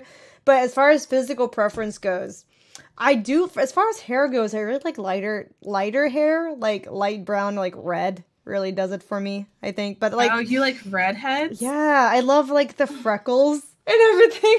I'm weird. Like I really like here's a good example. Like that? What's the guy who plays in the Harry Potter spin-off Magical Beast series? Eddie Redmayne. That's it. I like really like light hair and freckles. I don't know why, but I also like lumberjacks too. So I don't know. Lumberjack ginger. But personality can like outweigh everything. Compatibility is very important. But if we're talking about just like raw, like physical appearance, I really like redheads for some reason, or like That's light, so dirty funny. I can blonde, respect a light redhead brown. thing. I'm also a redhead person. Is it Wes, by the way, redheaded? Who? Fuck, Wes. Is he? I've never Let's noticed. get him a plaid shirt. Get him an axe. Yeah. Get his woodcut level. I've just never heard that when someone's like, "What's your type?" and someone goes, "I don't know, a ginger lumberjack." Like, I mean, I'm good with it. I just not in my freckles my on his style. muscles. There we go. And muscles on his freckles. Exactly. Damn. I can tell you what's not my type. Like, I've never gone for like the jock type, you know, like the sports ball, you know, plays every sport. Played Yeah, me neither, girl. Yeah, I never gone for that type. Not to say that I don't like guys who are sporty, but you know what I mean. Yeah, you know what I mean. Chads. Like the guys who are sporty, that like the guys who play like football all through high school, and then they go like into their adulthood, and they're like, I love comic book movies, and they wear like Batman underwear and stuff like that, and think it's really funny to like pose in just like their Batman briefs with like a cape and their shirt off. Like that's definitely not my type. You So guys know you the ones, like, right? so you I think like the anyone who Channing takes a Tatum serious type, but selfie. they could play sports, but not necessarily do. Right. Yeah. Okay. Any guy that takes a mirror selfie thirst trap, not my type. Mhm. Yes. I can't. Guys who have like that square thing whenever they do their hair, where they're like, it's like square. You know what I'm talking about? No. Box what? meathead. No. The box around, like where they get their hair cut, and it's like on the sides, it's like a box. Okay, like how You they know like what I'm- shave it to the. Yes. I don't think I've seen this. Do you have a picture reference? So I can show Oh, chat Lord. and then see for myself too. Okay, cat. Come here. Let me see if I can find one. It's interesting. Like this. No. Oh, Bork. dog. Come here, My dog. puppy. Work. It won't come in here. It's so weird. Or my dog. Can you guys hear me okay? Yeah, pretty much like that. You know that thing? Oh, right. You right. like That's- that or you don't like that? No, like definitely not my type. Like I can tell you what's not my type. Oh. This thing, Oh, chat. okay. She's saying this thing. She does not like that. That I've never seen that before. I'm not a I don't fan think that either. exists in unless- the Like real world. guys, you haven't Not seen a like guys fan. who will have that kind of haircut. no, No. I haven't. On I think it looks Minecraft. bad yeah. on white guys. On Minecraft. True. Oh man, no, I haven't seen that before. Yikes. What about the I rest haven't of you? been, like, What are your physical type. physical appearance My- preferences? Any None- guy on Minecraft. That's my take. Any guy? I will also tell you I don't like too like ribbed. Like I don't like huge bulgy like muscles, like bodybuilder type. Right. Like I know some like that, but I don't like I like toned and like lean, but not like like veins like popping out and shit. Like you like healthy, right? Like a Right. Yeah. I like a little bit of squish. Like I want to sink right in and feel at home, you know? Right. Yeah. Like that to me is nice. I kind of can agree. It doesn't have to be super toned. I mean, that's always nice to look at, but it's like it's not the most important thing, honestly. And then like I don't know. I am one for that says like the way that you jive with somebody really over trumps their appearance overall. But of course, like just on a raw, like if you're given pictures without meeting people, like which one would you choose? There is some level of preference there. Right. But then it's almost like, you can really kind of, I wouldn't say completely, but it's like you can kind of get an idea of how somebody might be based off of what they look or dress like, right? That's true. Like the way they express themselves. Mm-hmm. Right. So This is why I hated Tinder though. Like in my year of like being single and stuff, like Tinder was the worst because it's all based on appearances and stuff. And then you have like people who like once you like DM them of like a little bit back and forth, like you get some kind of personality and stuff. But like there are so many people who are like, oh yeah, I have muscles. And I'm like, yeah, but like what else? What else? Yeah. Apart from the muscles, do you have? That's true. I went on a date with a guy who had like I guess like a 6-pack and was like, "You want to see my abs?" I'm like, "Not really." And then he had nothing to talk about and for the rest. Of it was like a really awkward date after that. Like that was his trump card, right? So he had like nothing else to go off of, and I was like, "Oh, this is awkward." Okay.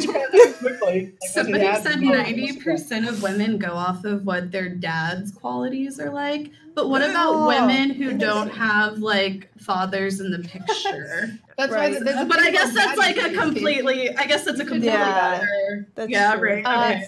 If I smell cologne, it'll remind me of my dad, and I will keep a 10-foot radius away from you. Right. I can't. I do was it. gonna say hate I don't cologne. think that's true. Oh. I can't do it.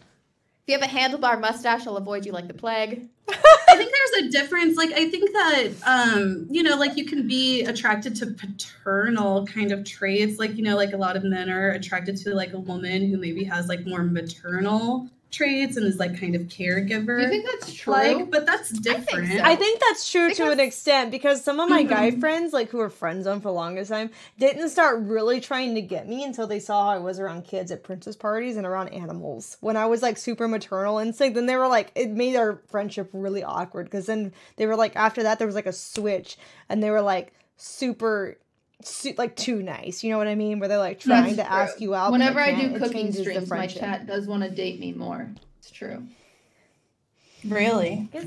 Because I still think there's those like instincts. Like obviously you want a man who can pull his own weight and take care of you if you got sick or if something happened. And obviously if you're looking for a girl, you want someone who can like take care of your children, who knows how to like, do the things that you don't know, like a yin and yang. Like I don't think there's anything wrong with that. That's probably why we look for those qualities.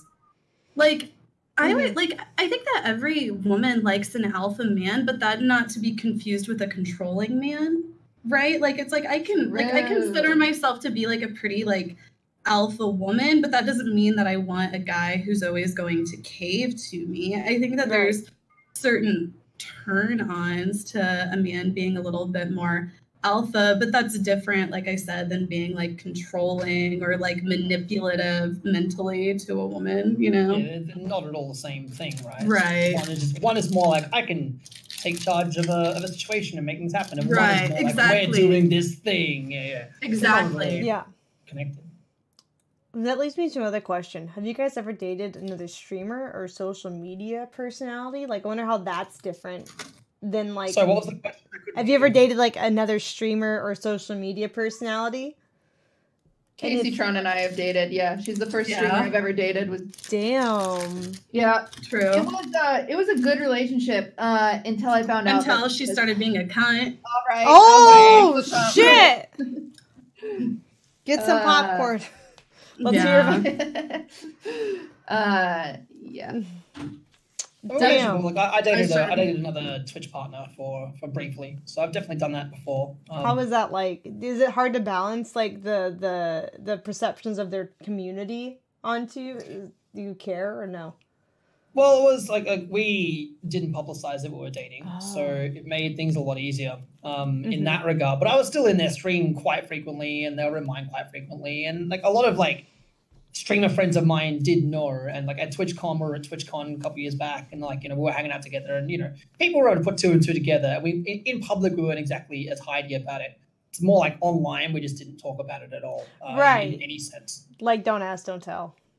Yeah, kind of thing. Yeah. But we definitely had like our network of friends that knew, and a lot of other streamers also knew, because, you know, they would see us at the after parties anyway, and they'd see us come together, and it's like, oh yeah, cool, whatever's going on. So it definitely is challenging figuring that dynamic out, though. As I said, I was also go back to my earlier point about like making sure you have those discussions really early on if you are an influencer that's dating another influencer, making sure expectations are set clearly and everyone kind of knows what's going on is so crucial. Otherwise, it can lead to some really awkward fuck-up scenarios, and that can just kind of ruin things before they start if you're not too careful. But if you have, you know, those clear conversations and kind of like get it out of the way nice and early on, then I think it can lead to some really, really, really good and long-lasting relationships down the line. Just takes making sure you have that conversation, which is a difficult and awkward conversation to have. It's not like most people don't really want to have that talk of like, oh, we're dating, we should talk about how we publicize this and all that. But I think it's kind of important.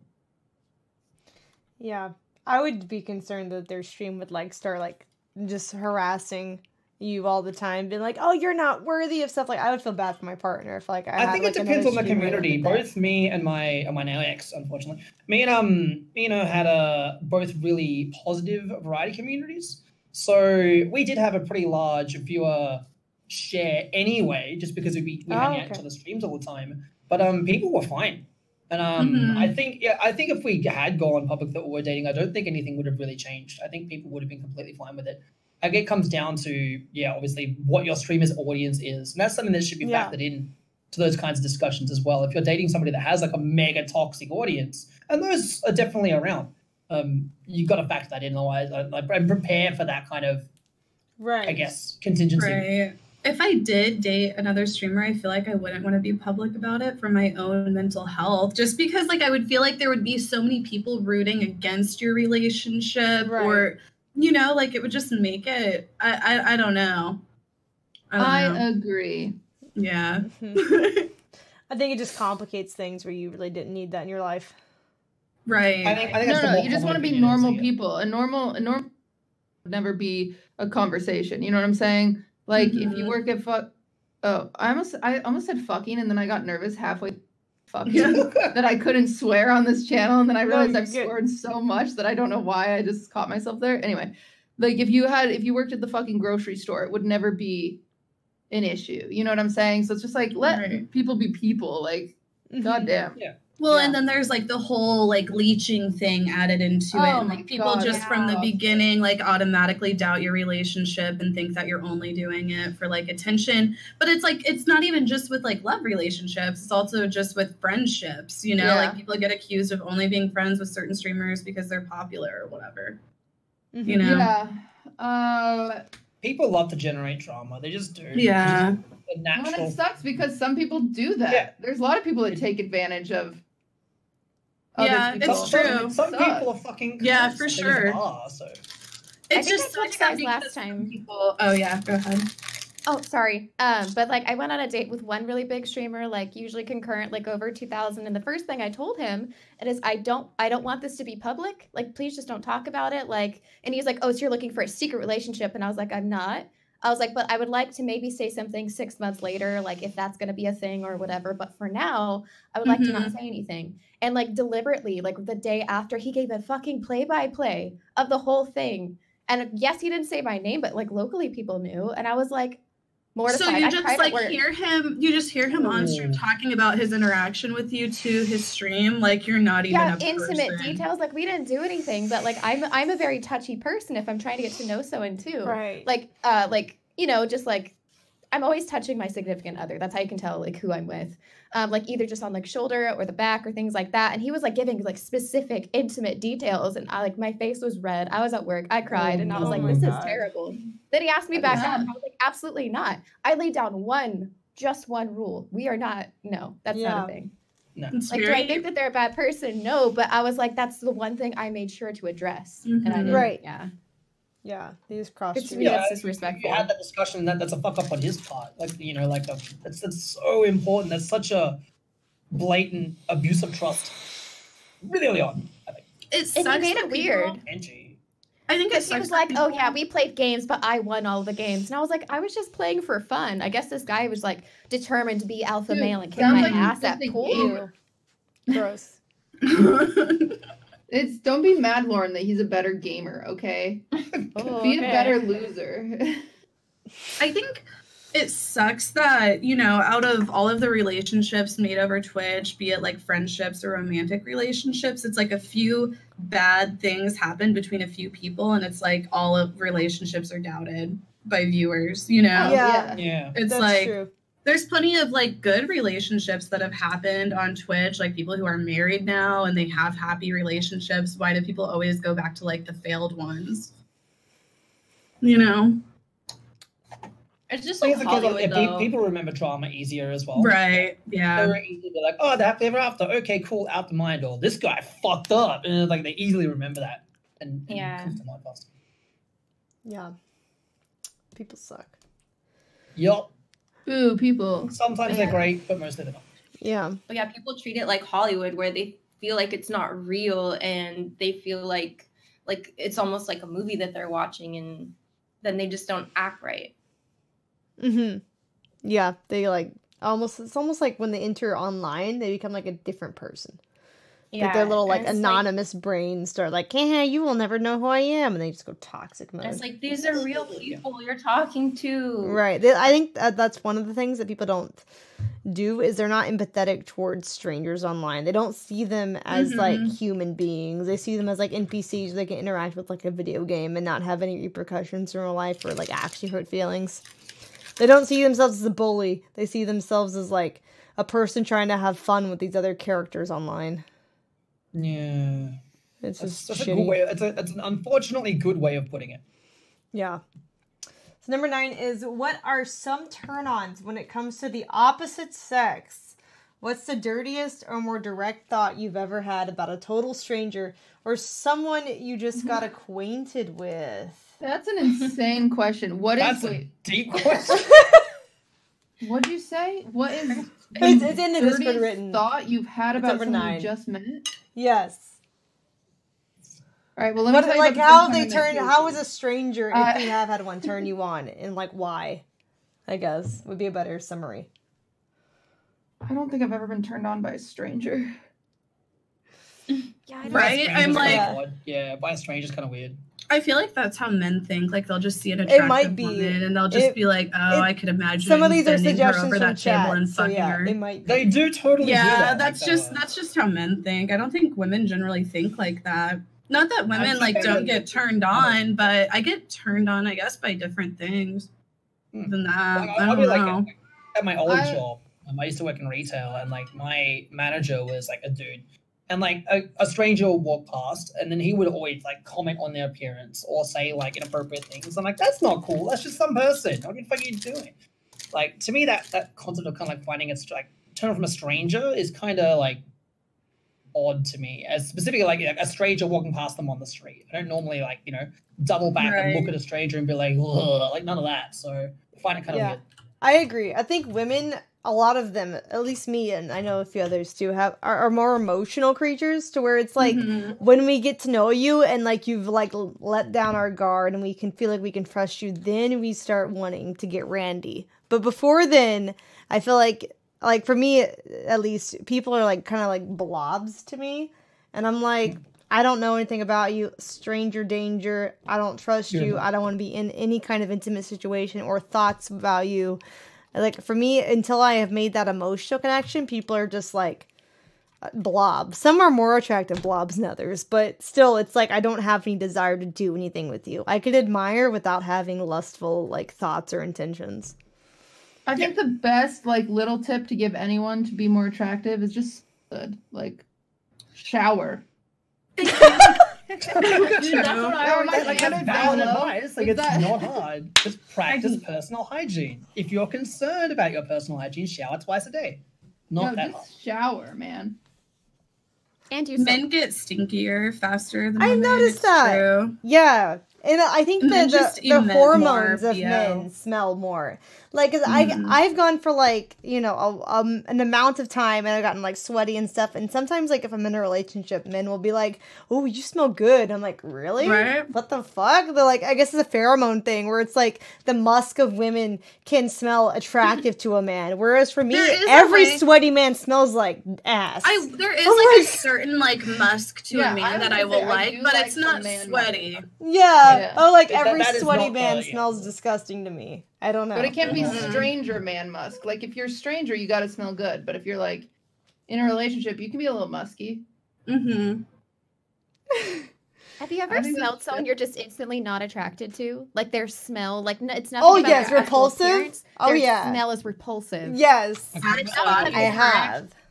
I've smelled that a lot at conventions. Yes, absolutely. Just go into the game room. You'll smell it, right? Like, not even like the convention hall, but like specifically like where they have the computers and consoles set up, the gaming room smells disgusting. At the free play area, you're like, And those are the people who go to a stream, and like that's probably why they have trouble socializing, is because they smell so bad, but they're not aware of that. So instead of trying to socialize and having it fail, they just go play games instead. And that's why it smells so bad at a convention.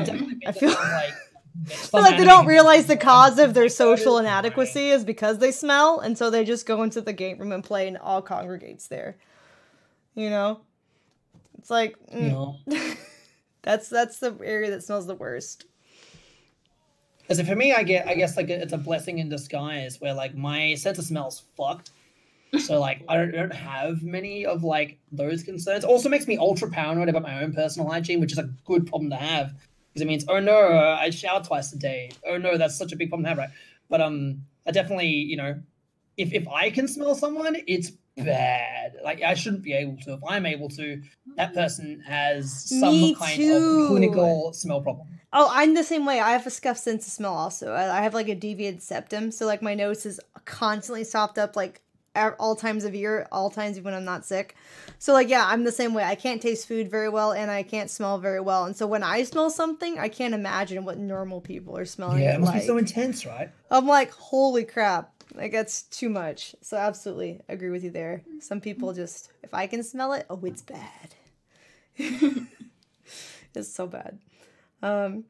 Is it true, though, what they say, women decide the first few seconds whether they are sexually interested in you or not? I feel like it's not true. What do you guys think? No. I don't think women decide that fast, yeah. Oh, I think it's true.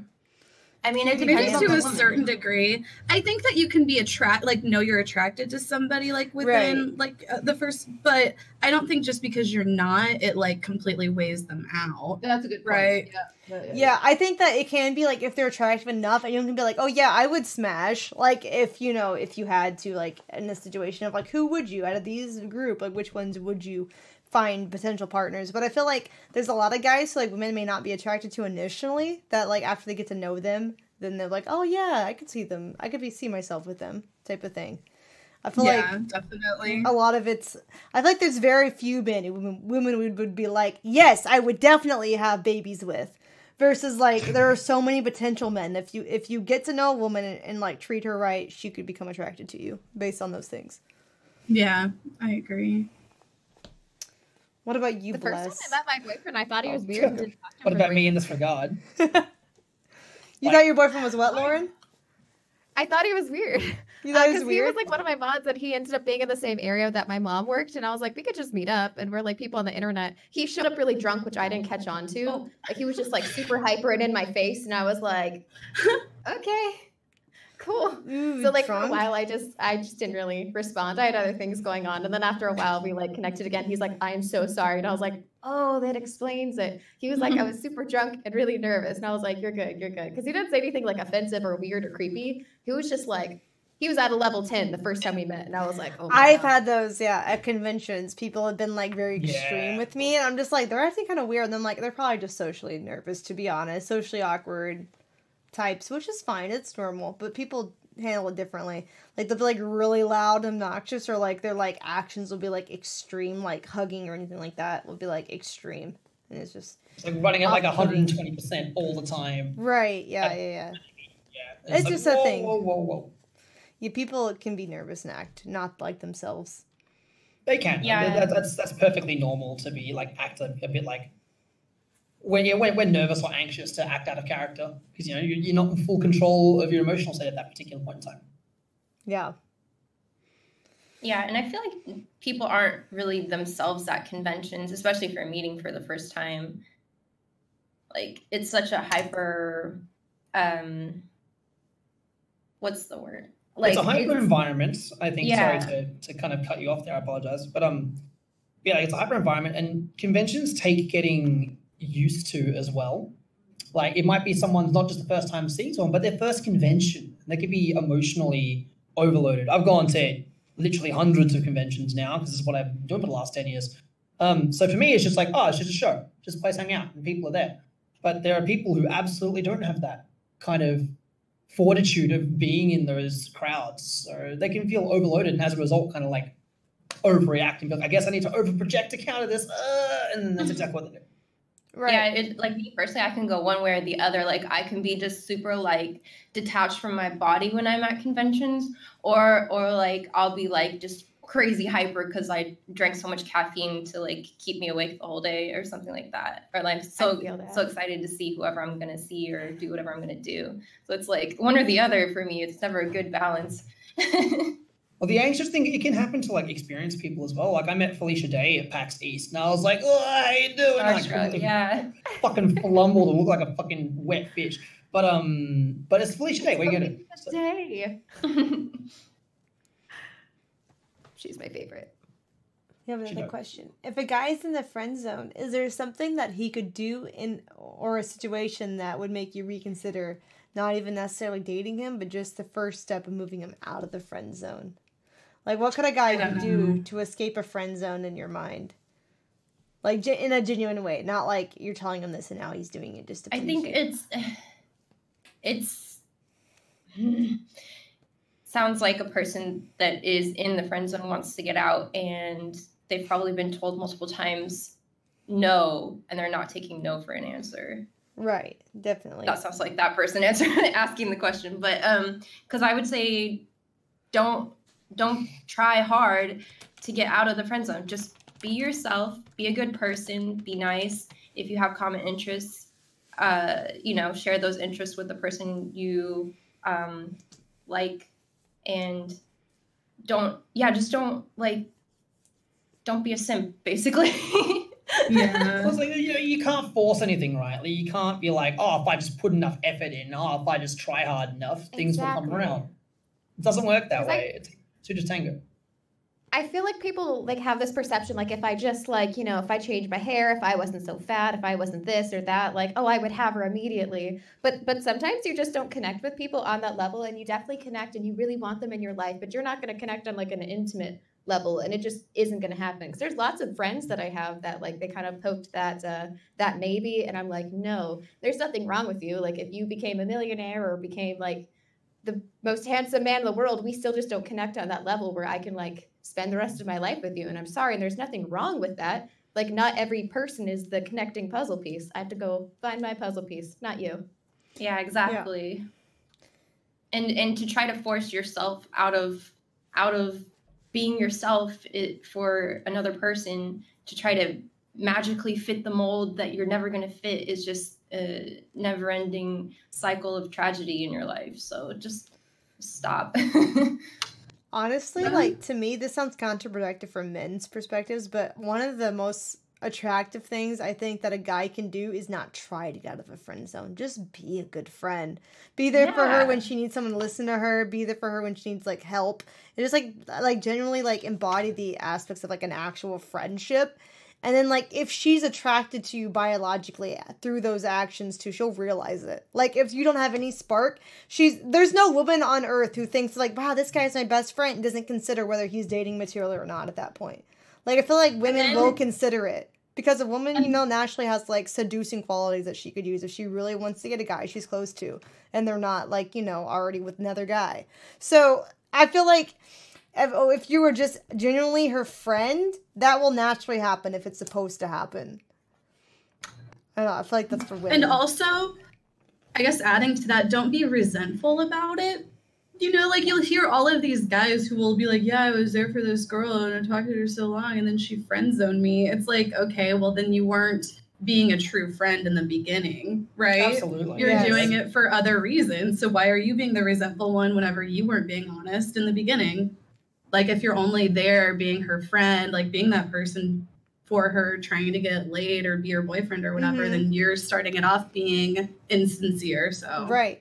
Because I've noticed a lot of men think short term. They're like, who am I going to fuck tonight? But a lot of women, honestly, like, they know that if they fuck someone, they could get pregnant. So it's like, who do I want long term? And if you're not there for her friend, a lot of women are aware of the fact that because their libidos can be less than men, a lot of them. Not always, but sometimes, a lot of the times. They're like, I need someone who's in it for the long haul. I don't need someone who's in it for just like a fun time tonight. So it's like, I need someone who can be my friend for years to come, even after the lust portion of the relationship ends. So a lot of times women are looking for a best friend who they're truly compatible with, and not just looking for like who's gonna suck me off right tonight, like a lot of guys do. You know what I mean? I think that this is something that Jenna actually said, and it really like made me think that she was basically saying that you have to think how whenever women are looking for a potential partner, we're possibly like biologically, I don't know, we're thinking of partners in a different way, because a man is thinking to like plant his seed and procreate as much as he can, whereas a woman is looking for a, you know, I don't want to say like a provider because, you know, it's 2020, but a woman is looking for somebody who will be there and, you know, have a long-lasting relationship, right? I don't know. There's always risks with women. Like, they could get pregnant and they're having a child. Would you be qualified as a lifelong partner? It's just, like, not even something they might be thinking about, consciously. It might be subconscious, just on an internal instinct. Women are programmed to look for longevity because there are more risks in hooking up than there are for men. Whereas men are programmed to, like, populate the earth as much as they can on a biological scale because there's not as many repercussions. So like for men, they're like, damn, she's hot, I would smash. Damn, she's hot, I would smash. You want to smash tonight? Let's go, let's go, let's go. I got blue balls, it hurts, let's go. And like for women, they're like, shit, I could get pregnant. Are you daddy material? Like actually, you know, it's like, would you love me? Would you be there for me if something went wrong and I did get pregnant regardless of birth control? Because that can happen too. It totally can. Like, I think some guys do think that way as well. Like, I definitely have the kind of stance of, if I'm going to hook up with somebody, of like, what if something goes wrong and I'm a dad now? Is that going to work out? Maybe I'm just paranoid, but I definitely have that thought process. And like, try and be responsible, for lack of a better term. That's not really the right term I'm looking for, but you get the idea, right? Mm-hmm. Right. Yeah. And this chat's like, that's what condoms exist. A lot of men don't like using condoms, and they will try to pressure a girl into like not using them too. They'll be like, oh, I can pull out. That's how babies are made. You know? That is one of my it's like, this is how mistakes happen. And if it does fail, it gets blamed on us anyway. Like, you could be using a condom and the pill, and then if it fails, they're like, oh, well, you shouldn't have slept with him. But then you have guys being like, oh, come on, I don't want to wear a condom. And it's like... Yeah. Okay. Mm-hmm. Just wear the fucking protection. It's not that hard. Jesus fucking Christ. God. Yeah. Sorry, it makes me mad. One of my mods girls says, I think in the moment, many guys can't distinguish short-term and long-term. They think they're being genuine when it's testosterone and hormones gaslighting. That's true. Yeah. Sometimes penises make you stupid. Absolutely, 100%. All the blood is down there. All the blood's not in your brain. What can you do? Yes, and I that don't and think honestly, I think that's biologically like how nature has to be, because otherwise the world wouldn't get populated as much. Because if you're thinking logically, like the prospect of having children, often at times, especially in your prime, of your sexual prime, children's cons outweigh the benefits of having them right now. So I feel like if biologically that didn't kick in, the world would have like a population issue, you know? It's like there wouldn't be as many babies being made. So I think naturally it's a thing that does occur, but on another way, that's just not how women necessarily think all the time. They'd have like a disconnect there when it comes to like, who would I fuck because I need it right now? Because honestly, women can probably pleasure themselves more than you can. Just saying. They are great at faking it. But at the same time, it's like men don't have that. They're like, at the fuck. It's almost like a pride thing and like an ego thing. And like and society pressures them to fuck a lot of different women a lot of the time. And it's stupid, but that's the way that nature has made your penis. So, thanks. You cut out, and I just heard nature penis. Nature That's penis. Yeah, I was like, what? That's the way that nature has made your penis. So, thanks. Thanks, Mother Nature. All I wish is that nature would have made my penis a little bit bigger. I feel you. I'm so sorry. All right, I'm okay. It's I'm sure okay. you like it. Shh, all penises matter. It's fine. Can we talk about that too? Does size matter to you? I feel like there's too big. I feel like there's definitely too big. I agree. Definitely too big. Like, you know how guys will be like, happy oh, I with want to good fuck medium. you so hard. It's like, I don't want to be like... No, like, hard does not sound right? fun. Right? But I think that, I don't know. I mean, if I, like, I feel like 4.5 inches would probably be fine. I don't even think it's a 4.5? length necessarily. I think it's a girth. Maybe, I don't know. Like, I know that's like on the smaller end, but I think that could easily please a woman if you know what you're doing. Well, that's the thing, that the G spot isn't that far in, right? Right. Remember, this is an 18 plus podcast, chat viewers. The G spot Yeah, is and like, I think it was like 1.5 inches, maybe, like inside. A lot For of a lot women of girls? can't even orgasm through penetration anyway. Right. Yeah, no, Yeah. they don't. I mean, like, I would, like, to be clear, like, I would prefer probably more like 6.5, 7 inches, but I'm like, 4 inches would be fine. If you know what you're doing, I feel like it doesn't matter. Right. But there definitely is too big of a girth. No one ever talks about girth. Yeah. though, in relation to their size. Because I don't know if Big it's girth, you women yuck. too, but for me, like the big tampons, they hurt. So like I can't Yeah. imagine like something going in and out constantly that's like too big. You know what I mean? Like that's just too Right. much. I don't know. I feel like guys are like, yeah, I want to be the biggest. I'm like, do you though? Do you actually? Right. Like that'd be counterproductive to your quest. You know what I mean? One of my best friends, he's gay and he has a really big, it's like 10 inches, and he's just like, man, I feel like he's like, I never get to top. He's like, could you imagine taking a 10-inch dick anally? I'm sorry. Oh my god. Right? Like, I cannot. I can Right. really say I can imagine that. No. That would like Nor okay. do I Do we want have to. like a measure? I don't know if I have. I don't think I do up here. But like, oh no, there is one. Okay. So remember, 18 plus educational purposes only. So like, you think that a lot of you guys actually probably use the centimeter side, but this one doesn't have one, so you can't do that. So 10 inches. That's like already up to my boobs. Like that's not happening. I'm like short girls. That's not happening. It doesn't go that far. That's like extra that you don't need. It's not. It's like a Like, waste. you know when you go to like you go to school and you get like your ruler, and your ruler's normally like 30 centimeters. That's only a little bit larger than that measurement. So just imagine the size of a like, school people are ruler. like, yeah, I'm 10 inches. I'm like, why are you lying though? And why do you want to be lying about that? You know what I mean? Like, no, you can't even use all of that. What's the point? Like, you did too much blood, you'd faint. Like you'd be all the blood would be down there. You'd be like, I can't think anymore. You'd pass the fuck out. I can't. Yeah, no, it doesn't. Guys are like, yeah, that's attractive. I'm like, it's really not to women. Like, they just. I think there's like a disconnect there, where it's like guys think like the bigger the dick, the more the woman likes it. No, but you don't know when you watch porn. I've been to the AVN. Those women and those men. Cinderella in the They're shoe. short. Those women are just so want a short. It's like a perception thing. Men get that like kind of crazy perception from porn where it's like they're all huge, is what women like. No, they're actually all shorter than you think. Much shorter. Like the it's totally like camera angles and perspective, you know? Like I went to the AVN, the average woman was like 5 foot tall. I'm not even kidding. They're like I'm just like It cut out. the average The woman at the average what? AVN, which is like a porn convention, was 5 foot tall. Like it's all perspective. They're actually the size is not the important thing. Like I think guys get too hung up on like, oh, I'm not big enough. I'm like, no, you just need to learn how to love correctly. Yeah. You know? I think that there are unfortunately some penises that are too small, but I think those are more rare. But even 3.5 inches while erect is considered to be micro.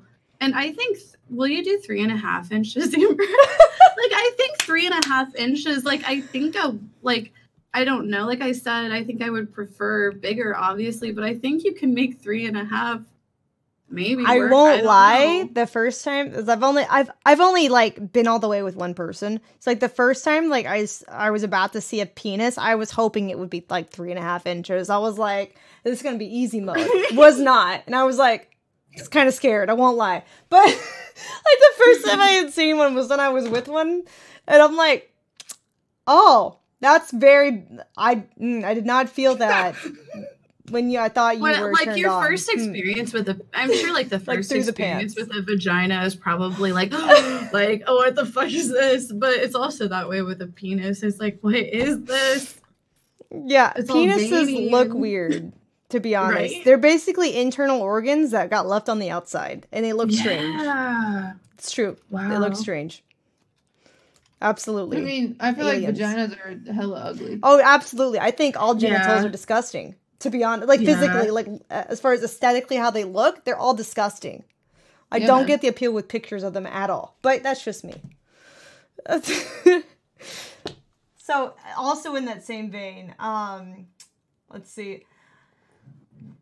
Is it true? No, that was the same thing. Is it, if a guy's in the friend zone, we did that one too. Do you have any kinks or personal fetishes? There we go. That's where we are. Do you have any kinks or personal fetishes, or have you ever encountered any really interesting Yeah, ones? I have a fetish. Someone who furries. loves and adores me and wears a fursuit.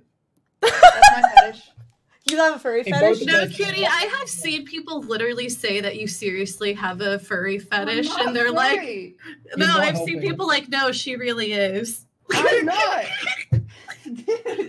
All right, maybe I'm a furry. It's fine. We all have our things. I'm like, is So, like, she did you not? like playing No, Khajiits and Skyrim a lot? Were you that kind of person? No. Oh. We all just go. We all go to our own kind of. Okay. Have you taken the furry quiz? Doxy I had have a taken link. the furry quiz, and it said I was not a furry. And then I took another one, and it said I was a furry. No, this quiz is like, it gives you a category of what furry you are. Oh, what? Yeah, Deoxy had one of my mods. Yeah, what your fursona is. I was an equine for horses. I'm a cat. So it's A funny what? that I was Tiger. a equine, which is horses. A lion. Oh, okay. I'm a horse girl. I guess I like think- one of my. Oh, go ahead. I was just gonna say, people think I'm a furry because there's a lot of cartoon cats that were my first crush as a child. Like Oh. Simba, very hot. Scar, very In hot. I feel Kovu, you on too. that. I feel you on O'Malley that. the alley cat. Yes, I feel you. They Mhm. make those way You too know? charismatic and charming. I Absolutely. think Like, that's it's not kind of healthy. normal though. Like you're telling me that some of these like guys weren't like into Nala or I don't know what are the other. Oh, that female- hot ass Oh, poodle from Oliver. Lola Come Bunny, on. Lola Bunny. Yeah, Lola Bunny. Lola Bunny. Yeah. Absolutely. I know for a fact people are into Lola Bunny. Lola Bunny is huge. In the I'm just saying, guys. Tell me you don't want to fuck Lola Bunny. You're lying. Jessica Rabbit. I mean, that looks mostly human, to be Jessica honest. Rabbit was a human. Yeah. Yeah. His last name was. I put the furry quiz in the group DM, by the way. Oh, perfect. Take it now, cutie. Do it. Chat demands it. I don't think this isn't. I don't think it's really that much of a fetish as much as it is a turn on, and it's not like full on like I don't know, like not like full on like crazy bondage or anything like that, but like teasing, you know, like while you know maybe being handcuffed or like blindfolded, and it's like, and I could do it both ways. Like I would like to, you know, like the idea of like teasing a dick like really turns me on. So are you the kind of person who like, I wouldn't go as far as to call it like rape fantasy, because a lot of those people try to label stuff as like rape fantasy, but for me it's like kind of like something again like that's kind of against your will, but you actually kind of want it. Like, oh no. Are you that kind of person where like you're bound up, but you're like, oh no, I definitely don't want that. What would they think of me? Type of thing. Okay, so that's what you kind of mean. Yeah, I feel like some people go really hard with it, and they're like, "Yeah, my fetish is a guy who goes to the grocery store but actually comes back." That's what. Oh damn, dude! Like your dad. Yeah. Anyone who's not like my dad. Shit. Daddy never came back. Damn. Too real. Too real. No, I feel like I'm pretty lame. I don't have anything. Yeah, I guess I'm trying to think of. I like being dominated. You're being dominated, like in like an abuse, a borderline abusive way, or just like them on top. Because some women are like, choke me, slap me, cause bruises, make me not be able to breathe. I want it to be consensual and safe. Okay. But I mean, like, what kind of like level are you comfortable discussing? Like, that you're into? Like, what's your like limit? Light BDSM. Don't hit me in the face. Yeah. A little tie me up. Oh, that's pretty like tame for the domination fetish. Because I've heard some people like to be like slapped in the face, choked out so they can't breathe, hit and cause bruising and stuff. And I'm like, ow. That sounds... I bruise so easy, so like yeah, it doesn't take much, but yeah. I think for me, like role play and cosplay to some extent, but that's it. I'm very tame. Wait, you do like cosplay role play while having sex, Amaranth? In the past, before. That's pretty pog. Experimentally, but like that would be like the only thing where I could say like, yeah, I'd be okay with that, rather than like I don't have like any other fetishes where I'm like, I'd like to try this. I'm pretty much like an open person. What's your favorite character you've played? Wonder Woman. Because she has I guess that's kind of like borderline domination though, because she has the whip, the lasso of truth. Yeah. So that's also a thing. Yeah, a little bit. That's fun. Get ready for the fan art. The Amaranth Wonder Woman hentai. I'm starting it, please. Nobody else start it. I'm doing it. Does she have you on a rope you have and you have a cat? Like, yeah, I have the cat, and I'm like trying to grab a cat off the street, and then Amaranth is saving the cat before I can get to it. Perfect. Yeah, that'd be great. I love it. And then another one that we had was, what is your phobia or even rational fear? Ooh. My what? Phobia I guess or like, rational fear? Oh God, I'm terrified of everything. I mean, this is an easy one, but everybody's afraid of death, right? Like death is scary. And then just losing like my loved ones or family. Like every night I just feel like I'm just like, oh, I my family's okay, everybody's fine, like I'm all right. Like that's one of my biggest fears is like losing a family member. Yeah, I feel the same way. I'm like not so much scared of me dying, but of who would it affect that gets left behind. Mm-hmm. Like for me, like my dogs, obviously, I'm like, who would take care of them? Because they're like furry humans to me, like on an emotional level. Mm-hmm. Like I consider them my family, so I'd be like, that's why I would be afraid of dying ultimately. Because I know rationally, like if I die, I won't be afraid because I'll be dead, you know. But then I was like, then I would feel like scared for the people or animals I leave behind, that kind of thing. Mm-hmm. Yeah. Irrational. Oh, I'm afraid of like aliens. I'm afraid of aliens, and I'm also afraid of frogs. Oh, wow. Frogs, really? Frogs? Okay, what Frogs? happened? I I thought need to it know. was How did this scary. develop? How did frogs Well, I develop? actually, whenever I was little, like we played with frogs a Mhm. lot, and I somehow got like this giant wart on my foot whenever I was Oh. little, right? So I think that's where it kind of started. But like at my house, like I'll go outside and there was this little frog that was like right on my back porch for a while, and it would scare the shit out of me every time, and I would have to get somebody else to go and like get my dogs in and stuff. Do frogs actually Like, I cause didn't wanna warts, though, hurt or is it. that a myth? It's a myth, but Okay. still. The thought of it? Real. Right? Right. But just like frogs like jumping on me and shit, it scares me. Like bullfrogs, oh my god. Never go to Queensland. In Queensland's Interesting. blockade tourists. Right. Like, I'm definitely not a fan of, like, frogs coming out of nowhere unexpected. Like, I will, like, move out of the way, but I wouldn't call it a fear. For me, fear would be, like, wasps or bees, where it's like, I know they can sting me. Or, like, you know, venomous snakes or something would be something I'm like, oh, I would run from. Yeah. But, like, wasps or bees for me are, like, the most... Because I've never been stung by either. And so I think that's part of what's perpetuating my fear, too, is, like, imagining how bad it is more than it probably actually even is. So I'm The like... other thing I'll about agree with that, 'cause frogs I've is also- their texture, though. The Like the texture? bumps Oh. and shit on them. Like I've kind of, you know, like what is it, like the trophophobia, where like holes and shit are like Oh, yeah, like yeah. sponges. Like yeah, that's another thing with frogs. Yeah, I have Interesting. tryptophobia. Yeah. That's pretty Interesting. irrational. Yeah, they wouldn't let me buy certain items for ASMR when I was doing IRL stream because of the texture of them. I was like out picking them up, like this egg's cool. Like no, it has holes in it. I'm like, oh, okay. It was Yeah, like we one were of the. like, "Fuck it was that like egg, beaded bro. and like Get the that shit outta beads had here." holes in the middle, and there was like hundreds of them all over the egg, and they're like, no, don't get that. And I'm like, It looked okay, creepy. it sounded good, but all right. No, it So, looked like- hella creepy. Yeah, I It's a hate. thing. I have a fear of flying. I have a fear of spiders. I don't like the dark too much. I hate sauce. Sauce. Yes. Like white Like sauce white- or all white sauce? Like mayonnaise. I'm the same. I hate it. I hate mayonnaise Like too. You know- mustard and Wait, are you ketchup scared and of it? Me too. dressing, and yeah, I don't like it. I'm My the same brother's way. the I same way. hate them. I wouldn't call it a phobia, but I do hate them. Yeah. I don't like it enough that like if it's on like dishes, like I won't wash those Same. dishes. Oh, you won't wash the dishes. oh, I just okay. won't eat the dish if it's like on food. I'm like, I'm Yeah. not touching it. No, I hate it. Damn. Yeah, can't stand it.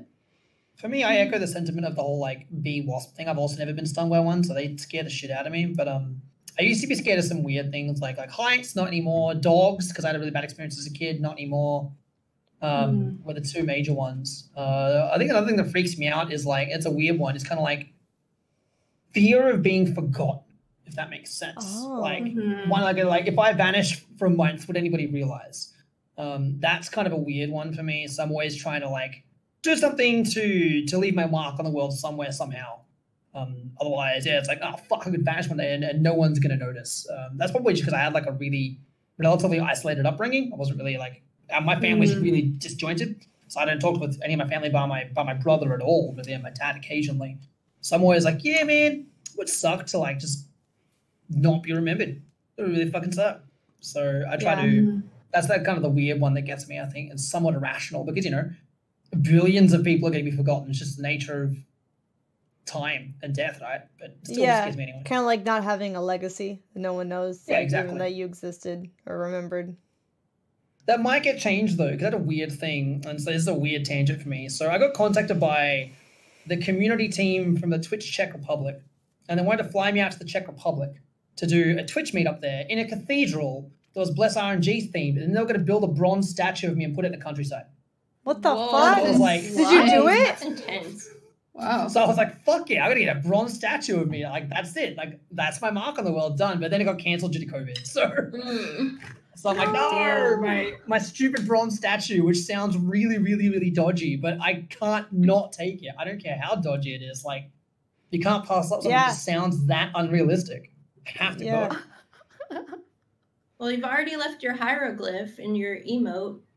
That's true. That's something like something. the global emote was something I never planned on happening. That kind of like that literally changed my life. Like, Wait, what was your I made a- hieroglyph? The Oh, as in emote. like the Bless RNG. Oh, okay.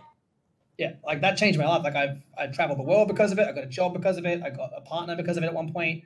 Like being an emote has definitely been one way to counter that, and something I never. That's a crazy thing to say out loud. Like being an emote.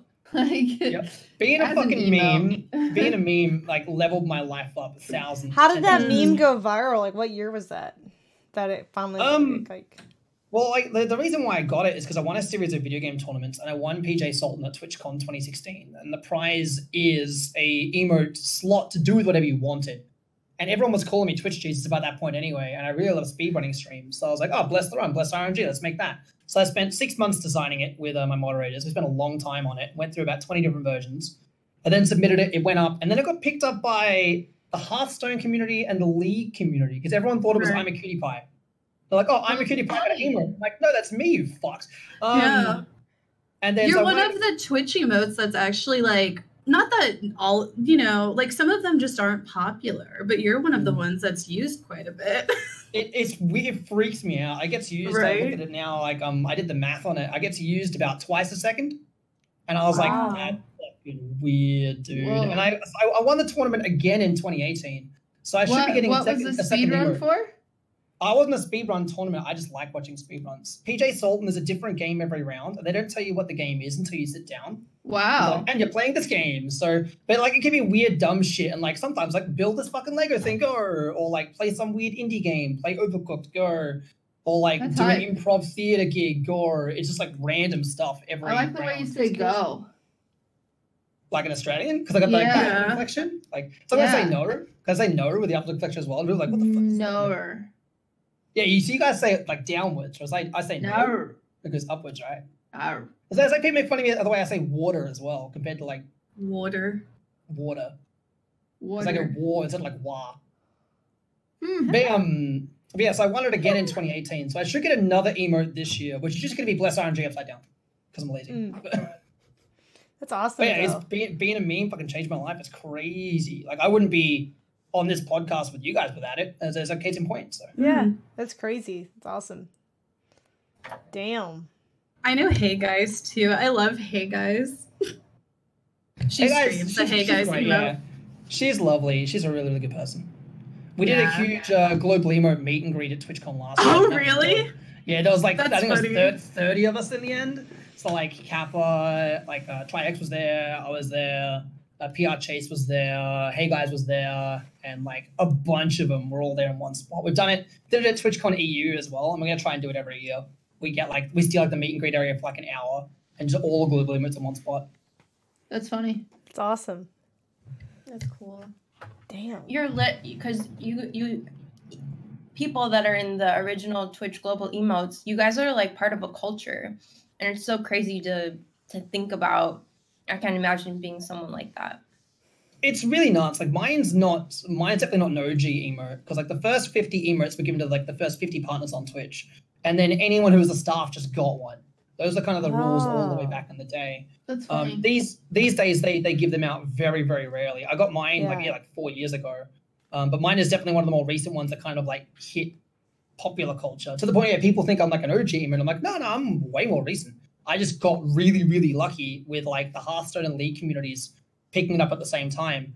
And then, of course, the emote always blows up every Easter and every Christmas because Lamau and Twitch Jesus. Yeah. Yeah. I feel like it blows up more if it's like your face rather than just like a random symbol. Mm-hmm. Yeah, that too. Like I very much wanted to make the emote like about me, and I changed my branding to Bless RNG. So like I fully rebranded around it, and it's become like part of my life in a nutshell, to the point where I generally go by Bless as a first name these days just because it's easier. People, I go, oh, my name is Brad, and they're like, Matt, Grant, Todd. I'm like, no, just Bless. Just Bless is fine. There was some dude at a Starbucks who got a coffee, and like his first name was Bless. I'm like, fuck, it's a valid first name. My first name now. Done. Yeah. That's crazy. Good for you, though. Damn. Now I'm like, how do the rest of us get emotes these days? Right? Like, when do we get them? What would it even be? I don't know. PJ Sultan still happens at TwitchCon every year, so as long as you can get into PJ Sultan and you win, the prize is generally a global emote slot. I think it is the only way to win one every year. Occasionally at TwitchCon they do other activations where you can win an emote slot. The second TwitchCon they gave out 4. They gave out a bunch in the Twitch Prime booth. So like was one of the ones that got one through that initiative. So there's always ways. You should keep an eye out. Yeah, definitely. I'm gonna look at more of the chat topics, but if you guys have any things you want to talk about, feel free to bring it up. Chat no topics. worries. What's chat got We for went us? through all of my pre-made topics. Those are good topics. A lot of topics. It's nice to be on a podcast that has direction, which is good. Yeah, I try. Let's see. Oh, I don't want to get into religion necessarily. Ooh, how has I feel bad. Everyone had these. Go ahead. Go sorry. ahead. You go. I can wait. I was gonna say everyone had these like really intrinsic fears. Mine is just empty chairs in the dark. I feel like there's like Empty something chairs. sitting Strange. in them. I think it's from being in theater. They have something called a ghost light. So if I'd walk in like looking for someone and all the lights would be out except the ghost light, there was one time where there was like one chair, and then I heard like weird sounds off in the distance, and I was like, oh fuck no. Fuck and I that. left. And it's like Hell since no. then I hate seeing empty chairs in the dark, and I can't do it. I don't like windows in the dark or mirrors in the dark.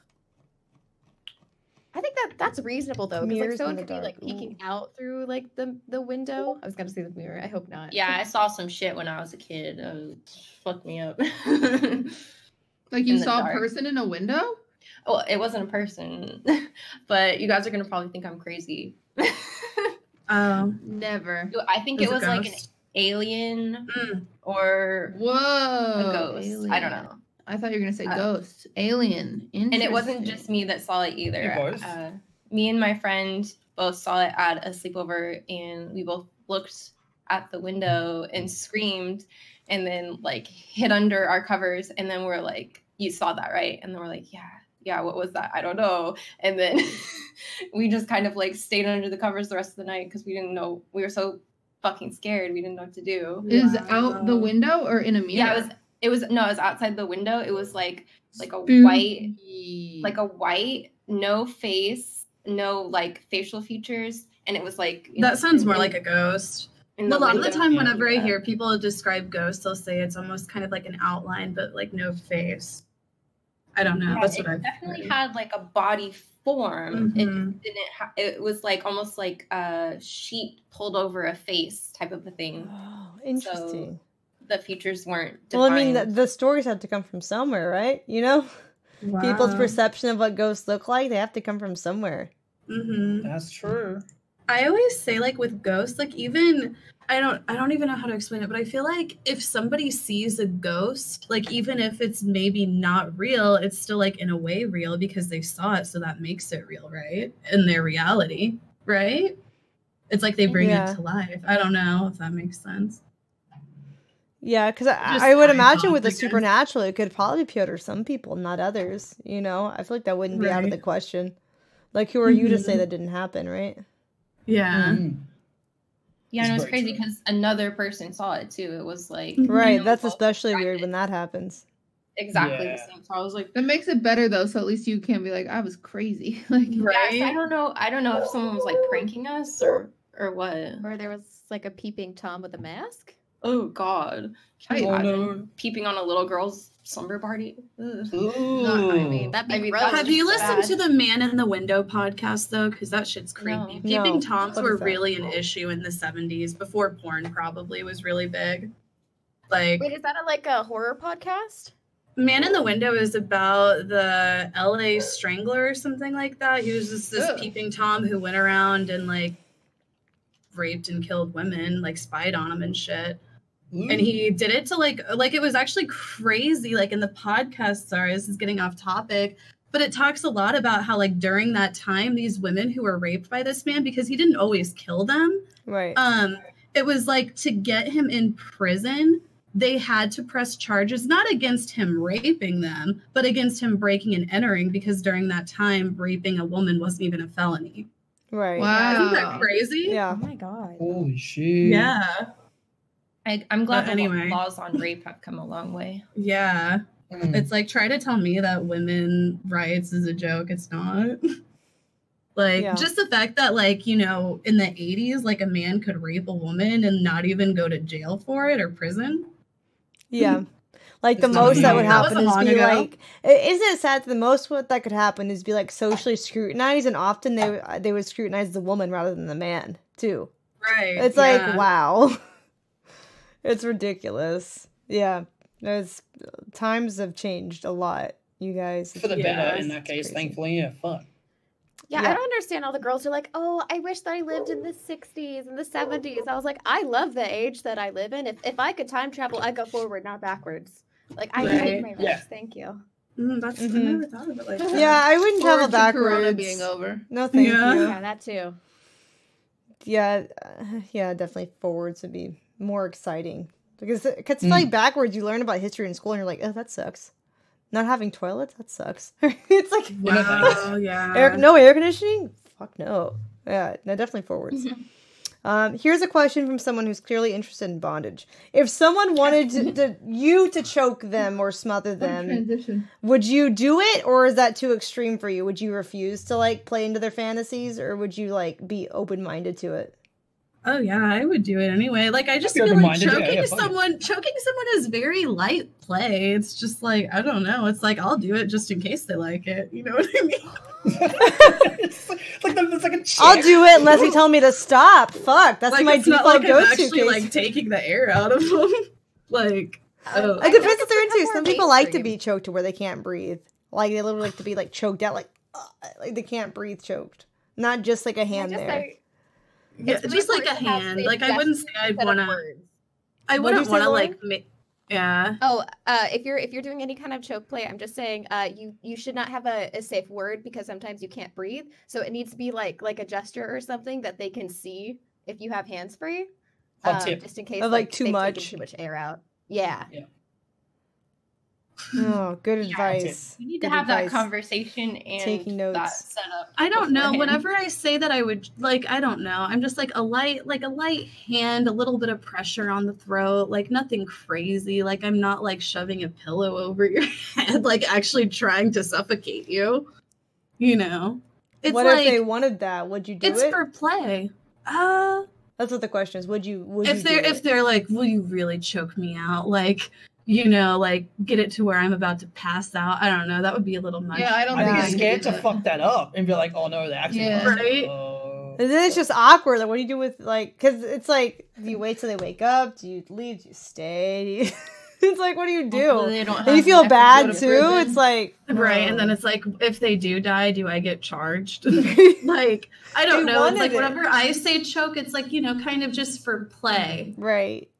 Yeah. Like, That's a whole nother league. I feel like you. it's like whenever you're play fighting, it's like play choking. You know, it's like maybe a little light punch, but not like I'm not trying to black your eye out. Yeah. So it depends on the person. I know some people who like want to be like knocked the fuck out almost, but not Oh like my just God. like Yeah. barely not faint. So yeah, it just really depends with that. I feel would I do it? I probably would be like skeptical, but like I would just go in like baby steps. Like, is this okay? Is this too much? Tell me when it's too much, right? I would be like that kind of person, like overly cautious to where I ruin the mood the first time or the first two times. That would be me, the overly Definitely a cautious safer person. way of doing it, yeah. I think it should always be a conversation, but there is definitely a difference between like just showing someone that you have control rather than like actually like causing any kind of like air restriction, because some people are more Right. into like the mental domination, other people Right. are like, Mm-hmm. Yeah, I think a lot of Depends on people are what's going on. into the like the feeling of being dominated without actually being like fucking whipped. You know what I mean? Mm. That's true. I do like the feeling of body pressure though. Like not necessarily being dominated like in like an emotional or verbal sense, but just like I like the feeling of weight on my body. For like instance, when my like 80-pound dog thinks he's a lap dog, I find that comforting. I'm like, this is nice. You know? Like the feeling of pressure Like a just like weighted blanket? on a body. Yeah, like Yeah, a weighted I like a blanket weighted too. Stuff blanket. like that. I think Yeah. body pressure is just like comforting in general. It can be, yeah. It's like being held and Weighted being blankets secure. are great for that. That's so good. Yeah, I I got a really new, want to like get one. duvet recently because I replaced my entire like bedding set with a significantly better one, like the whole bed and everything. And I got like one that just like kind of like weighs me down a little bit. It's the fucking best. Just like I don't leave bed. The problem is I don't leave bed. So Yeah. There is a limit though. If you're like above 250, don't put all your weight on me. I will die. But if you're like, if it's like 200 pounds or less, I can handle it. You know what I mean? Like, It's too. There is too much. There is like I'm actually dying. Get off me. 113 kilos is kind of heavy. That's fair. I'm gonna hop out. Thank you for having me. I've had loads of fun. Oh, no problem. Yeah, Thank you I've for had coming. fun talking. Thank you for coming, Kiwi. Feel free to hop out when you have to, guys. I want to keep you longer than you're comfortable with. Okay, No worries. see you guys. Easter. Happy Easter. God, it is Easter, isn't it? I just like have been at home. It I is. forgot. It is. I guess like it's like Sunday Easter right Monday ahead. for me now because it's like 11 a.m. on Monday, but whatever. Does anybody else need to go? Because if you don't have to, I can invite someone else, or we can quit. Whatever. Yeah, you guys I wanna do. might hop off now too. Okay, no worries. We can just Yeah. wrap it up. It's all good. We've been here for a while. Yeah. I've had so much fun though. Thank you so much for having me. Yeah, no problem. Thanks for coming, and thanks for everyone who has supported them and asked us really good questions. Thank you guys for participating, and make sure you follow everybody on this stream, including Cutie who already left and Invader V who left. Casey Tron, Lauren the Short, Bless RNG, and Kinzer Poo. Kinzer's Poo. Make sure you follow them on Twitter, Instagram, and on Twitch. Sub to them if you can. That'd be really awesome of you guys. Thank you for hanging out.